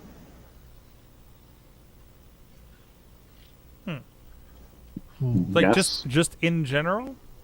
In general, will they eventually just run out of interesting acts to induct? I think if we're gonna to quote the wonderful John Siracusa, on an infinite time scale, yeah, they're gonna run out of people. But I don't think that they're gonna run out anytime soon. Consider the fact that what big name is going to be inducted in 10 years? Cena. Yeah, the people now. I mean, that's one thing. I mean, people who are in there now. Let's say, hey, listen, CM Punk pulls the stick out of his ass, he goes into the Hall. I mean, honestly, if he the fact that Randy Savage is only going in now tells me that there's listen, CM Punk will hold some beef. Brock Lesnar will go in. Kane will go in. Taker will go in. Cena will go in. Mark Henry will go in. Big Show will go in. I mean, there's Mark Henry a whole... Mark Henry will go in? Yeah. Mark Henry Yeah, Mark Henry's going. Are you kidding me? Yeah, absolutely. Yeah, he's right. Absolutely. It doesn't seem like it. Eamon, here's the difference. It doesn't seem like it because you've actually experienced his career. As opposed to everybody else. As opposed to everybody else. The Bushwhackers were great back in the day. Hey. They were. Hey. There's no actual. Let's consider this. There is no actual set of metrics or numbers or whatever. But Coco Beware is in the Hall of Fame. The fuck did Coco Beware actually do? Nothing other than be Coco Beware, and he was on that album that one time, and he had a parrot on his shoulder. Mark Henry goes in the goddamn Hall of Fame. That's not a question. Right. They will put Mark Henry in. There is a list of people now who we are all watching right now. Orton goes in. Batista goes in. Triple H. Triple H. Whenever he decides. Hell, Triple Vince. H. No. Vince and Stephanie both go in. Vince goes in when he dies. Yes. Vince goes in when he dies. Which Triple H will follow in Vince's path, where Vince could very easily right now tomorrow say, "I want to be in the Hall of Fame, damn it," and he could just go in. Okay, but he's not going to. He's not going to go in until he dies. And Triple H and Stephanie will likely do the same thing. They will not go into the Hall until they are done with the WWE, which is never. So they will never actually go into the Hall of Fame. Mad Mike, what do you think about the sustainability of the Hall of Fame? I think I think they'll have plenty of people to put into the Hall of Fame. I think they can induct fewer people per year. I don't think you have to have 6 to 7 people every year. You save the bigger number Hall of Fame class for your 5-year and your 5-year WrestleManias or your 10-year WrestleManias. WrestleMania 30, you're supposed to have a big class. WrestleMania 31, you can have 3 to 4 people go in and everyone will be okay with it. You have one celebrity, 3 wrestlers. Celebrities, you will never run out of with WWE because all you need to do is fart in a WWE ring and they will put you in the Hall of Fame. Hugh Jackman will eventually be in there. This is a guarantee. Oh, yeah. But I mean, and honestly, I think once more and more people let go of some of their issues, or you let go of personal demons that have happened, the British Bulldogs deserve to go in. Whenever Owen Hart's widow comes around, he will go into the Hall of Fame. Right. There are people who have mitigating circumstances. That's why Macho Man took this long. Right. It'll happen for all the guys that were missing eventually. I mean, you still we've never inducted a referee. Oh wow. I mean, I know there have been some shit with the Hebners in the past, but Earl Hebner, I think, deserves to go in the Hall of Fame. Joey Morello deserves to go in the Hall of Fame. Earl Hebner will go in the Hall of Fame and then he'll sell his ring out of the boot of his car. Yes, he will. But you know what? He'll be in the Hall of Fame. Right. But Nick Patrick. I'm serious. Nick Patrick, Hall of Fame. Who is the one? Curtis. Mark Curtis? Yeah, Mark Curtis. Hell, should. Teddy Long. We haven't even started to induct any referees. You could say, and the only ring announcer that's in there is Howard Finkel. Pat Patterson. Mean Gene. Oh yeah, Mean Gene's in there. Yeah. Pat Patterson's technically a referee. Just saying, he's at WrestleMania. Yeah. Where's Muhammad Ali for the celebrity one, right? I thought he was already in. He might be. Okay, you're right. I don't Anyways, what do you think, Garza? Building on what Mike was saying, I don't think they'll ever run out because the quality may get lower because eventually people like Maria Menounos is going to get in, Zack Ryder's going to get in, and even then, if you run out of those, you still have the old territories that Vince Senior used to have. You haven't internationals who bring in, and there's also had some years ago. They'd be inducting matches to the Hall of Fame. So they'll always have something to induct. That's right. It's a long history, and hundreds of people have been through there. And they're not all going to be Macho Mans. So some of them will be bushwhackers.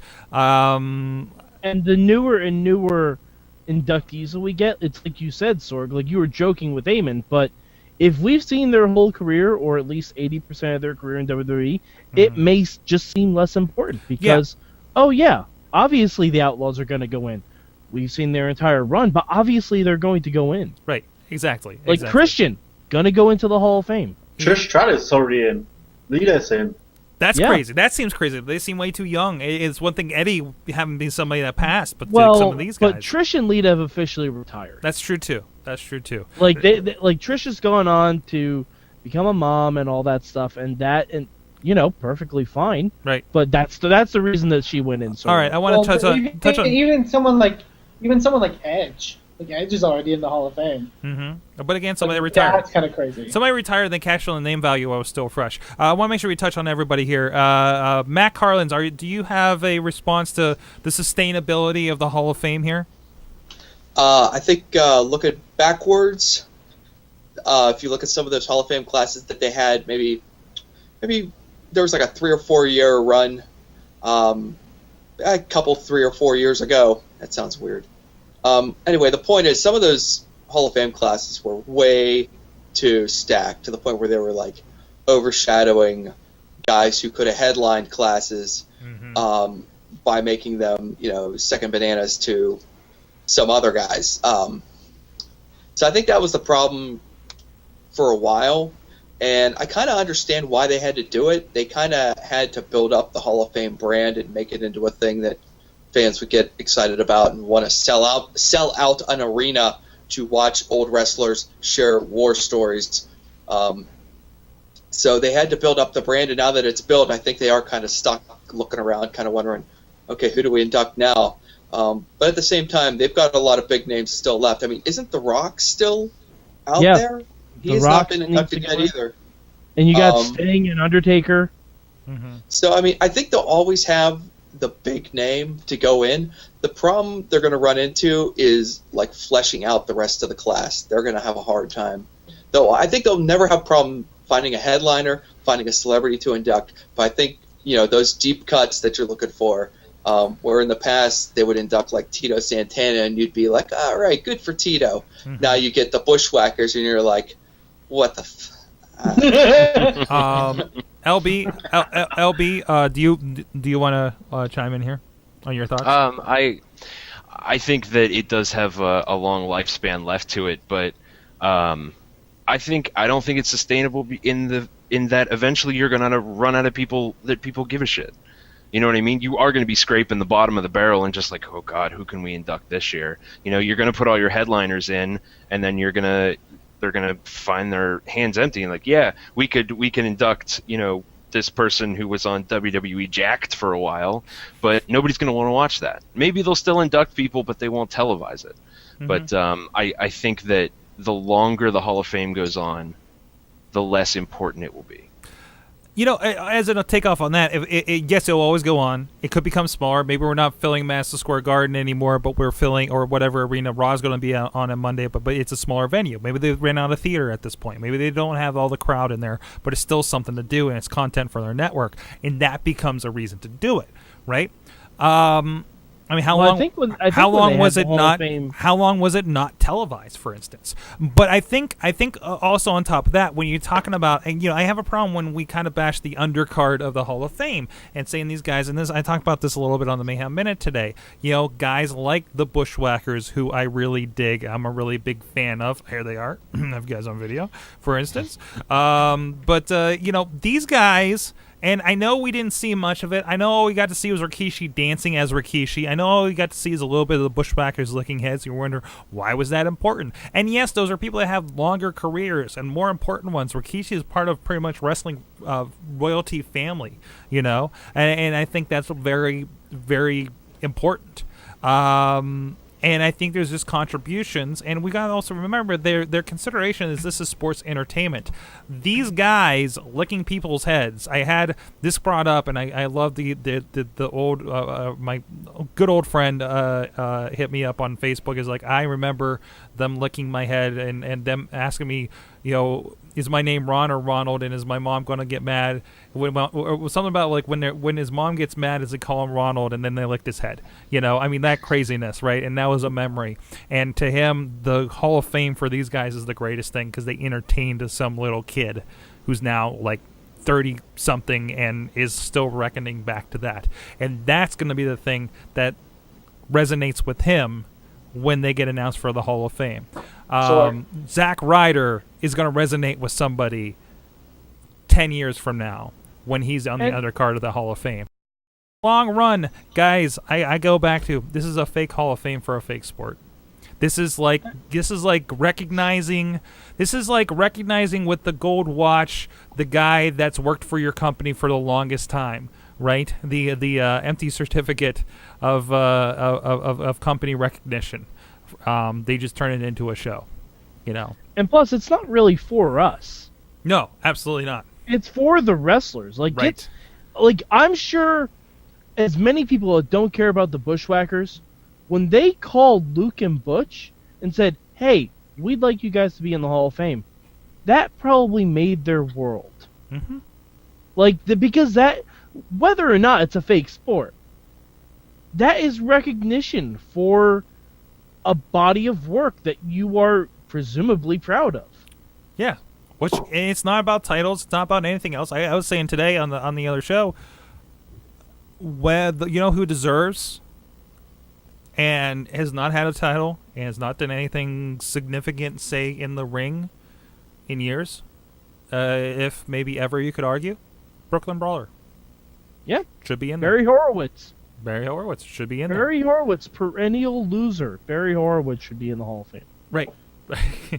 Right, and I mean, it just I think there's going to be they will flesh it out with, we've mentioned, sometimes they will have people that are like, I don't have no idea who that is. Does not need to be somebody who contributed to WWE in particular. We've had plenty of those. We've had promoters that Vince shut down, inducted into the Hall of Fame, for instance. It doesn't matter. They were a contribution to wrestling, and that gets identified. And they get to do something, and and these guys get paid, by the way. This isn't just you show up and get a ring. You get a nice paycheck when you get this. And sometimes when Vince brings in an old promoter, that old promoter sells his library of videos. That's right. Vince. That's kind of a thank you. Here's a ring for selling us your stuff. So Dixie Carter 2016. Come on, guys.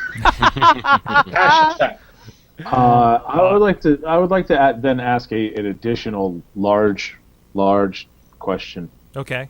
There are multiple professional wrestling there's the WWE Hall of Fame that we're talking about right now. Right. There's also an actual professional wrestling Hall of Fame. Right. This year they have announced their inductees. The Pioneer era is Joe Mousewoods and Great Gamma. The television era is Pedro Morales and Whipper Billy Watson. The modern era is Kurt Hennig and Rick Martel. Ladies is Vivian Vachon. The tag team is the Fabulous Freebirds. The colleague is Jim Crockett Sr. And the international inductee is Tomomi Jumbo Tsuruta.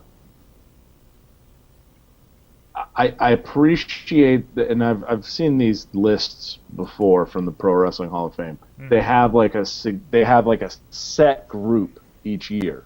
So they have before 1946 is the pioneer era, the television era is 43 to 84, and then modern era is 85 to present. They pick 2 people from each of those.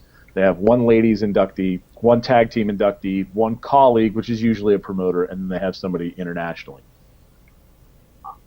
Which one seems to make more sense here? Because I think this one is more neutral. I'm sure that there's somebody behind it and everybody gets real mad that person still has beef with other people, but there's not the direct Vince McMahon doesn't like you or you don't like Vince McMahon and that's why you're not in such and such Hall of Fame, whereas these guys are more brand neutral or promotion neutral. Plus, this is like a non-profit. It's just interesting to throw this is like a non-profit in comparison. I mean, this is like, and I've heard about this, and I've heard of stories from some of the guys here locally talking about, going up to it, like Lord Zoltan and stuff. It's something completely different. It is neutral. It's just a group that kind of started this up.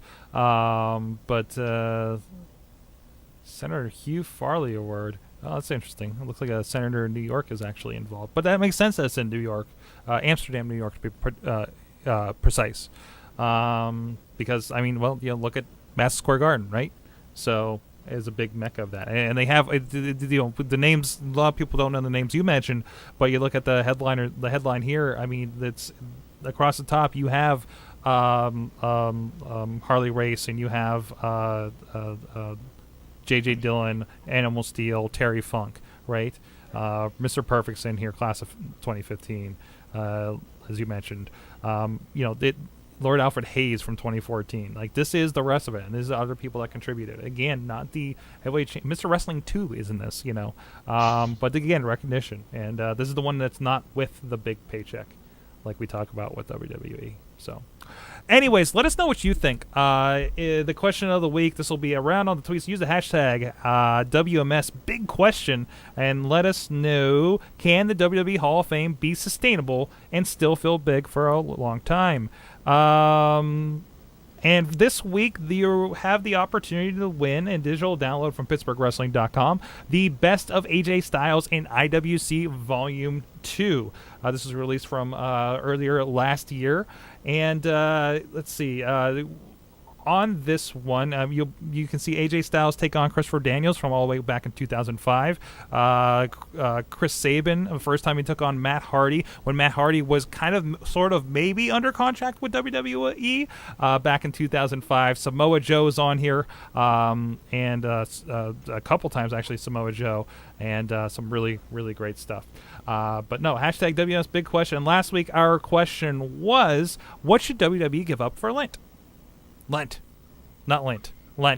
Some of our answers from Steve-O Explosion says, simple answer, it's Roman Reigns. Another one from The Wrestling Revolution. What? That jobber. Is this now? This guy, should you read this? I don't know. But apparently yours was, what should they give up?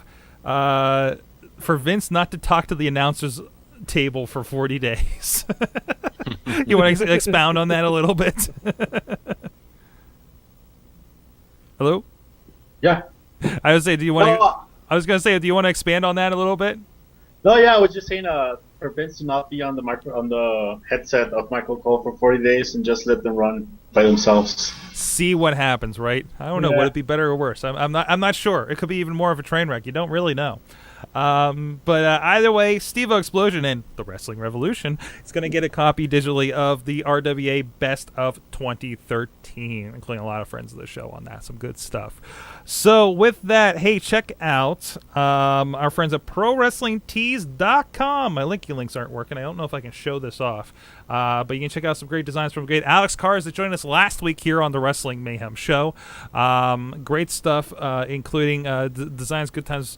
The Good Times, a Wrestling Mayhem show property at WMS. And I don't know if you guys have seen this, if I can pull it up real quick. There is a CM Punk inspired t-shirt going around. Let's see if I can snag that. CM Punk's first issue of Thor, the Thor annual that he apparently wrote, is going to be coming out coming very, very soon if it's not already out there. And to commemorate it's coming out this Wednesday. Is it this Wednesday? Thank you, panelriot.com. There is actually a Punk Thor mashup shirt you can check out. That's sweet. That is pretty freaking awesome. And I can almost guarantee you Punk is going to get a bigger cut of this shirt than he would have through WWE. And a lot more than he's getting from WWE now, that's for sure. So help him out and pay for those lawyer bills. Buy a CM Punk shirt, but first start at ProWrestlingTees.com/WMS. So it's time for... Oh, I almost skipped one. So Mr. Mad Mike, it's time for you to let me know, why should I care even the littlest bit about Impact Wrestling? Can that be the official name of the segment? I can't fit that on the title. Damn it. Sorg, I don't even have a good reason this week. All right, sighing check. I really don't. They had a 20-man Royal Rumble type of thing. You know what? You know, when we watch the Royal Rumble every year, one of the best parts of the Rumble is you don't know who's going to come out when, right? Right? Yeah. Yeah. So TNA had a 20-man Royal Rumble, and they tell us the last 5 guys. Then, if you go to Dixie Carter's Twitter at the top of the show, she tells you the first 5 guys. You tell us half of the entrants in the Rumble. Like, I mean, also, I just... Also, like, not to interrupt. Why Dixie Carter's Twitter? Like, why not the Impact Wrestling Twitter? Why are we promoting trying to bring traffic to Dixie Carter's Twitter instead of your own Twitter? Because Dixie Carter needs to feel important. Because amen. Dixie Carter's the only one not going She's anywhere. going to be in the WWE Hall of Fame in 2016. She needs that bump. When she sells the tape library so we can see what Sting did for 10 years? They won't show that. They won't show any of that, Sorg. But yeah, so they're giving us MVP versus Lashley next week. Yay, I guess. Lashley's already beaten him. I don't know where the drama is in that. But EC3, who is probably still one of the most over guys in the company, was in the Royal Rumble for less than 60 seconds. Less than 60 seconds. Oh, so it's like the real Royal Rumble. No.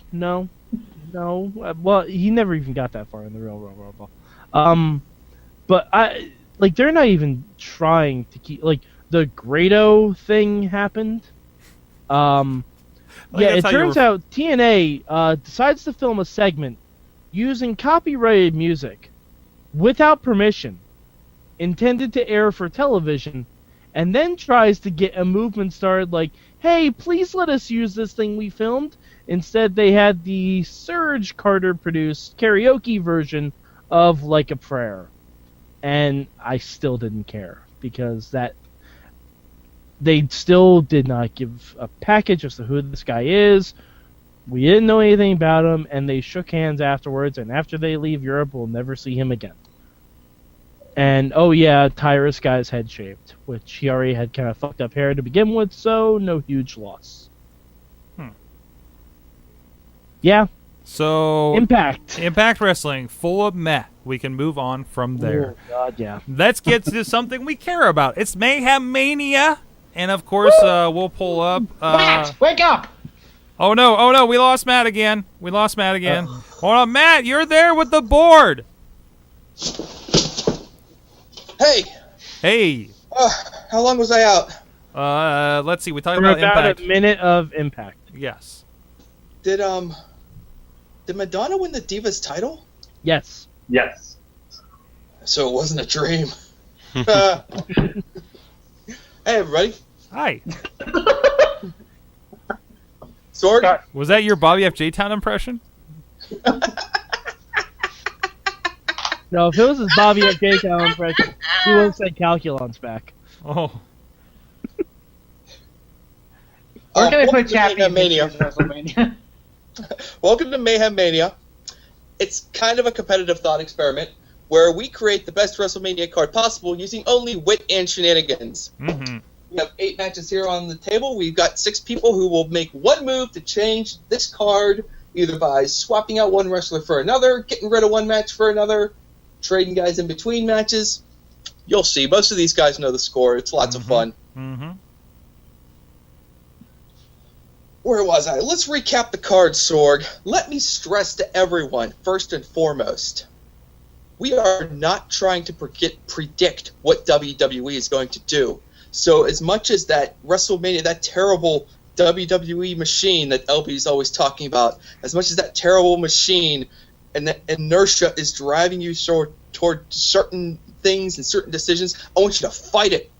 Fight that WrestleMania card, because you're making your own WrestleMania card. We're making a Mayhem Mania card, a better WrestleMania card, the WrestleMania card you deserve. And here's what we got. First, let's all celebrate the match that graduated to permanence. The Miz versus Damian Mizdow. Which will not be happening at WrestleMania. Hey. That will not be happening at this year's WrestleMania. But it should. It should have. And here's the rest of the 8. Here's the 8 matches that we have after last week's round. Hideo Itami versus Daniel Bryan. Triple H versus Sting. John Cena versus Roman Reigns versus The Rock. Charlotte, Char, as I like to call her, versus Sasha Banks. I can't believe you guys popped for that. Rusev versus Brock Lesnar. The Usos versus Kid and Cesaro versus The Big Show and Kane versus Dean Ambrose and Seth Rollins in a 4-way tag team match. Goldust versus Stardust. Hold on, pause. Wait, just one more. Pause. Can you run that? Sure, I will. Be happy to. AJ, let me just mention real quick here at the bottom. Finn Balor versus Bray Wyatt. Now, this one here, you might be wondering, what the hell happened? Well, the Usos versus Tyson Kidd and Cesaro versus The Big Show and Kane versus Dean Ambrose and Seth Rollins. Any questions, AJ? No, that was the one. I just needed to hear that one again. All right, Let it sink in. And of course, let that percolate for just a minute. Oh, I have a rule for this week. Uh-oh. I have a rule for this week. It's kind of a punishment, but you guys probably won't mind too much. But last week, like, all of you guys were picking NXT guys, and, you know, I love NXT guys too, but, dude, be serious, all right? No NXT guys this week. No NXT guys this week. Bring me an NXT guy, and you'll be gone. Damn it, I was going to replace The Rock with CJ Parker so quick.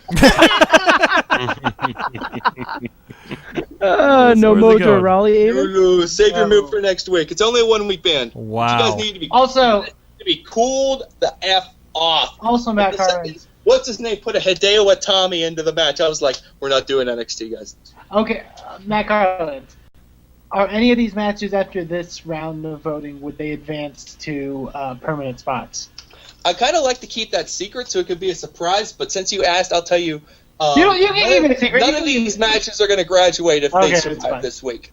Okay. These are all so fresh. The most some of these have been on here is like for like a round, so they got to get going. If they survive 3 rounds, they graduate to permanence, the super card, if you will. Wow. Let's get down to business. All right. Mad Mike, you're up. Yeah, Mad Mike, you're up. Sorgatron is on the deck. All right. I am changing a match. I am taking one match out and replacing it with another. Okay. Very good. I am taking out Bray Wyatt versus Finn Balor. Aww.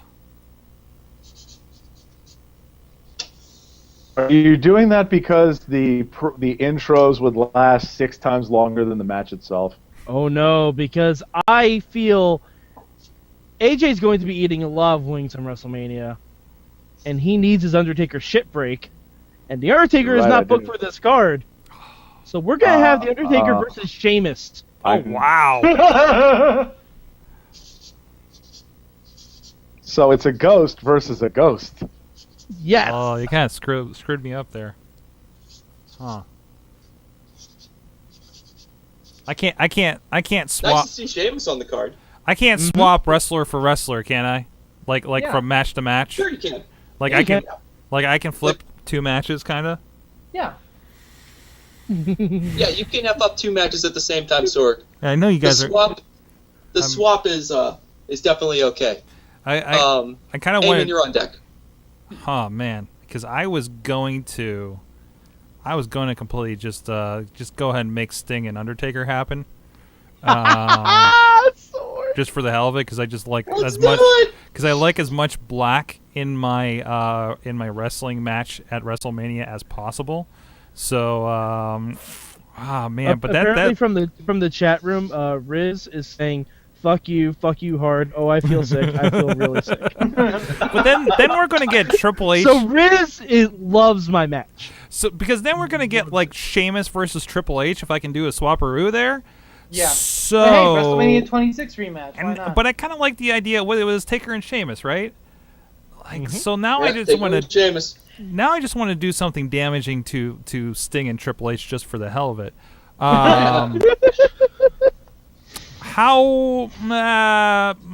Okay, so somebody who could potentially come back. The guy I think about is going to be a long shot because I don't think he can officially come back, but I feel like it's inevitable one day. Does that count? Within the realm of reality, if it gets too controversial, we'll let the panel vote. Is Stone Cold Steve Austin controversial? Yes. Okay. Sorg, how No. about Randy Orton? No, I'm not picking Randy Orton for anything. Let's be. Wait, no. hold on. I'm just saying he's not on the card. That's all. Wait, hold on. Let's put it to a voice vote. Do you guys believe Stone Cold Steve Austin is within the realm of reality? No. Yes. No. Okay. Sorry, Ric Flair and Shawn Michaels on the card at one point. That's true. That's true. They're able-bodied. That is true. Ric We're Flair not is sure always about, a possibility. We're not sure about Stone Cold. Wait, where's Cena? Cena's in that crap match, right? Yeah, Cena's in that 3-way crap match. Don't you do it, Lord. What? Don't you do it.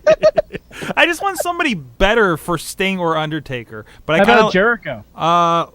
Ooh. That's the opposite. Ooh, you're influencing me. Sting There, versus honest to Jericho? God, there That isn't could a be trombone sound sad enough for that match. You know what, I'm just guys? trying to think of guys who aren't on the card. You know that's what? all. I think this is within the realm of possibility. I might be stretching it slightly, but I think it's been proven that it could be Ricky Steamboat versus Sting.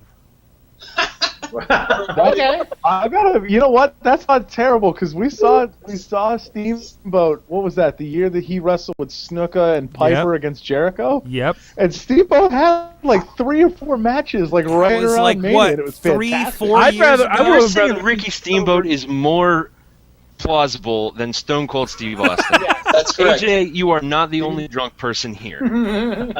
I would have rather seen Listen, Steamboat versus Bryan. Austin's got 2 bad knees and wrestled more recently. Steamboat has wrestled more recently than Austin. That is true. That's true. This is true. And also, I'll Austin put has that shit said on the table. repeatedly that he's not going to wrestle. Yeah. No, not going to do it. So I could see them bringing back Steamboat for a match. All right. So this has to be completely in the realm of possibility, or is this just like I can make up whatever? Yeah, but keep a lid on your brain for a second there, AJ. You're on deck. Eamon, you're up right now. Okay, I have an idea. I think I know what I think I had an idea of knowing what I'm going to do with mine, so I'm just going to do it. The 4-way tag's becoming a tag match. It's just Usos and Ken Cesaro. Can he act 2 like that? Well, you know what we that's can a good say question. is that.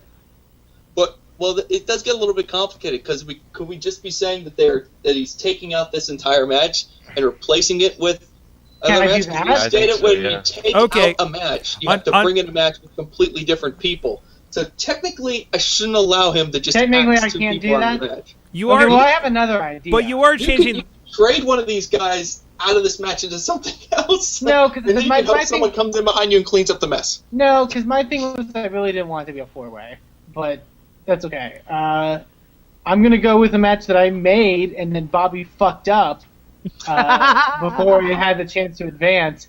Take out Hideo Itami and put in Dolph Ziggler. All right, good deal. All right. All right, hold on. I have a question. If we have Bobby on next week and he just takes out Ziggler... Bobby? Hey, Bobby. No. Bobby, I don't care what version of you is going to be choosing in this Mayhem minute. You're not fucking with that match. I really hope it's Ronda FJ Town. We didn't record that for gold. No one gets the joke now. I don't care. Not even the care. Patreon guys. Donate to Patreon then. Fine. I don't Hey, give two a- of them. They're in the chat room. Two of them were here for it, so that's If you okay. want FJ The Town. feed was down. But two of them were in the hangout, so. But yeah, that's my pick. All right, who's next? AJ, you're up. Garza's on deck. Right. I have to be entirely honest. When you listed all the matches out, I was actually quite happy, and I would have just been like, "That's the card." But now that we've ruined it, can I? I want this, and I know this is not. I need to ask this question. This is another inside the realm of possibility. Can I get Dean Malenko? No. I don't know. Dean's pretty messed up, isn't he? Yeah. I think so. Oh. Somebody's I will dying. say this. This is what I would have done.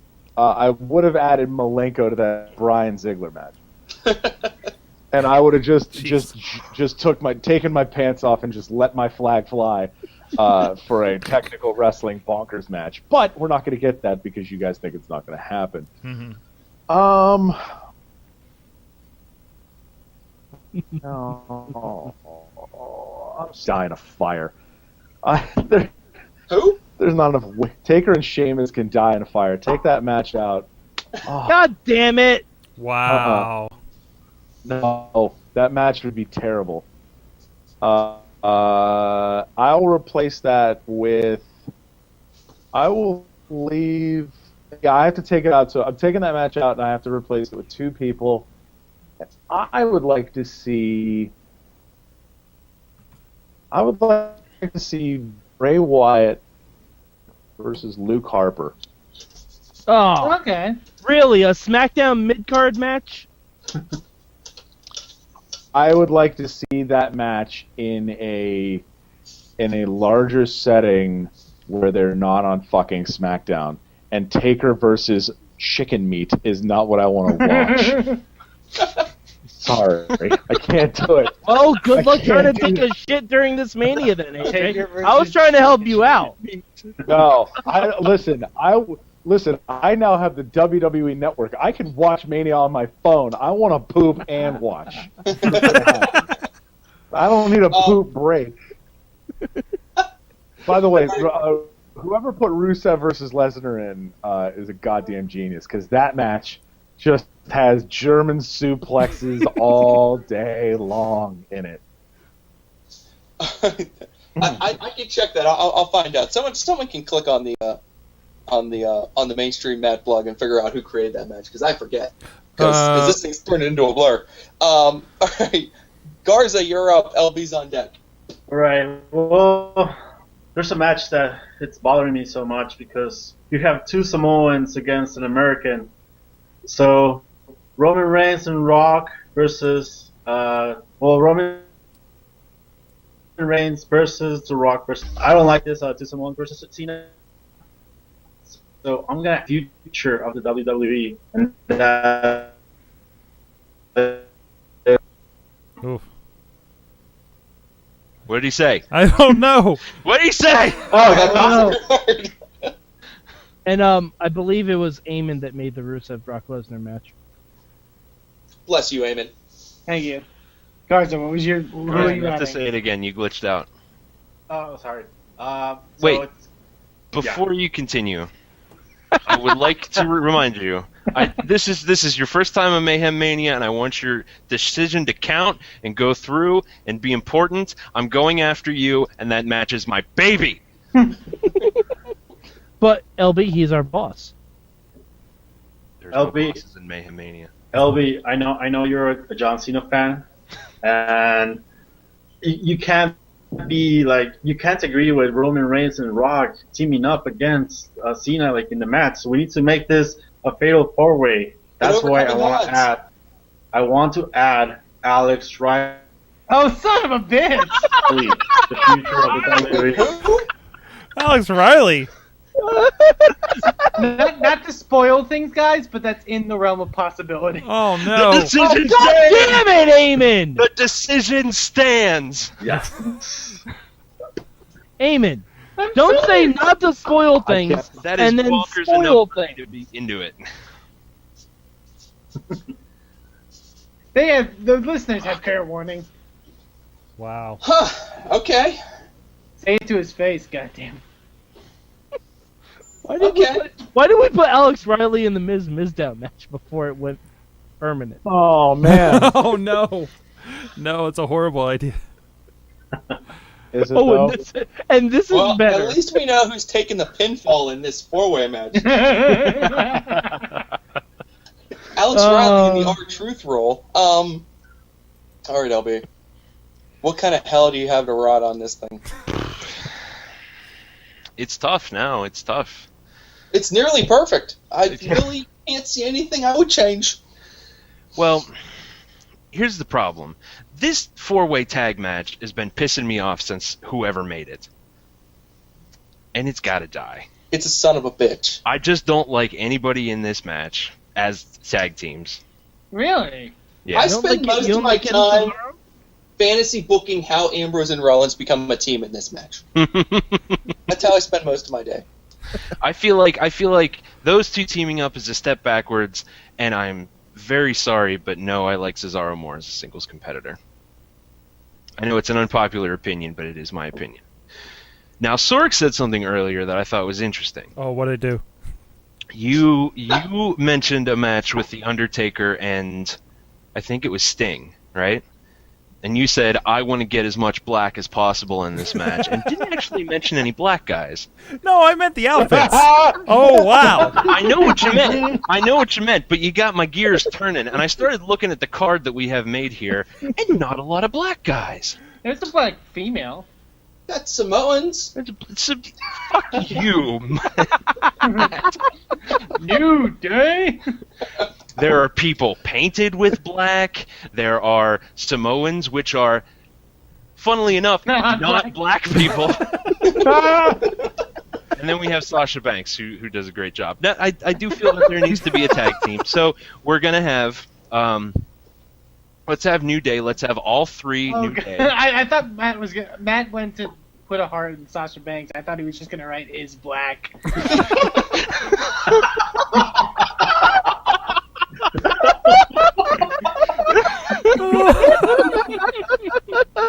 Oh, now he's doing it.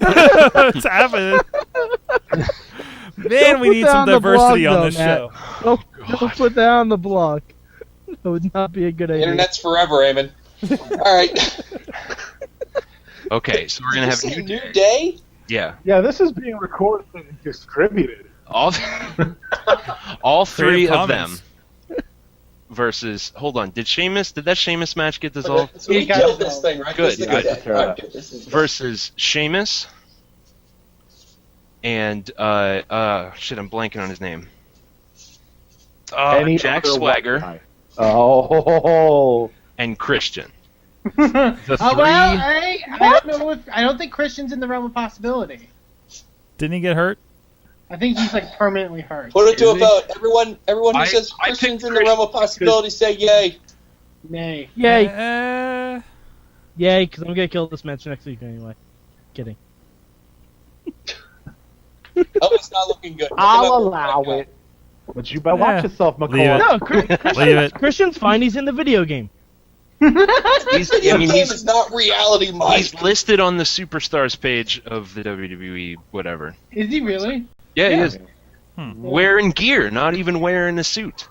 That's weird. All right, yes or no on Christian? One more time. Yes or no on Christian? Christian, Yes. now. Yes.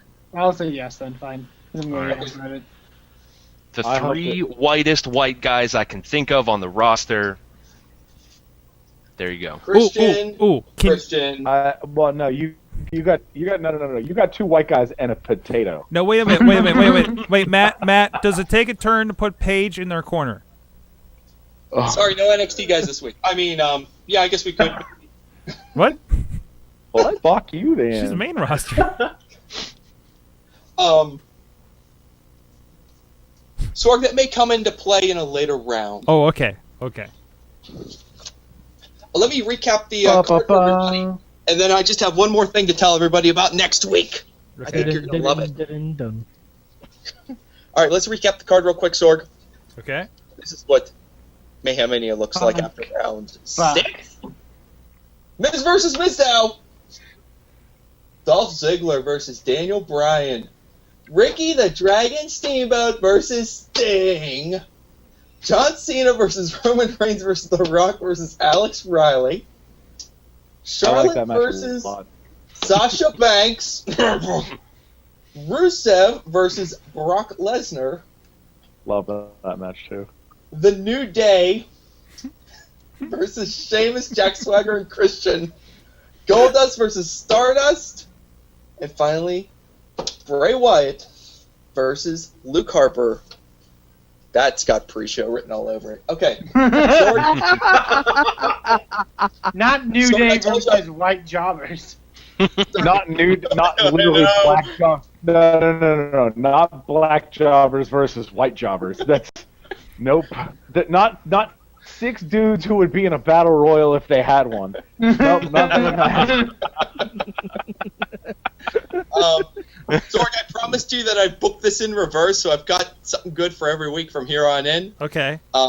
It's a good opportunity for me to tell AJ and Garza that as Patreon subscribers, you will both be granted special privilege in an upcoming round, and I'll give you the details on that at a later time, but I wanted to give other people a chance to jump in, because if someone wants to last minute get in on the Patreon, maybe they could take advantage of the privilege as well. Do what I do. Put your money where your mouth is and donate money to Patreon, and then you can do things like 3 minutes before the show say you want to be on it. Join Patreon. I don't know how scalable this is going to be if we get a lot of Patreon support. It's going to be greatly scalable. I promise. Okay. We might have to put certain limitations if we get to a certain point. No, we don't. Okay.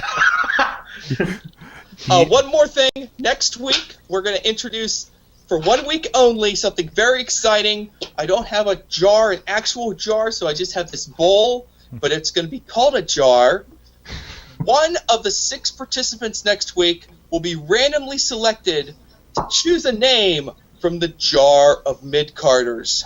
And they will be forced to place this mid-carder onto the card for Mayhem Mania. So just for fun, I'm going to draw a name for you, Sorg. This isn't for realsies, but we'll just do it for fun. So if this was happening, it Sorg, could look like this. I want you to be like, Sorg, you've been randomly selected to pick from the jar of mid-carders. Are you ready? I'm ready. Fandango. This is going to be me fantasy booking. Axelmania. Oh, dude. Axelmania. If I get Axel... This is actually how they book Raw. The fucking full mid-carders that they pull out from time to time. Congratulations, Sorg. You drew Fandango. Yeah! Oh! What's up, Sting versus Fandango? Fandango versus Sting. Yep.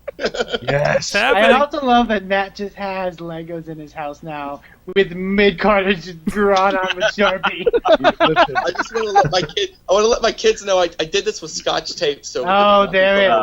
Damn it! Yeah, that's no. That's the dad move. When you're a dad, you get to have like random stuff. Like I could probably do this with like Hot Wheels cars. I have that. I got that level of car game. Put a little tape underneath the car, right? And yeah, exactly. Wow. We do what we have to do. Wow, Mainstream Matt, everybody. At Mainstream Matt on the Twitters, 1T, mainstreammatt.blogspot.com. Matt, I hope that you don't have anything lewd on your blogspot, as they just changed the terms of service over there as well. I can't remember. It's time to go look at the archives. Well, guys, hey, let's take a second and find out what you guys learned from wrestling this week. But first, hey, a lot of people actually responded to us. We were putting a question out early today on Twitter and on Facebook for Wrestling Mayhem Show and at Mayhem Show on Twitter. First of all, our new Patreon supporter, Buddy Landell, our first executive producer, he is pledging $5 an episode of the Wrestling Mayhem Show. Oh, man. Yes. God dang. He's stepping it up. Good for you. At the $5 Listen. level, you get some extra fringe Orlando benefits cheese. there. You get the super secret email that you guys don't get. That I have to start making now because We are somebody's on paying the for show, and we don't get this email. it. No, they don't Nope, get this I do. email. It's great. Nope, It's they a don't. great email. But he says, what did he I learn read from it this with week? fine brandy. Just- I just sit there with a snifter of brandy and read this email and say, yes, my minions do this. My fucking Patreon supporter cave. But Buddy Landell, he says what he learned from wrestling this week, just how much he misses Bo Dallas, for one thing. Kyle T on the Facebook says he learned that you don't fuck with Yoshiko because she will make you look like you're from the Planet of the Apes when she gets done. We'll talk about that on That's probably. another story. That's another story for the Indy Mayhem show. Japanese wrestling gets real, y'all. Also, Steve on the Facebook says he learned that it's everybody else's job to make Roman Reigns look good while he stands in the ring with a dumb look on his face. Missy M on there says, I learned that every week Seth Rollins just kisses the authorities' asses more than the week before. So, there you go. You two can let us know what you learned from this week at Mayhem Show on Twitter and on the Facebooks and the Google Pluses. What did you learn for this week in wrestling, AJ?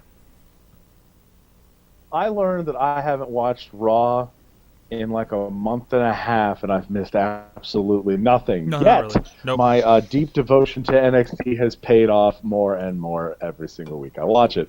So if you're not watching NXT, you should. If you're watching Raw and you'd like to see something more than 20 minutes of them talking, you should watch NXT. Yes. Mostly for William Regal coming out and just going, yeah, we're going to have this match, and yeah, I know he doesn't get a championship match, but... Adrian was going to wrestle Kevin Owens because he put him in the hospital a few weeks ago, and he should get a chance to get back at him. Carry on, and William Regal just keeps that shit fucking going. It's beautiful. It's wonderful. It is 1 hour of wrestling perfection every single week, and I'm very, very happy with it. All right, LB, there's a request for you to read what's in the chat room. Oh, God. Well, then you're going to have to come back to me so I can bring up the chat room. All right, Matt Carlins, what did you learn from wrestling this week? Thanks, Sorg. I learned this week that you can drive any Dean Ambrose fan to the point of insanity simply by singing Wade Barrett's theme song over and over and over again. Well,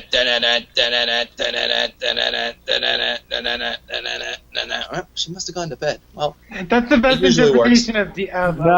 No, she hasn't gone to bed. She's serving you divorce papers in an hour. Sorry, because this might be true. What'd you learn? Antonio Garza at Zero2K on the Twitters.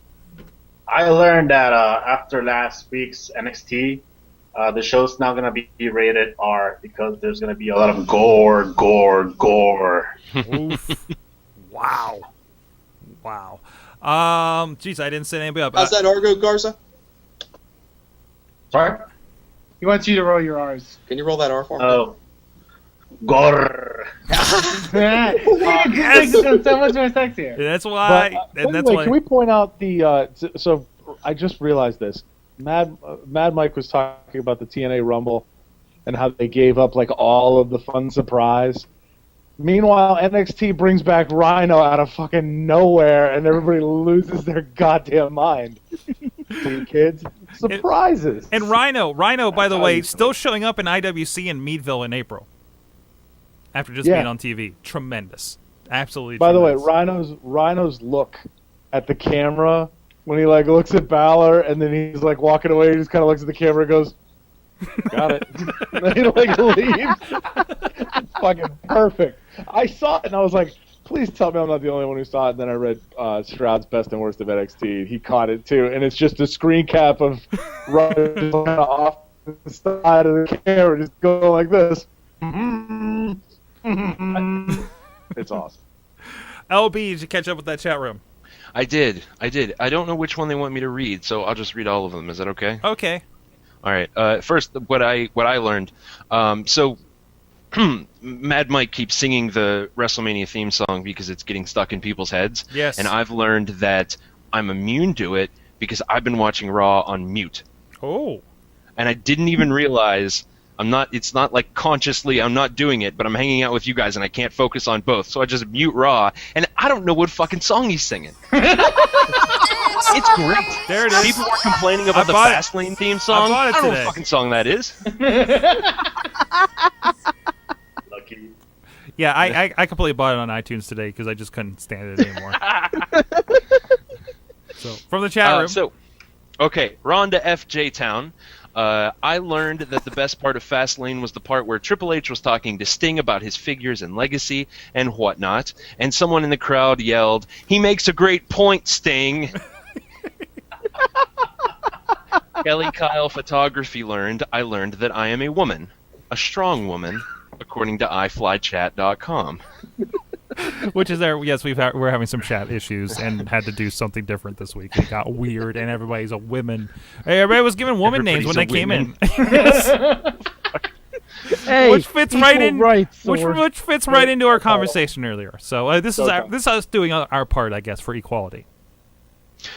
Tamariz learned how my eyes feel when they explode into tears of blood after watching a grown man named China dressed in drag twerking. Don't click that. How else is he supposed to get boners? Wow. And Wheels RWA learned that he hates winter. Eamon, that has nothing to do with rest. Oh, that does have they had to cancel their show. This No. He hates winter, the TNA knockout that seduced Angelia Love. Oh, don't we all? Eamon, what'd you learn? I learned that there's more evidence to my theory that Dean Ambrose is the stupidest wrestler on WWE right now, character-wise. Getting himself disqualified when he wants to win a belt so bad, and then just walking in and showing the belt that he stole right in front of Wade Barrett's face, and then leaving. Yet still most beloved, right? So yes. Yes. Updates from the story that we had and the discussion we had earlier in the show concerning the ladies. Tweet that was just sent 15 minutes ago from @Vince McMahon. Jeez. We hear you. Keep watching. # Give Divas a chance. Wow. Whoa. Wow. That's confirmation. AJ Lee coming back. AJ Lee's back, baby. AJ Lee return confirmed. To get squashed next week on Raw in about 30 5-minute seconds. pre-show on Mania. Oh yes, boy. Sam. Oh Give boy. Divas a chance. Mad Mike, what'd you learn? I learned that I don't even think TNA is the 4th best wrestling show I've watched. Oh wow! Like seriously, and I don't even know. Give Impact a chance, Mike. Sorg, I've been trying. I've fucking been trying, Sorg. Should we give up now, on it? Now that they don't even do a best and worst on Uproxx anymore, I feel like I'm the only person watching Impact. Yeah. Really Spoiler alert, you probably are. I know. God damn it, Except for I somebody know. that left their TV on after a haunted Amish. Yeah. Yeah, and about like a dozen people looking for a barbecue show. That's right. They're like, "What's this wrestling shit?" We'll watch it for a minute. I'm sorry.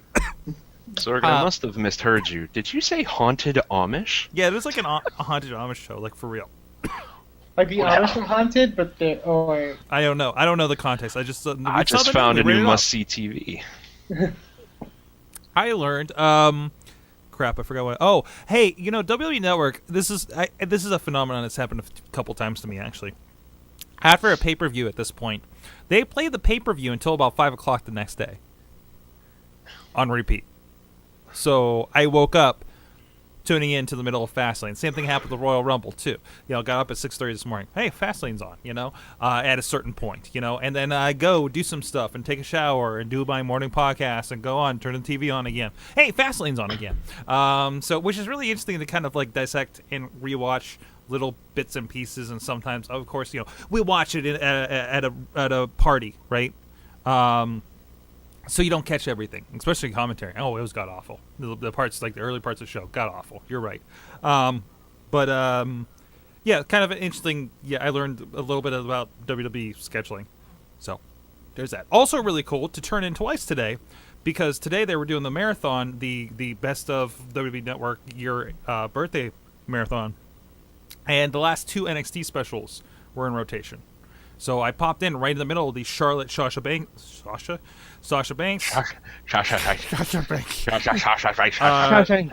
that match from Takeover Our Evolution, and then bits and pieces of the Kevin Owens. I took a nap to Kevin Owens versus Sami Zayn today. That was incredible.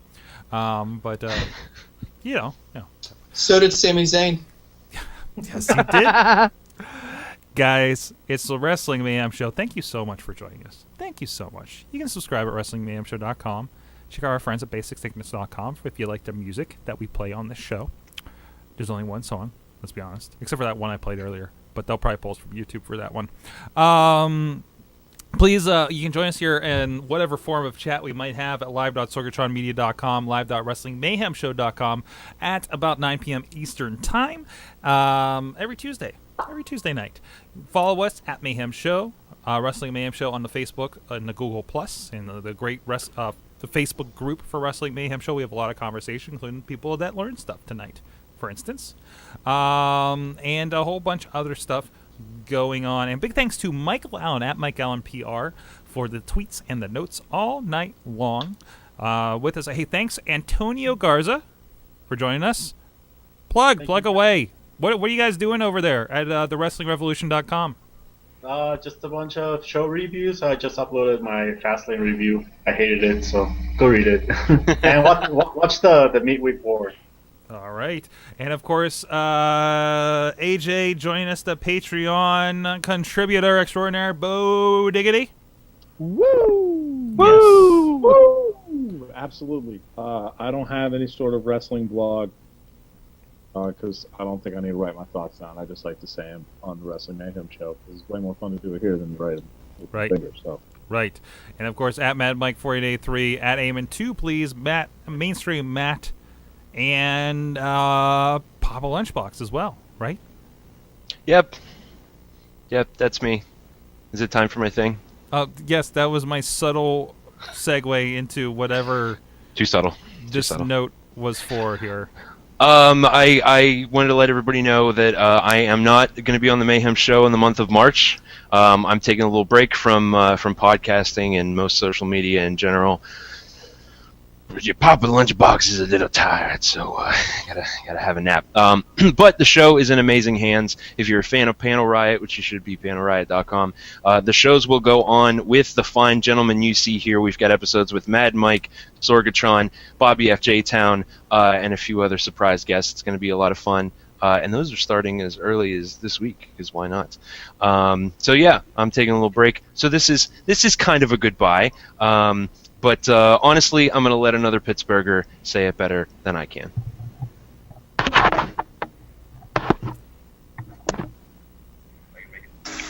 It's such a good feeling to know you're alive. It's such a happy feeling. You're growing inside, and when you wake up ready to say, I think I'll make a snappy new day. It's such a good feeling, a very good feeling, the feeling you know that I'll be back when the day is new, and I'll have more ideas for you, and you'll have things you'll want to talk about. I will too. Thanks, everybody. Bye. Bye, Papa Lunchbox. Bye. Thanks, Mr. Rogers. Bye. I'm just going to end it on that. I'm just going to fade it out. I'm going to fade out. It's just going to be a quiet fade to the music. Or to... No, not that one. By the way, followed by Dancing R-Truth. Yeah. Wow, that was amazing. I need to clip that out for YouTube. That needs to completely happen. Kelly Kyle, please let his pants fall down. It didn't, like, right at the last moment, I was like, I should just take my pants off. I should take my pants off. When I get up, they see my bare ass. But I can't. There's no socks to cover the, It wouldn't have worked.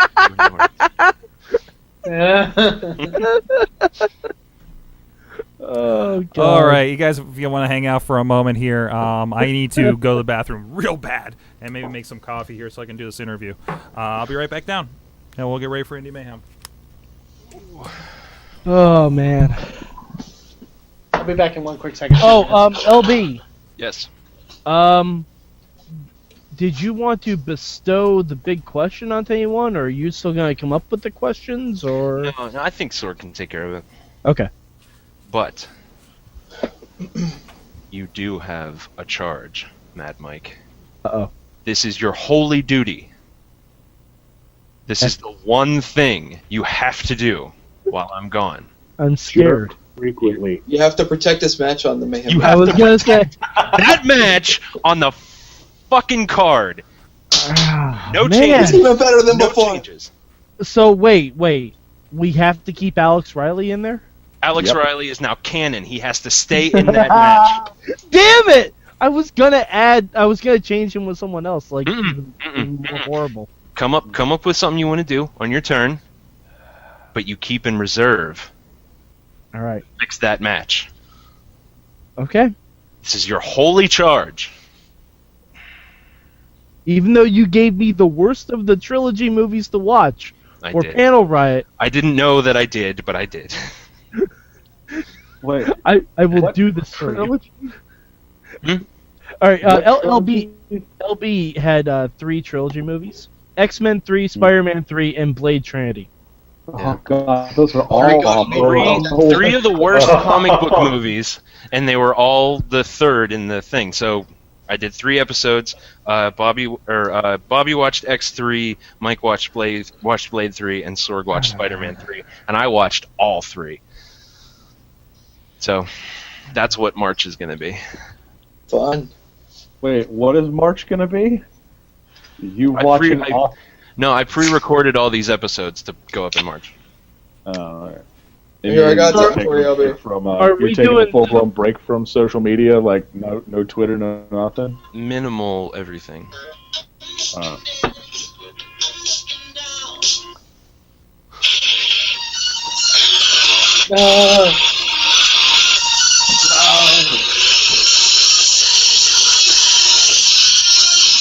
I don't know what this is. What is this? It's Alex Riley's theme song. Yes! Yeah. He's a new tentpole for that match. Speaking of tentpoles, what's up, guys? That's how you try to do things. It happened. I would like to point out that I fully believe in that Wyatt Harper match. That was not like a joke thing. I fully believe that match is better than Taker and Sheamus. Because Taker and Sheamus would be fucking terrible. You guys are all like honestly don't living in fear of another Undertaker match. Taker should have hung it up at the end of the Hell in a Cell. He's now He's 2 matches into fucking not great time. But and you know I what? hope that he got away with Go. He got away with it at 29. At 30, it was fortunate enough that it made for a nice bookend that he could walk away there. But now coming back is highly subject. Now you are tarnishing the legacy. I still maintain that if he hadn't gotten concussed in the first 5 minutes of Brock Lesnar legitimately trying to murder him, then it would have been a lot better match. Quick, how much older is Sting than The Undertaker? Oh, man, we looked this up on Sunday. 2 years? 6 years. 6 years older, or something crazy like that.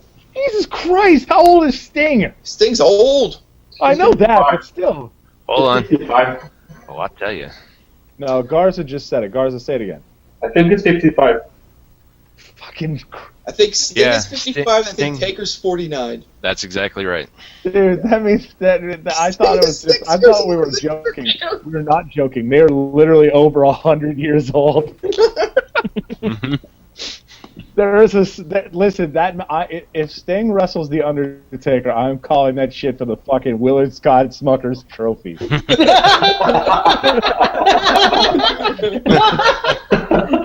that That match is for a lady who looks like a pterodactyl. That's the only way this match works. Kane is only. It will actually be the match of the century. Kane is Oh, God. Not the match of the century. Match of a century. Match of a century. Kane is only 2 years younger than Taker. Still, it's still 2 years younger. The fact, by the way, if they don't put in Kane first ballot, that's a goddamn shame. He's wrestled. How many long-term breaks has he taken? Not many. I can only think of one. He had the streak for the longest consecutive Rumble appearances at 15 or 16 in a row. Something like that. That's just guest Ronda of J-Town says Ronda of J-Town looks like a pterodactyl.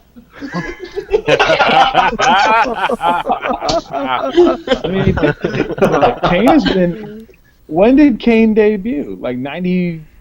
90. When did he debut as Kane or as Kane is That's Kane right. as He was Kane. Isaac Yankem too. He was Diesel for a while? Let's not Wait, forget. I thought it was 97. I thought it was Bad Blood 97. It was. All right. So Kane has been wrestling as Kane for almost 20 years. Yeah, and that doesn't 97. include Isaac Yankem time. Mm-hmm. Isaac Like, Yankem Kane came is- out in 1995. Yep. So, which means that he is now into his 20th year wrestling for the WWE. If Kane doesn't go into the Hall of Fame, someone running the Hall of Fame hates libertarians. I think it's the only Yeah, pretty much. reasonable explanation for that. Wow. It's so, that one to me is ridiculous. I just can't get past the Taker thing anymore. It just doesn't work. It just seems like too much. Yeah. It just seems like too much. I think it's really funny on Kane's Wikipedia page. They have right at the bottom of his Wikipedia page a Luchas de Apuestas record. Oh yeah, he lost the mask. Yeah, anytime he's been in a mask match.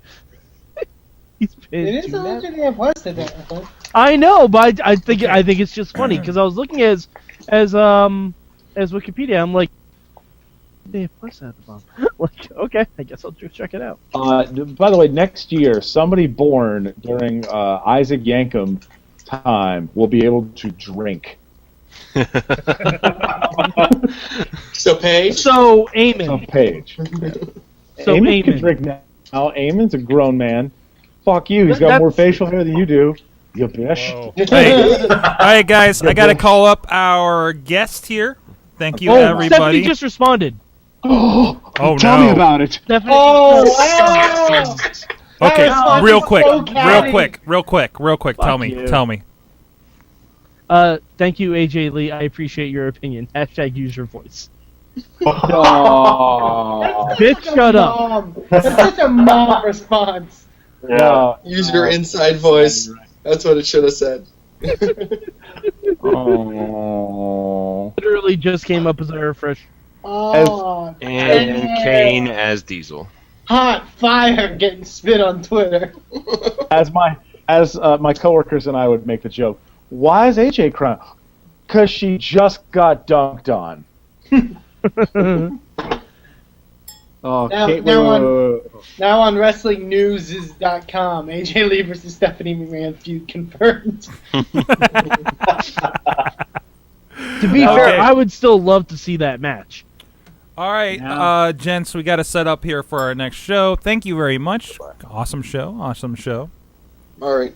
Bye, everybody. Hugs and kisses. Bye. See yous in the hangout. See ya. See ya, soon to be stranger. All right, and that number is do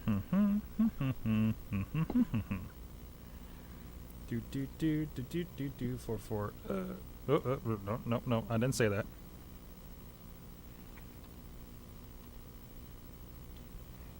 With me, Eamon? You with me? I'm with you. Oh.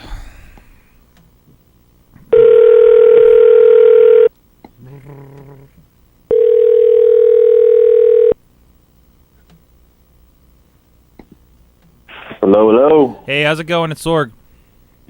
Sorgatron, what's up, my man? Ready to roll here. I have Eamon on the line from down in San Antonio. How's it going, man? What's up, dude?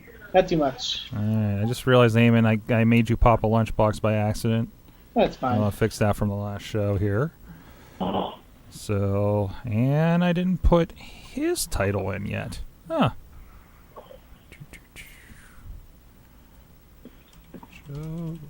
It was VIP Joe Rosa for your Twitter, right? Say it again? VIP Joe Rosa's your full Twitter? You got it. Okay.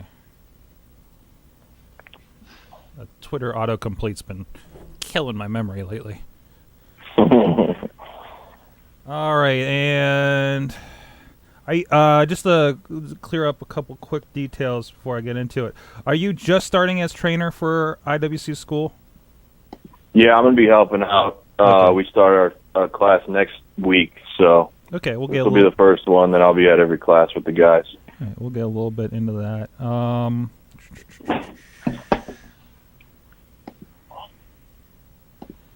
And I saw you were at OVW. Was that during WWE developmental years, or was that after that whole thing? It was actually during the TNA developmental years. Oh, okay. I was there the past 2 years. Okay. I left, what month was I? I left March of 2014. Right. Came back. Right. I got this damn 8-week-old puppy that is running all over the house right now. Yeah, I got a chihuahua that barks at everybody through the night as they come in and out of the studio and just drives me nuts as I'm recording. So, okay, so you're there. Doing the Faces of Change thing. So, yeah, we'll talk a little about that. And I gave you the general questions that we usually ask too. So, yeah, that's fine. So, and we'll just have a conversation about indie wrestling generally. Did I fix it? There you are. Yeah, I'll try to pull out as we're talking. I think I got some matches online.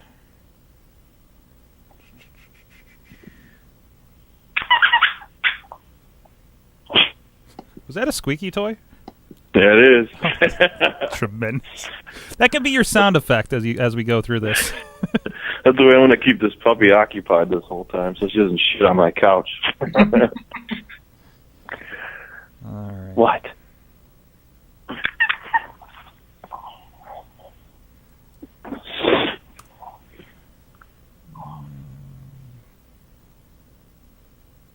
No. Maybe I don't have any footage on here. All right, we'll work it out. Okay, let's roll with it. All right. So we'll do a little bit of intro here, and then take care of some quick business, and I'll introduce you, and we'll get into it. Sounds good. 3, 2. Hey guys, it's the Indy Mayhem Show episode. What are we, 58, Eamon? Yeah, we 58. are. 58. Mike Sorg at Sorgatron on the Twitter, a video producer here for some local promotions in International Wrestling Cartel, RWA, all kinds of stuff at PittsburghWrestling.com. And with me is my compatriot from San Antonio, Texas. He's the ringside commentator for Inspire Pro Wrestling. He's Eamon Payton, and Eamon 2, please. Yes, indeed. 58 episodes is crazy, Sorg. It's really crazy how far we've still been doing this. I think we're about how old Sting is. So so we're WrestleMania age. Anyways, this is the show where we talk about indie wrestling and bring on some people from our walks of life in down in Texas, Pittsburgh, and all over the place, and try to bring them together and have some conversations about independent pro wrestling because we dig it so much that we're doing stuff with it, obviously. So you can check us out. We're, of course, at WrestlingMayhemShow.com. You can find out about this and a whole bunch of other shows going on, talking about all different kinds of pro wrestling. And you can also, please check out our friends at BasicSickness.com as well for the intro and outro music for free over the Pittsburgh area, of course, as well. Music videos, all kinds of stuff. And you can drop us a line to goodtimes at WrestlingMayhemShow.com or 412-206-WMSO is the hotline. And of course you can join us here every Tuesday night at live.wrestlingmayhemshow.com facebook.com and join us in the chat room. So with us tonight, he's a guy that's been popping up, making some noise here in the International Wrestling Cartel in the Pittsburgh area. Excuse the noise, he's got a dog he's dealing with. So it's damn puppies. He's the VIP Joe Rosa. How you doing tonight, sir? Doing well, Sorgatron, my man. How are you? All right. Thank you for joining us here this late hour here. But you're the VIP. You're used to staying up late, right? All hours, 24/7. You know me. I want to get in a little bit about that kind of VIP lifestyle as we've been applying it to wrestling at the IWC lately. But in the meantime, we'd like to kind of start off and get a little bit of roots here. Of course, you're in independent wrestling. You had to have been a wrestling fan first to get this far, right? So we like to kind of ask, what is your kind of first memory? What's the first thing that really kind of hooked you into pro wrestling? First memory was my mother, believe it or not, was a huge wrestling fan. And I was born and raised just outside of Cleveland, Ohio, East Cleveland.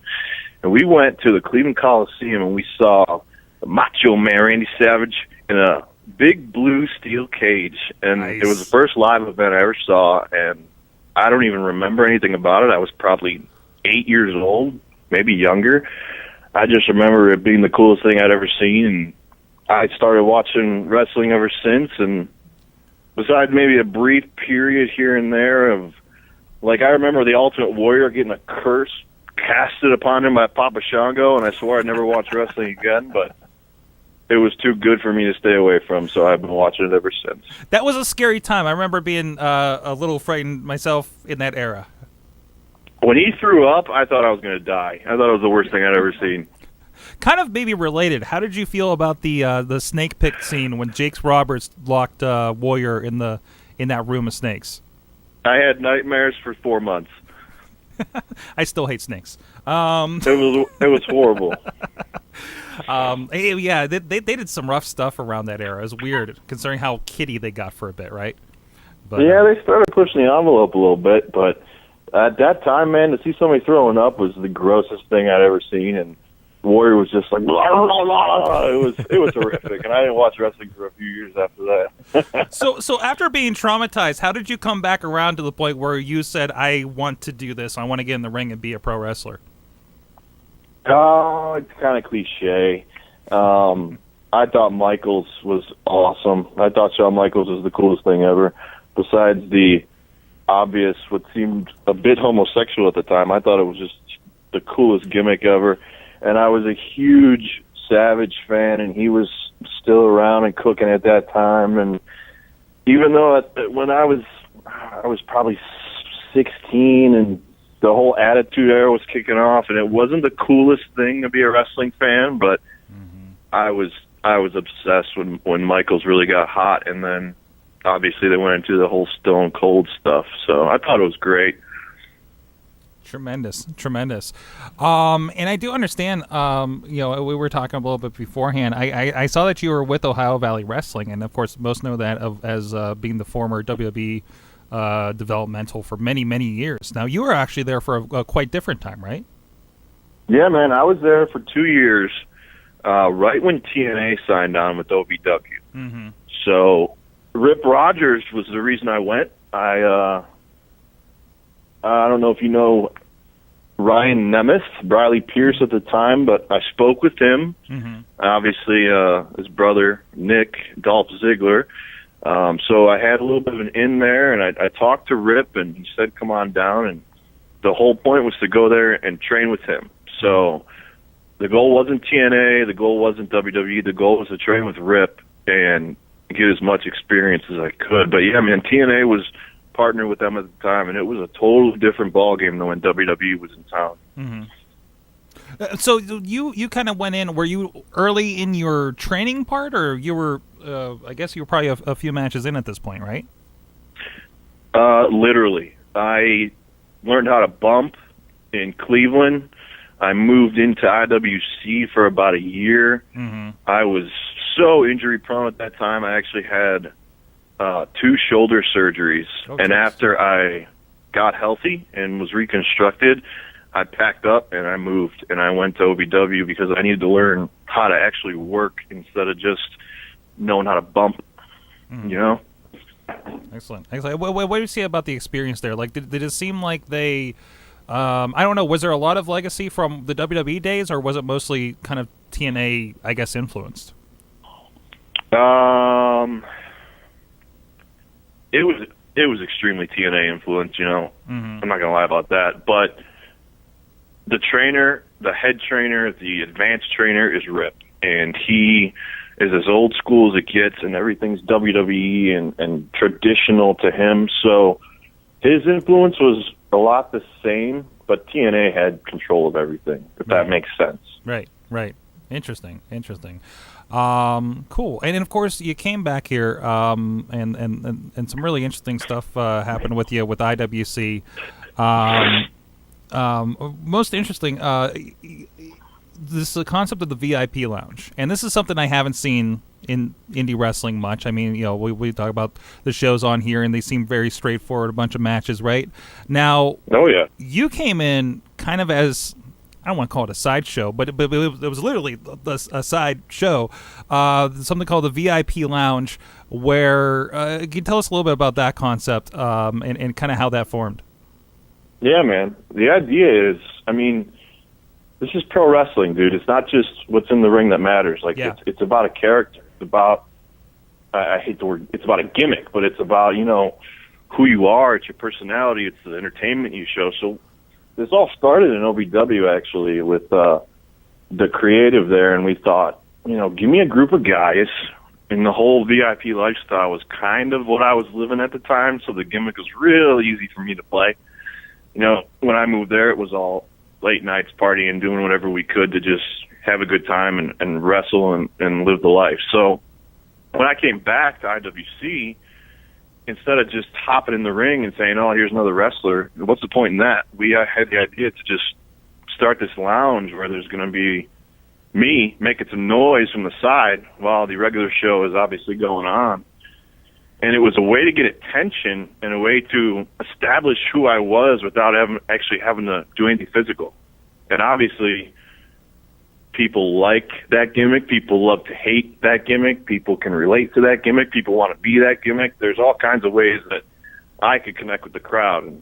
And coming in as a heel, it was real easy to be a loudmouth piece of shit, for a better term, to be an asshole from the sideline instead of just some guy in tights in the ring. You know what I mean? Right.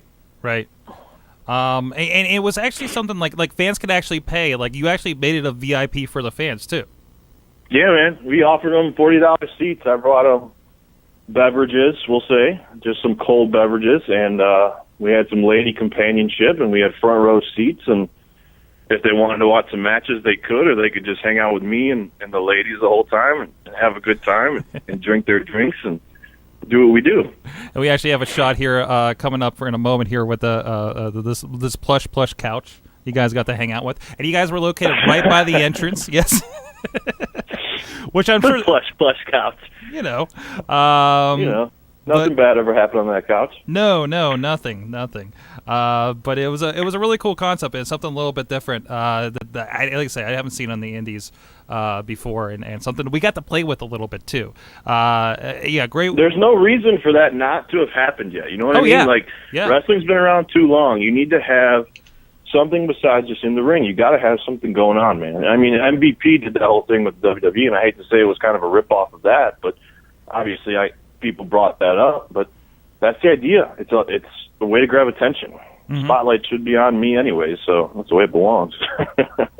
Certainly. And, of course, that rolled into the Faces of Change, which you could call kind of a Shield-esque group where you teamed up with a bunch of new guys, debuting trainees with IWC with that against some veterans in the Founding Fathers.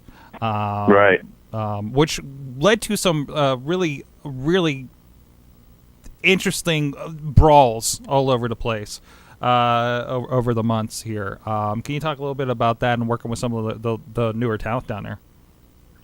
Yeah, I mean, anytime you bring guys in that are brand new, you got your work cut out for you. Oh, yeah. These kids, they were wide-eyed, bushy-tailed, looked good, were ready to jump into the fold. So we thought up the idea. I wanted to go after Vegas for years, just because he's one of the big dogs in the yard. So we thought that let's gather my guys together and really do this. And we figured it was a good way to introduce some new guys, because it can't be the same old stuff over and over and over again. It doesn't matter how many times you re-debut people, it gets old. So right.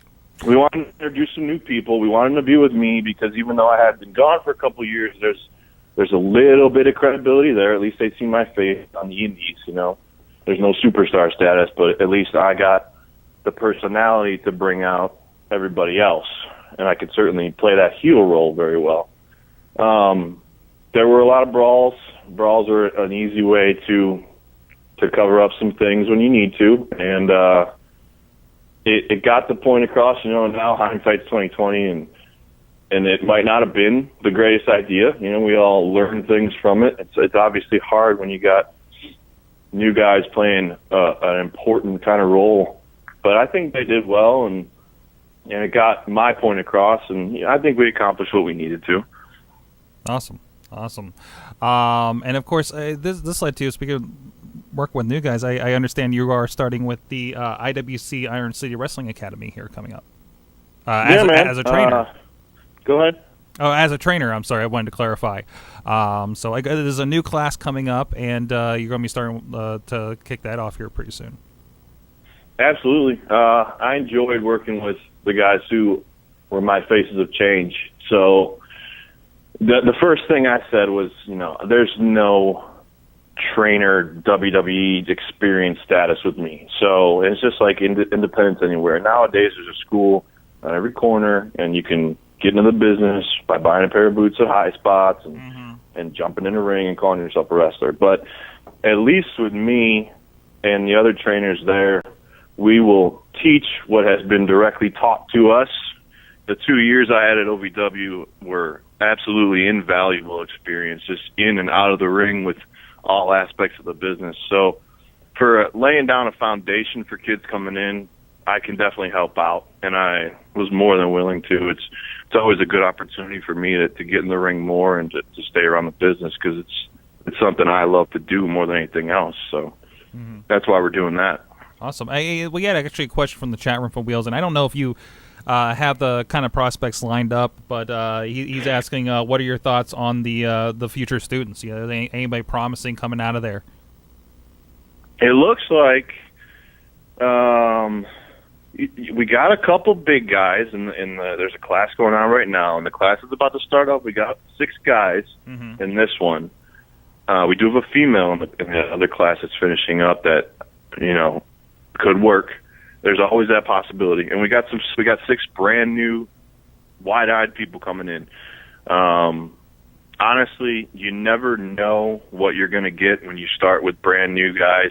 The guys that you think are going to not work out sometimes have the best personalities and can do things in the ring that you didn't think they could do. And sometimes the most athletic guys are the ones that can't connect at all and can't put it together. So when you start a class, you just start building basics and fundamentals, and you see people start to break out of their shells and their comfort zone, and you just hope for the best.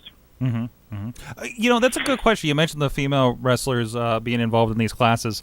We actually had a pretty good conversation over on the other main Wrestling Mayhem show about women's wrestling and kind of their place on the main show with WWE Raw and versus NXT and stuff like that. And I've spoken to a few points about women wrestling in the area and how much we do get, and it doesn't seem like it's that much. What's your kind of thoughts on its spot kind of like on the show, maybe for IWC in the future, or just kind of in general in indie wrestling? Do you see anything promising coming out of the area for that? I think you would be a fool to say that women's wrestling does not belong somewhere on the card. It is a specific niche for people, guys, girls. It can relate to multiple people, whether it's just a match or just a segment. It is something that you can utilize. In the WWE right now, obviously I'm a mark. I watch everything. So you can't tell me that there's a lot of guys out there that like watching Nikki Bella in the ring, shaking her ass, and she's getting more athletic. You can't tell me that on the indies you don't have some of these fans that enjoy watching the girls up close and personal. So for IWC, I am pushing for it. There should be at least a couple talented girls that get to show off in the ring. If not every single show, every other show, there's got to be some kind of a niche there. I think it should be done. Excellent. Awesome. Well, you kind of answered one of my questions, one of my regular questions we've kind of started working in here about what are you watching? You say you watch a little bit of everything, but what's kind of got you most excited these days? Oh, I'm traditional through and through, man. I watch the WWE. That's how I was trained. That's how I wrestle. That's how I think. That's how my psychology works. Right. I do not. I try and I DVR everything, so I'll watch the Ring of Honor stuff. I will watch the TNA stuff, even though they switch channels now. I'll still watch it and see what they're doing because I'm a psychology guy, man. I like the story. I like there being a good story from start to finish, the whole show, each match.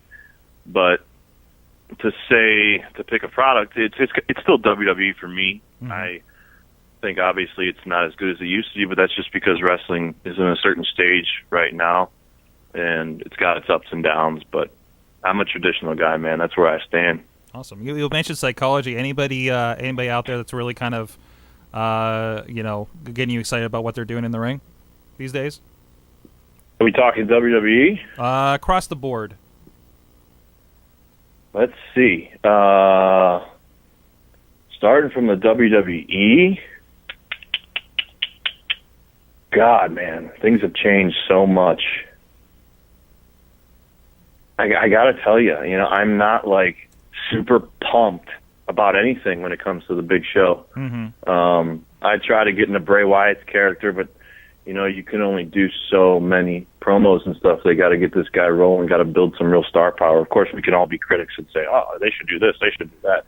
We don't know what the hell we're talking about. But I think Seth Rollins is the most athletic dude in the world, so I enjoy watching him wrestle.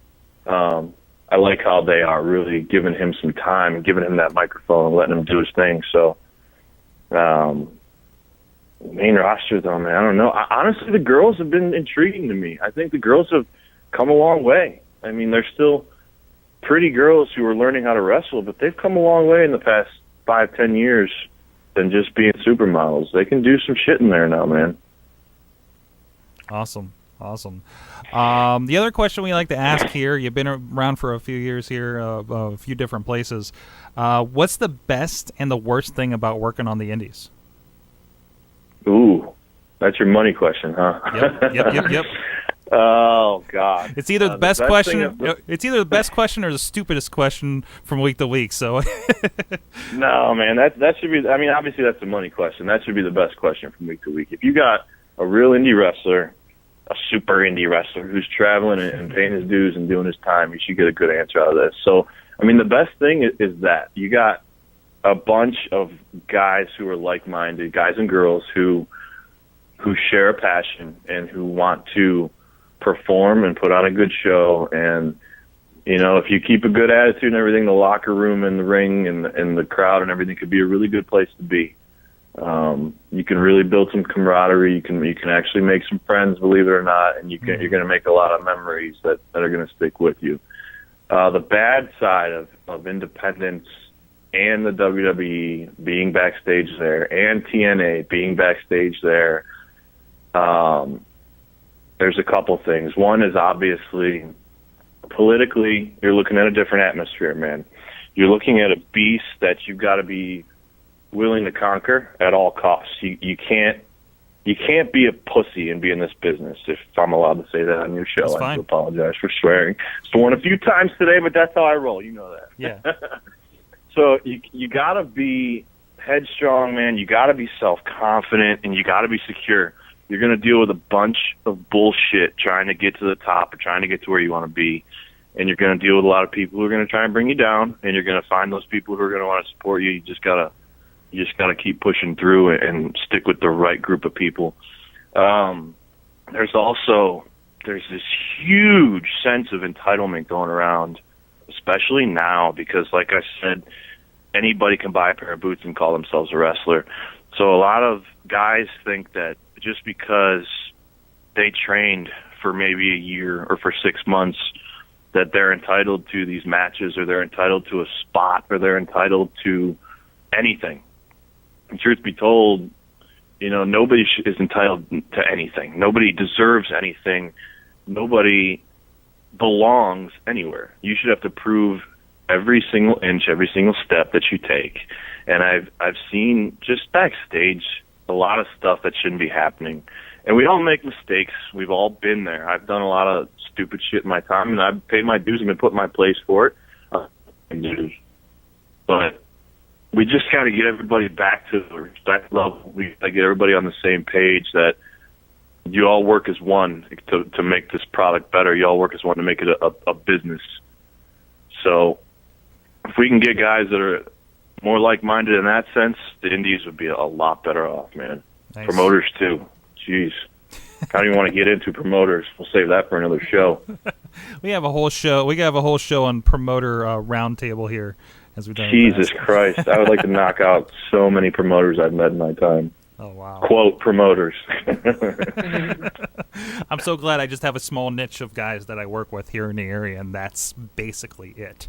From even the stories I've heard and little bits of kind of odd promoters I've had dealings with, I just so glad I don't have to, Dude, just stick with the guys that you're comfortable with and know what they're doing, because there's so many guys out there who will cut every corner in the book just to get a show on and make $20 that night instead of making any real money and building any real talent or real storylines or anything. Right, exactly. And I see that from the production side. It's like, well, no, if you want to do it right, and I'm cutting you slack with this number, and the conversations get really weird after that sometimes. So that's understandable. Yeah, it's almost like you almost get the old, I'll gladly pay for a hamburger Tuesday for one Monday, or whatever that old Popeye thing was, right? But anyways, it's all bullshit. Yeah, exactly. All bullshit. We can have these 5 guys work for free, or we can pay this one really good guy to come in and tell a story. Yeah. Yeah, there you go. All right. Well, speaking of good promotions, you work with IWC right now. You're going to be up in Clearfield here in a couple weeks for what's now Cage Combat in Clearfield. So, yeah. Thankfully, you're not in the cage for this one. You're safely, if you can call it that, in a tag team match. You, of course, are one half of the tag team champions with your bitter rival, Jimmy Vegas, down there. Thanks to that I am, my friend. The title belt is sitting right next to my 8-week-old puppy, and it looks gorgeous. Awesome. But you'll be there with your Faces of Change compatriot here against Jock Sampson and Bronco McBride. I know Jock. Who? Bronco McBride. Who? Do I have a match that really? Yeah. Okay. Jock, who's my partner? I think it's Darren De Niro. I believe correct? It is Darren De Niro. Yes. Ooh, sounds like a real stomping of a match, huh? A couple of country boys and us.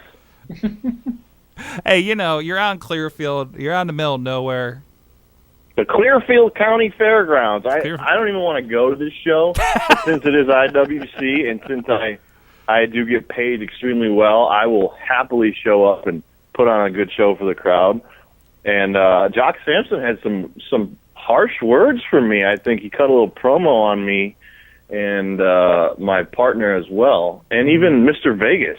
So I'll be happy to see Mr. Sampson in the ring come Clearfield. That would be fun. I know Mr. Sampson's had some interesting words for our recent guest, Colin Delaney, and is recently coming off. I don't know, maybe he fell on his head when he fell off that scaffolding a few weeks ago over in Ohio. I think he's knocked a few more screws loose than he already had. Because for me to be the most sane and normal person, with as much drinking as I have done in my past, there's something wrong. This guy beats his wife and cheats on his wife and beats his kids. I don't know what's wrong with this dude. Oh, it's going to be a good show. A bunch of good stuff going on there. We'll talk about it coming up in the coming weeks. But if anybody wants to find out any more about what Joe Rosa is doing, where can they find you online? I am at VIP Joe Rosa on the Twitter, as Mr. Jericho would say. Sorry, I just marked out for him. What else? I do have a wonderful Facebook. I don't even know what that is, but it's pretty easy to find. Joe Rosa, IWC Wrestling. And there is an Instagram with beautiful pictures of myself that is also VIP Joe Rosa. So please connect and follow me. Awesome. Go check him out. He's one of the great ones here with the IWC International Wrestling Cartel. And you can check out all of his stuff available over at PittsburghWrestling.com as well. Thanks for joining us. No problem, man. Is that all you got for me? That's all I got for you. Come on. All right. Maybe invite me back next time. We'll talk about the real nasty stuff. If you want, you know what? No problem. We'll name a few names and we'll throw a few darts and we'll see what we hit. Yeah, you know. Maybe we'll have a promoter trash talk fest sometime with a couple of guys. I think Jock would be a really good one for that. He kind of got into it last time when he was the one that we asked that question, and he really got into what was wrong with indie wrestling. Yes, he did. He was like our third interview on this show. So he was pretty good. You're telling me I have something in common with Jock Sampson? Little bit. I disagree. But maybe I'll go back and listen to this podcast. Or maybe I already did and I heard that idea. You never know. Yeah, he basically kind of went off on how like there's too many wrestling promotions in one area, Pittsburgh, for example, and I agree. And they should work together more. So, and well, I mean, everybody wants to make a buck, but you got to have some loyalty. Like I ain't playing for anybody's team besides IWC. So if you got a bunch of different companies, you better have guys that are loyal to your product, or you can kiss it goodbye. Right. But I'll leave you alone now. Sorry for taking up so much of your time. Oh, no problem. No problem. About on par. Sorry to surprise you with the time there. No, man. I'm just playing. All good. I love doing interviews. You know me. VIP gimmick didn't just come out of nowhere. It's always the same. Spotlight's always the same. Just put it on me, brother. That's all you got to do. Awesome. Yeah, I'll see about hitting you up in a little while. Maybe have you on and dig some dirt. There you go. All right. Thanks a lot, man. You're welcome. I'll talk to you later. All right, later. All right, Eamon. If that is your real name in Texas. Hi. Oh, yeah, it's my real name everywhere. It's your real name everywhere. You don't have a stage name. No. I thought of having a stage name, and then it just, yeah. So, what are we talking about this week? And why are you Papa Lunchbox? What did I do? Why is this... There we go. There I am. There you are. If we want to talk about the Japanese thing, Crazy we can. This is how real it can get. Well, I mean, there's a discussion to be had about it. It's just I don't know. I don't know if you read much of the story. I finally read through most of the story. I didn't go through the crazy Google Translate bullshit. I wasn't just not up for trying that at the time. To be honest. Yeah, definitely. There's that. I guess we can talk about the fact that like a lot of shows got canceled because of snow and weather stuff. I don't know much to say about that though. I'm disappointed. And you know. Yeah, there's already a discussion. I mean, that's not a problem you have to deal with in freaking Texas. Really, did a lot of shows get canceled? There was some in Tennessee that got canceled for like weather stuff. Fucking Tennessee, they had a pay-per-view. Yeah, well, the pay-per-view's a bit different. Well, that's the thing. When you do a pay-per-view, one, you're not going to cancel pay-per-view on weather unless it's like what happened for Raw, right? Right. Yeah. And it had to be really bad for a pay-per-view, and you wouldn't. But if you look like some of like not rinky, I don't mind to say rinky dink indies is like. There's that. I mean, indies like are to, fuck it. Let's just do this. Hold on. I'll wait for you to put your hand down. But indies where like you don't have control of like the venue's air conditioning or heater. We'll see. We already kind of spiraled into a real conversation, so let's see what happens naturally. Okay. Do you want to start with that? I think so. Okay. All right, thanks again, Joe Rosa, for joining us. We'll see him. I'll see him in a couple of weeks there. Again, IWCWrestling.com. Check out about Clear Combat in Clearfield. If you're in the middle of the state of PA, or actually in southwestern New York, you're not too far away from where we'll be. So we're like up around Puxatawny, man. I think I drove through Puxatawny there to get to this show. This is the most crazy remote show that we do. I love that there's a town named Puxatawny. That makes me happy. You don't know Punxsutawney Phil? You never seen Groundhog Day? I have. Bill Murray? One of the finest? This is where my age gets exposed.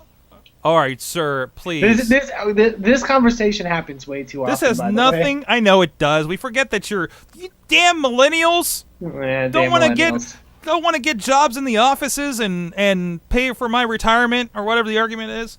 Hold on, I'm looking to see. Forget the wrestling.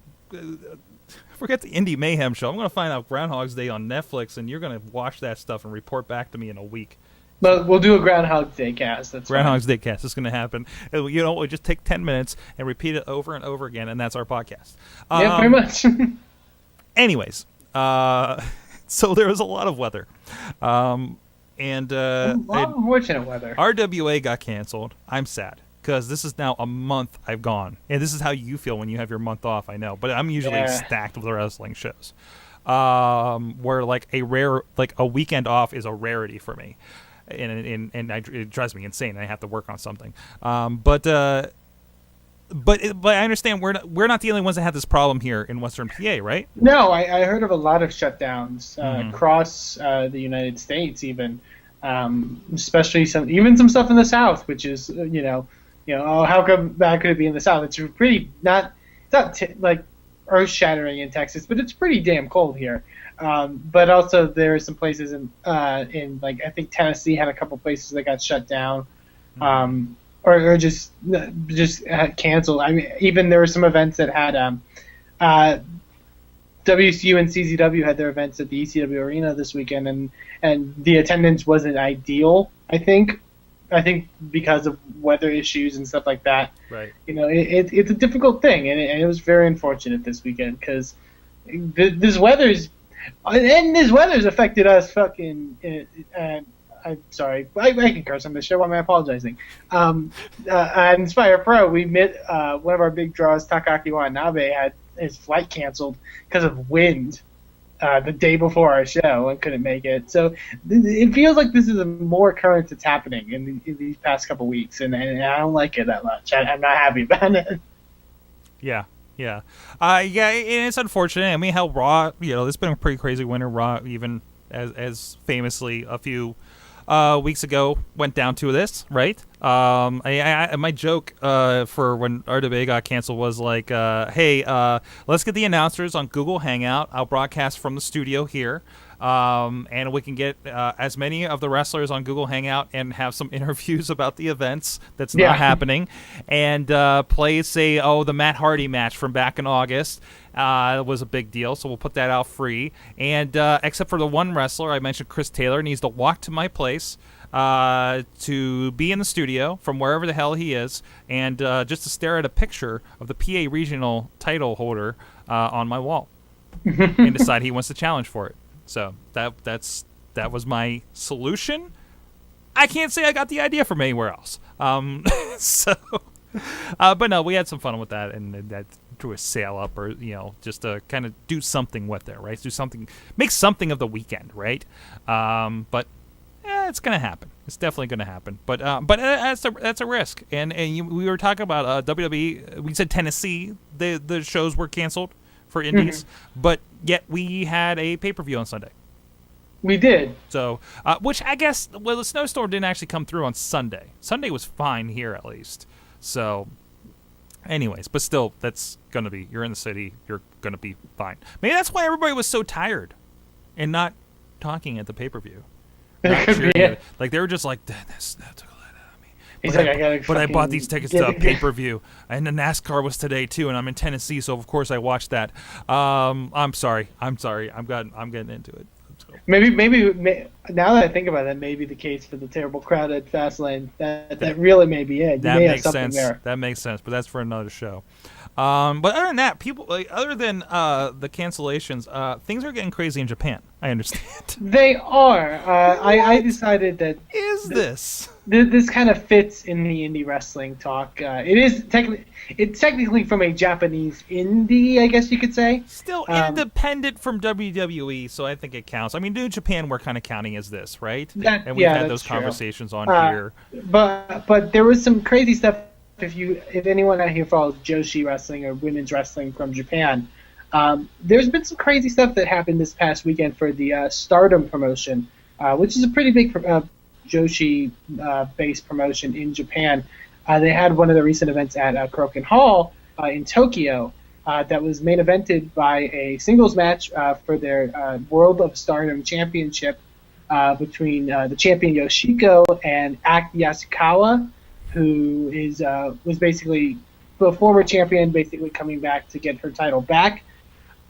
Basically, it was a match that ended pretty much in a shoot fight with Yoshiko in the blonde hair, for those watching our video, being the aggressor.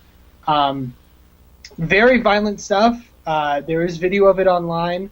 I would watch it at your own discretion. Yeah, I don't even want to show these pictures that are on this article, to be honest. The one that is... Oh, jeez, I just showed it. I'm sorry. My switcher is some- not working. I'm sorry.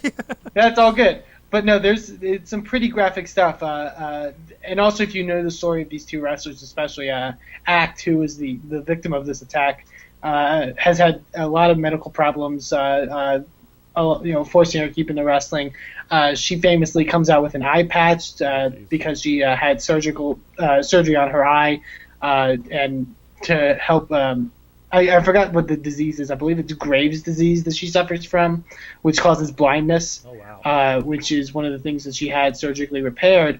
And right now, there's not a lot of information that is factual information. There's a lot of stuff that's just rumors right now about this situation. I believe Stardom's having a press conference tomorrow to talk about the situation. But the reports are saying that there's a good chance she suffered a broken nose, broken orbital bone, and many are saying that Yoshiko directly targeted the surgically repaired eye as well. So very unfortunate situation, and it's being reported a lot all across Japan as well as America. Very, very unfortunate situation happening for Stardom and for Joshi Wrestling and for Aki Yasukawa as well. It's so strange because I feel like we don't really see situations like that happening in America. No. At least very much not on that level. No, absolutely not. It's very interesting and kind of horrible when you think about it. But hopefully things can be resolved and things can go the way they should go in this scenario.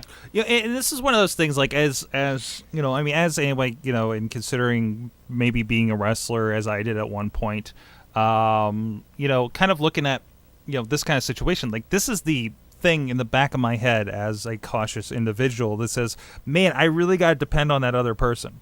You know what I mean? And you think about Joe Rose was just talking about some of the people backstage and this, that, and the other thing, and weird political things. And I mean, there was a situation I've witnessed. I've witnessed a couple situations where it was just the move was delivered or taken badly, and it turns into something serious. And it's been scary. And then versus what if the person just wants to take liberties and do this, for whatever the reason is.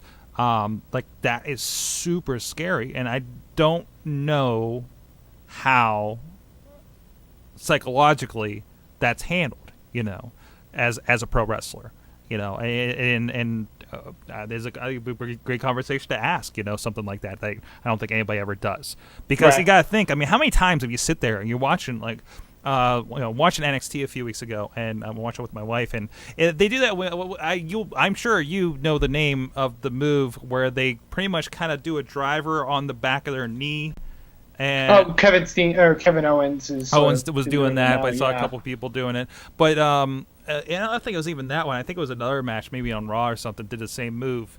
And oh no, actually it was at VOW they did that move. And they're like, oh, he caught him with that one. And it's like, it just kind of looks like it hurts, but I know that they're protecting them with that, Yeah, I know nothing about how that sort of works. But that's the kind of move when you look at that, and you're like, well, if they're not, it doesn't take much to land you on your neck the wrong way on that, right? Yeah. And there's a lot of trust going on there. And I was at a show this past weekend, actually, where one of the finishing moves was a pile driver, and knowingly, there's ways to take a pile driver correctly. Absolutely, I don't know those ways, and once the move happened, I so tensed up, and I was like, oh god. We are not in positions in our video and commentary status to know the physics of pro wrestling and why it doesn't work. I mean, right. we have an idea. And those competitors were completely fine. We understand how a bump works, right? But we don't. And the move worked perfectly. Right. But the thing is, you look at that kind of move and you're like, how can that be safe? Mm-hmm. You know, and Canadian that scares the crap Destroyer. out of me. Canadian Destroyer every time. Yeah. Especially last Inspire show, I saw someone do a hurricanrana on someone else from the top turnbuckle to the floor on top of 3 guys. Because I mean, for me, when I see a move like that, I'm like, how does he protect himself? How does he not kill the other guy when they do like the double stomp? And I understand there's something they do. Yeah, there's a science to it. Yeah, but to think you have to, how good you have to be at that to make sure that everything goes perfectly. Basically, it comes down to I was too clumsy to be a pro wrestler. Yes. And I wouldn't want to trust somebody else with my clumsiness. But on top of other things, like not like enjoying pizza too much. Let's be honest here. That's why we have the sponsors that we do. That's the same reason I'm not in it. It's exactly. I mean, some of us were just not built for something like this, right? Or chose not to build ourselves to something like this. So, but we have other options, and we get to appreciate and such. There's a lot of options out there, but no, it's very intriguing. We don't. I'm surprised, and maybe they just don't get out there. But I'm surprised we don't hear about a lot of this happening in indies in general, especially considering the variety of personalities that are out there in indie wrestling. It's true. I do think there's an underbelly to it all. That I don't think a lot of fans always realize of how, maybe not the injuries that are accrued, but sometimes like people working through injuries and stuff like that. Right. Because it's I feel like if you talk to an indie wrestler about some of the stuff they've worked through, and you're like, why would you, in your head, why would you do that? You're a crazy person. Right. Like, and but it's something I'll never understand. I don't think. I have had seen a guy. I've said this to one guy where I saw what he did in the ring that night, and he was asking me how it went, and I'm like, dude, no way you get paid enough to do what you just did out there. Yeah. I mean, it's indie wrestling. It's what it is, and there's a different driving force that goes into that, But we appreciate that. You know what I mean? As fans, we have the utmost appreciation of that kind of thing. So, but now we're definitely wrapping our heads around aspects of the business and what happens in there that we do not understand. It's a kind of magic. Yeah, it's a weird magic. It is. Which then extends to my, if you listen to a lot of, if you listen to Mark Maron's podcast, if you listen to a lot of Nerdist stuff, and realize for somebody to become an entertainer, for somebody to become a comedian especially, there has to be a certain amount of, for lack of a better term, damage. Does that seem fair? Right? If you want to be a comedian, you want to do something different. You don't want to, or maybe there's something that affected your life in that way. And I think pro wrestling is kind of a similar way. Oh, absolutely. Normal people don't decide to put their bodies through what is equivalent of multiple car wrecks. No, absolutely not. There's got to be some. There's something that goes into it for fun, for whatever your aspirations are as a pro wrestler. I think a lot of the case the sane people don't last really that long. So there you go. Are you crazy enough to keep going? But this turns into a more existential thing too. Is the people that are successful in anything have a certain amount of insanity. Oh yeah. The people that decide they want to be an entrepreneur versus just sitting at a desk job and doing that where it's secure have a certain level of insanity. To push through that thing to become successful. And I think that's what happens with wrestlers too. I mean, with wrestlers, one, they have to figure out what they're doing. They have to figure out how to be good at what they're doing and recognize whether they are or aren't and improve. And like, Joe tonight talking about, I went to this OVW to learn from the people that know how to teach. Right? The people that know, the people that work that style, the people that have been there, right? And hoping to push that onto these new kids, right? But on top of that, deciding I'm going to keep doing this even after 10 years, and I'm not in WWE yet. I'm going to keep doing it. I'm going to keep getting in the car. I'm going to keep doing doing the hotels. Going to be doing the crap shows. Get all over, but hope we get better shows as you go. Is the idea, and connecting with more people, learning from more people. I think both of us know guys that have been around for got to be near 10 years, if not longer. And some of them are just now getting their opportunity, getting on TV. How long has Kevin Owens and Sami Zayn been around? God, for forever, right? Since like the early 2000s. And that's why it's a lot. That's really hard to swallow for a lot of these guys, and they talk about this too. It's hard to swallow for a lot of these guys to be like, "I've been doing this for 10 years. What do you mean you got to teach me from scratch?" Mm-hmm. The Seth Rollins issue when they talked about on Destruction of the Shield. But again, kind of learning for what we do on this level, right? When you're WWE, and they're allowed to, they kind of make the rules. If you want the job, you gotta do their version of the job, right? But you have to get through that, and it takes a certain mentality, or say a lack of sanity, or a lack of, I don't want to say reason. I don't mean to say this in a demeaning way.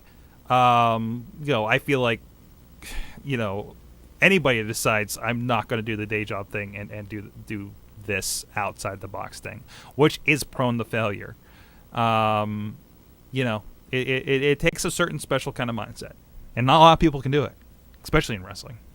Mm-hmm. Even more so. I think wrestling is more challenging than anything I've ever tried. So, definitely. But, anyways, there's you. There's Eamon on the mic. He's all right. He's safe out there. I'm perfectly safe from injury on the microphone, and I'm very happy about that. You would think that, right? You would think that. I've seen some close calls at the commentary booth. I'm sorry. Yeah, I hope to keep it that way. I hope to go mostly unscathed my entire career. But I mean, Joe Dombrowski did have a wrestling match that involved pulling a sandwich out of his pocket. Oh, brother. Plus I can only dream. I can only dream of them. Plus, your ring announcer gets harassed by Lance Hoyt on a regular basis. Does. So, that's a thing that happens. Pedro's got hit in the head with a chair a couple of times in VOW. Jesus Christ. As a ring announcer. So, I'm just saying, it happens. Maybe it's the ring. I'm glad that I'll give ring announcing duties to whoever. They're at least closer into the line of fire. Inside the actual ring. So. Chest flexor. I remember my first, noticing him was when he was doing the music for IWC and had the crap slapped out of him by John McChesney the first time he turned heel. Jeez. Yeah.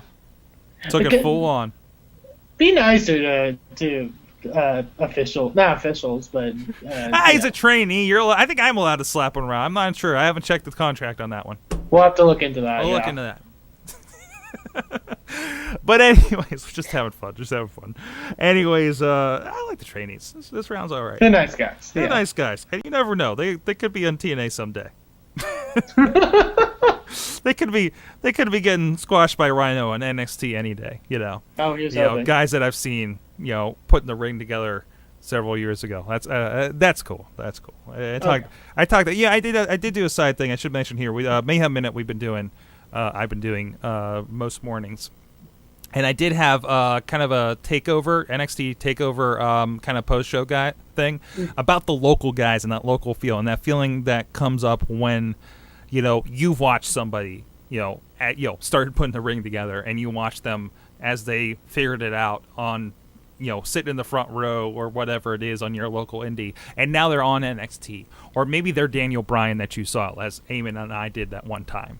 Up in Cleveland when we threw neckties in the ring. Oh, also, can I note something about that as well that kind of ties into that? There was actually some sad news that came from the indie wrestling world this weekend as well, was that it was announced at the AIW wrestling event in Cleveland this weekend, was that Tim Donst, who was actually the guy that wrestled Bryan Danielson on that show. Yeah. Former Chikara star. He was the AIW champion at the time. Sadly announced that he has to take time away from the ring. He has apparently he went to a doctor and they found a tumor on his kidney. Oh, jeez.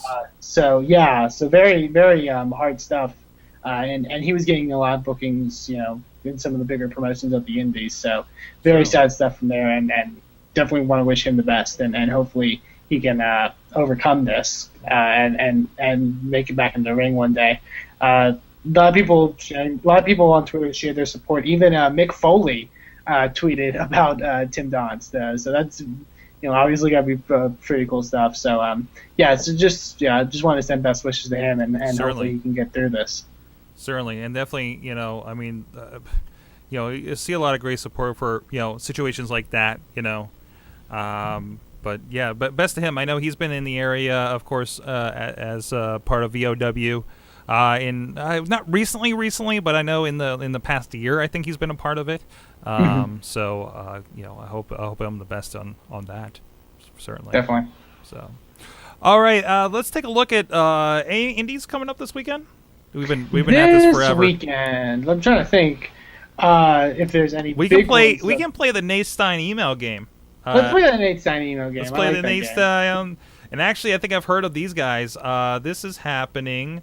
Oh, this is actually the Wednesday. No, you can't do a Wednesday night show. Nobody's going to hear this. Tomorrow. Well, here's one. Here's one people have heard of before. How about Pro Wrestling Guerrilla is doing something?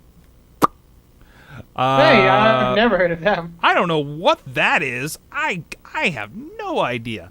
They're doing something February 27th. That's this Friday in Reseda, California, which I think our friend Alex Cars is nearby to that. I know he talks about them a good bit. From Out of Nowhere.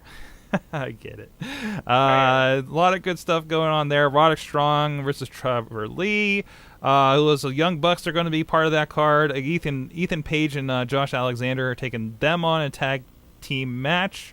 Ricochet, Matt Sydal, Chris Hero, Drew Gulak, Tommaso Ciampa, and so much. ACH, your buddy. Yep. Your buddy, ACH.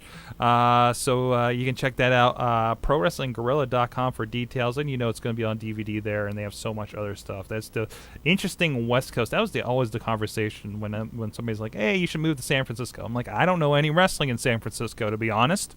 And that's like a 5-hour drive to get around the LA area for PWR or PWG. So I don't think that's happening.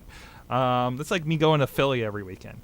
Let's see what we got here. We got one also. Go ahead. We can also talk about, it's not this coming weekend, but definitely upcoming very soon in March. Ring of Honor did announce that Samoa Joe has signed for a couple dates for Ring of Honor starting in March. Definitely it seems like he's going to be making that run in the independents soon. So very cool to see. More information on that you can check out ROHWrestling.com, and I'm sure they'll be announcing opponents and stuff like that for Joe soon. So nice. And here's an interesting looking one. This is on the randomizer in the Nate Stein emails. I should email back. It's like, thanks, we're randomly picking stuff to plug on our show. Also, Friday, February 27th in Jamaica, New York. I love that so much. I'm not going to make a Mike Adamle reference on that one. For All Mankind is happening out there with Mick Foley's a part of this. Look at that. That's fitting. Also, Crimson, which I think the real name is Tommy Mercer. He's been with the IWC in the past before. He's going to be part of this. You can check it out, facebook.com/House of Glory Wrestling School. Oh, okay.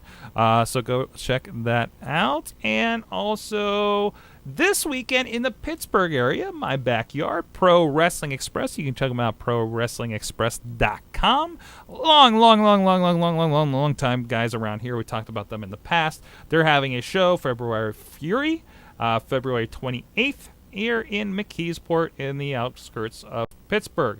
Lots of stuff going on there. If you want to check out what they're doing, they do have their TV shows on online. Why did they have a notice about Global Force Wrestling's New Japan? That is weird.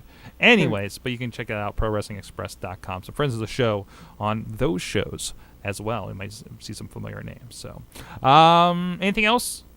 That's all I can think of that's going on in the indie world, at least for now. There's always something. As usual, please, anybody, go just look up indie wrestling, your area. There's some directory. I can't remember where all the directories are. We were looking at some of them before. But just look up indie wrestling, your area, Western PA, Rhode Island. There's something around there. I got to stop going to this picture of this chick that got messed up in Japan.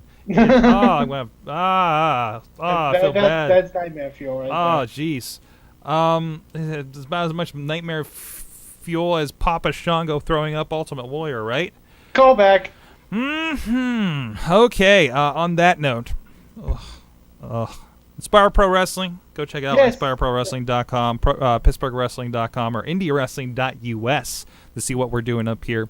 Just put the final touches on. Friend of the show, we should have him on. We have not had him on the Indy Mayhem show. We've had him on the Wrestling Mayhem show.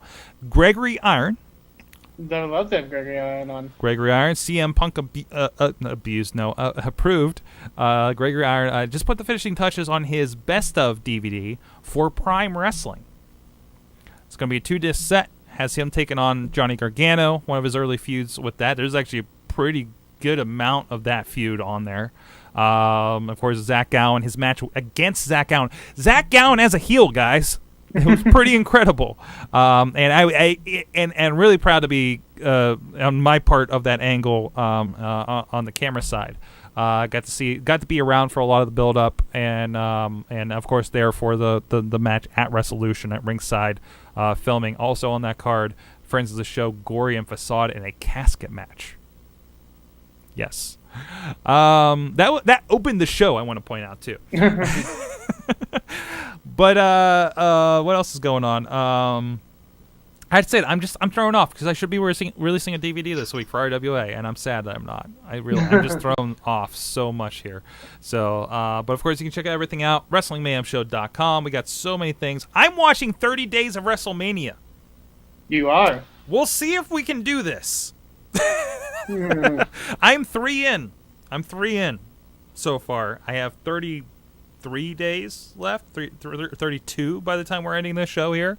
So go check that, WrestlingMayhemShow.com. A Mayhem Minute, my commentary daily about what's going on in pro wrestling, and so much more. Follow us on Wrestling Mayhem Show, Facebook, Google+, at Mayhem Show on the Twitter, and of course we're live.WrestlingMayhemShow.com, 11 p.m. Eastern Time. You can join us in the chat room, as Wheels has. ROH has a pay-per-view this weegend. They do have a pay-per-view this weekend. So go, I'm a cord cutter. I don't get pay-per-views. So I'm independent of cable. There you go. Eamon, anything going on? I think that's it. Battle Wars is out for Inspire Pro. Battle Wars is out for Inspire Pro. We got some cool stuff coming down the pipe. March 22nd is our next show, and we'll be releasing more match information stuff to come. So definitely keep an eye out for that. Oh, this is a good point. We were talking about earlier. This was pointed out in the chat room. Sound guys are not safe from Jock Sampson, and my video guys were not safe from Jock Sampson. Well, no one's really safe from Jock Sampson. If you're in the state, you should beware. Yes. So look out, Joe Rosa. Anyways, thanks again to him at VIP Joe Rosa, and check out everything at IWCWrestling.com for info on how to join the wrestling school if you're into that as well, if you're in the Pittsburgh area. So until next time, for Eamon at Eamon2, please, at Sorgatron, go support some indie wrestling. That was good. Woo! I feel like we got so random at the end there. Oh, it happens. It's all good. Yes, Oh, fuck. I'm not as cold as I thought I'd be. I thought I'd be freezing down here. I'm only like, I don't know, maybe I just can't feel my body. Maybe it's just gone that far. I got problems, man. Can't feel my feet. Or can I? Fun stuff. So I gotta tell you, I am only doing by proxy, I'm on the John Cena 10-week program. Missy started cooking to that spec last Monday. I am down 7 pounds. Woo! And I have not lifted a finger of exercise. That's awesome. That is incredible. I will have to start doing that. But in the meantime... Hey, for the meantime, that's really good, though. In the meantime, just eating the way we are. And it's not like crazy, you know what I mean? Yeah. Like, the biggest thing is like, stop fucking picking up a piece of bread. You know? Oh, that's so hard. Don't eat fruit. Don't eat rice. Don't eat fruit? No, seriously, it's sugar. It's sugar, and your body processes it as such. Oh, really? Bacon. Holy crap. Eat your eggs. Eat a bacon. Like, I've had bacon and eggs like every morning for like a week and a half, and I'm a little worried about my sodium content. But that's a problem for another day. Maybe I should worry more about my weight content. So, right. But yeah, I'm doing okay. That's good though. You know, for a guy that was almost 300 pounds for a little bit there. It's probably better than what I'm doing, to be honest with you. Oh yeah. I mean, it's percentages. I'm down to 263. I always feel terrible about myself because I'm at the point where I always need to have soda in the fridge. Oh, dude, do not. Reason. You gotta. And I know it's terrible. You know, dude, awful. do you like coffee?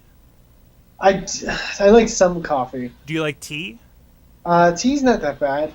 I mean, I can go with tea. Just replace it, man. Just swap it I out. don't know if it's even a caffeine thing though. It's a carbonation thing for me. Like there's something about the carbonation. Then get you know, you should get one of those soda streams. Yeah, I really should. I tried the I hear good things. I'm not there's one podcast, like they had an entire this randomly one week they had an entire podcast about how good SodaStream was and what you should do for like I tried the I mean there was a period where I tried like those carbonated it's kind of like vitamin water but not really. Mm-hmm. But they're like they like taste better and they're apparently like just as bad for you. Well, that's the thing. Like anything that says diet, anything that's anything else, we put aside all. Like, I can't do diet. We were getting like those nut bars, those nature bars and stuff. They're all so bad. They still have so much sugar in them, regardless. And yeah, don't. Yeah.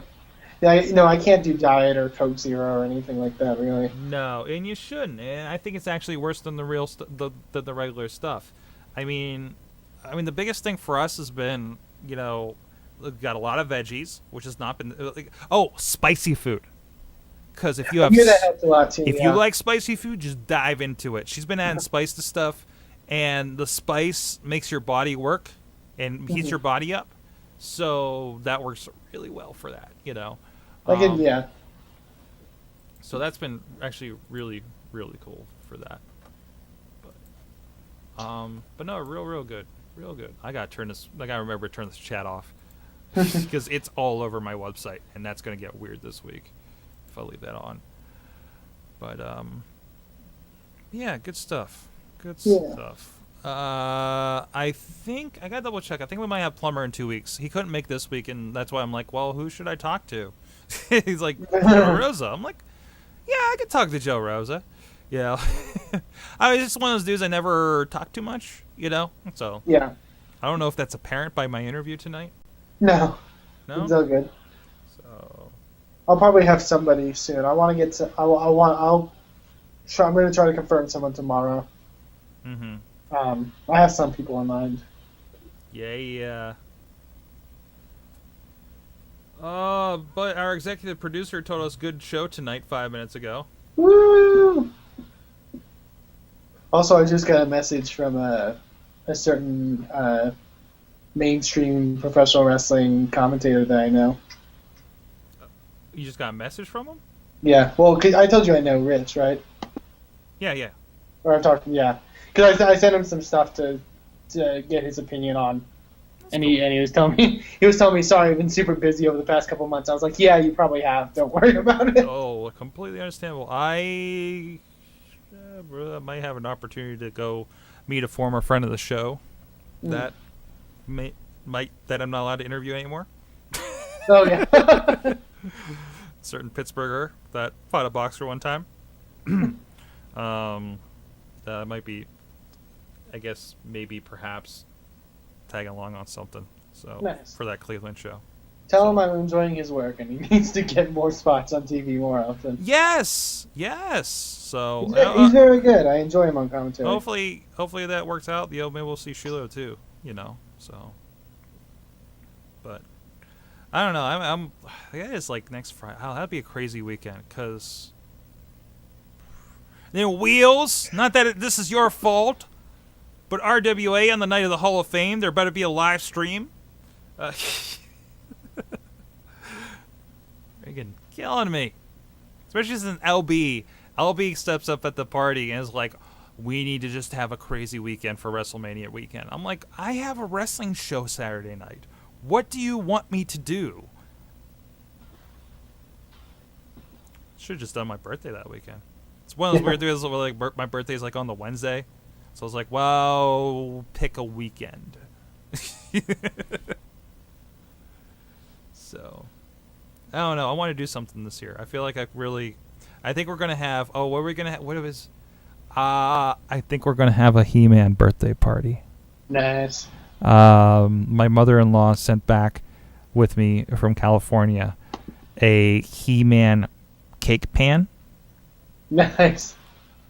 Now, I have had in the past, we do have a Ninja Turtles one that we've had.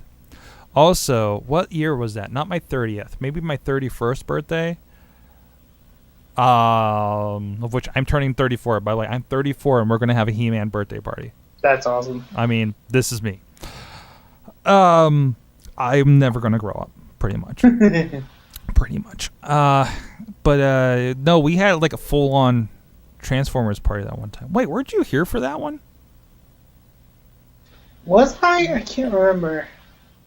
Was that when you were at my place? Oh, that may have been your birthday. I think. That was the Transformers one, wasn't it? Was it? Wait, no, because Misty made a cake for me though. Was it your birthday? It may have been my birthday. It was your birthday. Yeah, because it was in June. It was in June. Yeah, because we had very similar setups for our birthdays. Then, because she just carried. I'm assuming she just carried over the birthday. Maybe that was it. Maybe it was the same cake. But that's okay. No, like to the point, she got like Transformers party favors and like the tablecloth and everything. I remember seeing photos of it. Bought a Optimus Prime toy, which I'd never owned an Optimus Prime toy. So although it's not like the old one where it was awesome and had the trailer or anything like that. It was that new ones, they're kind of the lower level ones. But still, and that was like the cake topper. It was Optimus Prime, which was, and then me and Chachi sitting there and trying to figure out how to transform the damn thing was ridiculous because they don't make it easy anymore. It's ridiculous. I would not want to get Transformers toys if I had kids, and they're really not as great as they used to be. I mean, yeah, lots of plastic, But by the way, I'm so. Huh? I was gonna say, do you know have you ever seen that weird Japanese news station where they'll talk about a news story, but they'll do it as like a cartoon? Yeah, like the 3D animation ones, right? Yeah, they just did one for that women's wrestling story. Oh no, this I need to watch. I'll shoot you the link to it. I'm so happy about my Bushwhackers picture from tonight. That's my shit right there. And also, it's my profile picture across the board. Nice. So. I put it in the chat room. Oh. I put it in the chat room on Hangout. All right, I'm gonna tag it to watch later. Looks like my stuff copied over. I was not able to edit anything tonight, so I better get going. Because I somehow got myself to the point that I edit before I go to bed like I used to. And I still get up at 6:30 in the morning now. So. Nice. Yay! Wheels, Matt, if you're still actually in there, thank you for a good night. Awesome shows, as usual. Wonderful, wonderful night. I'll see you guys next time. End stream.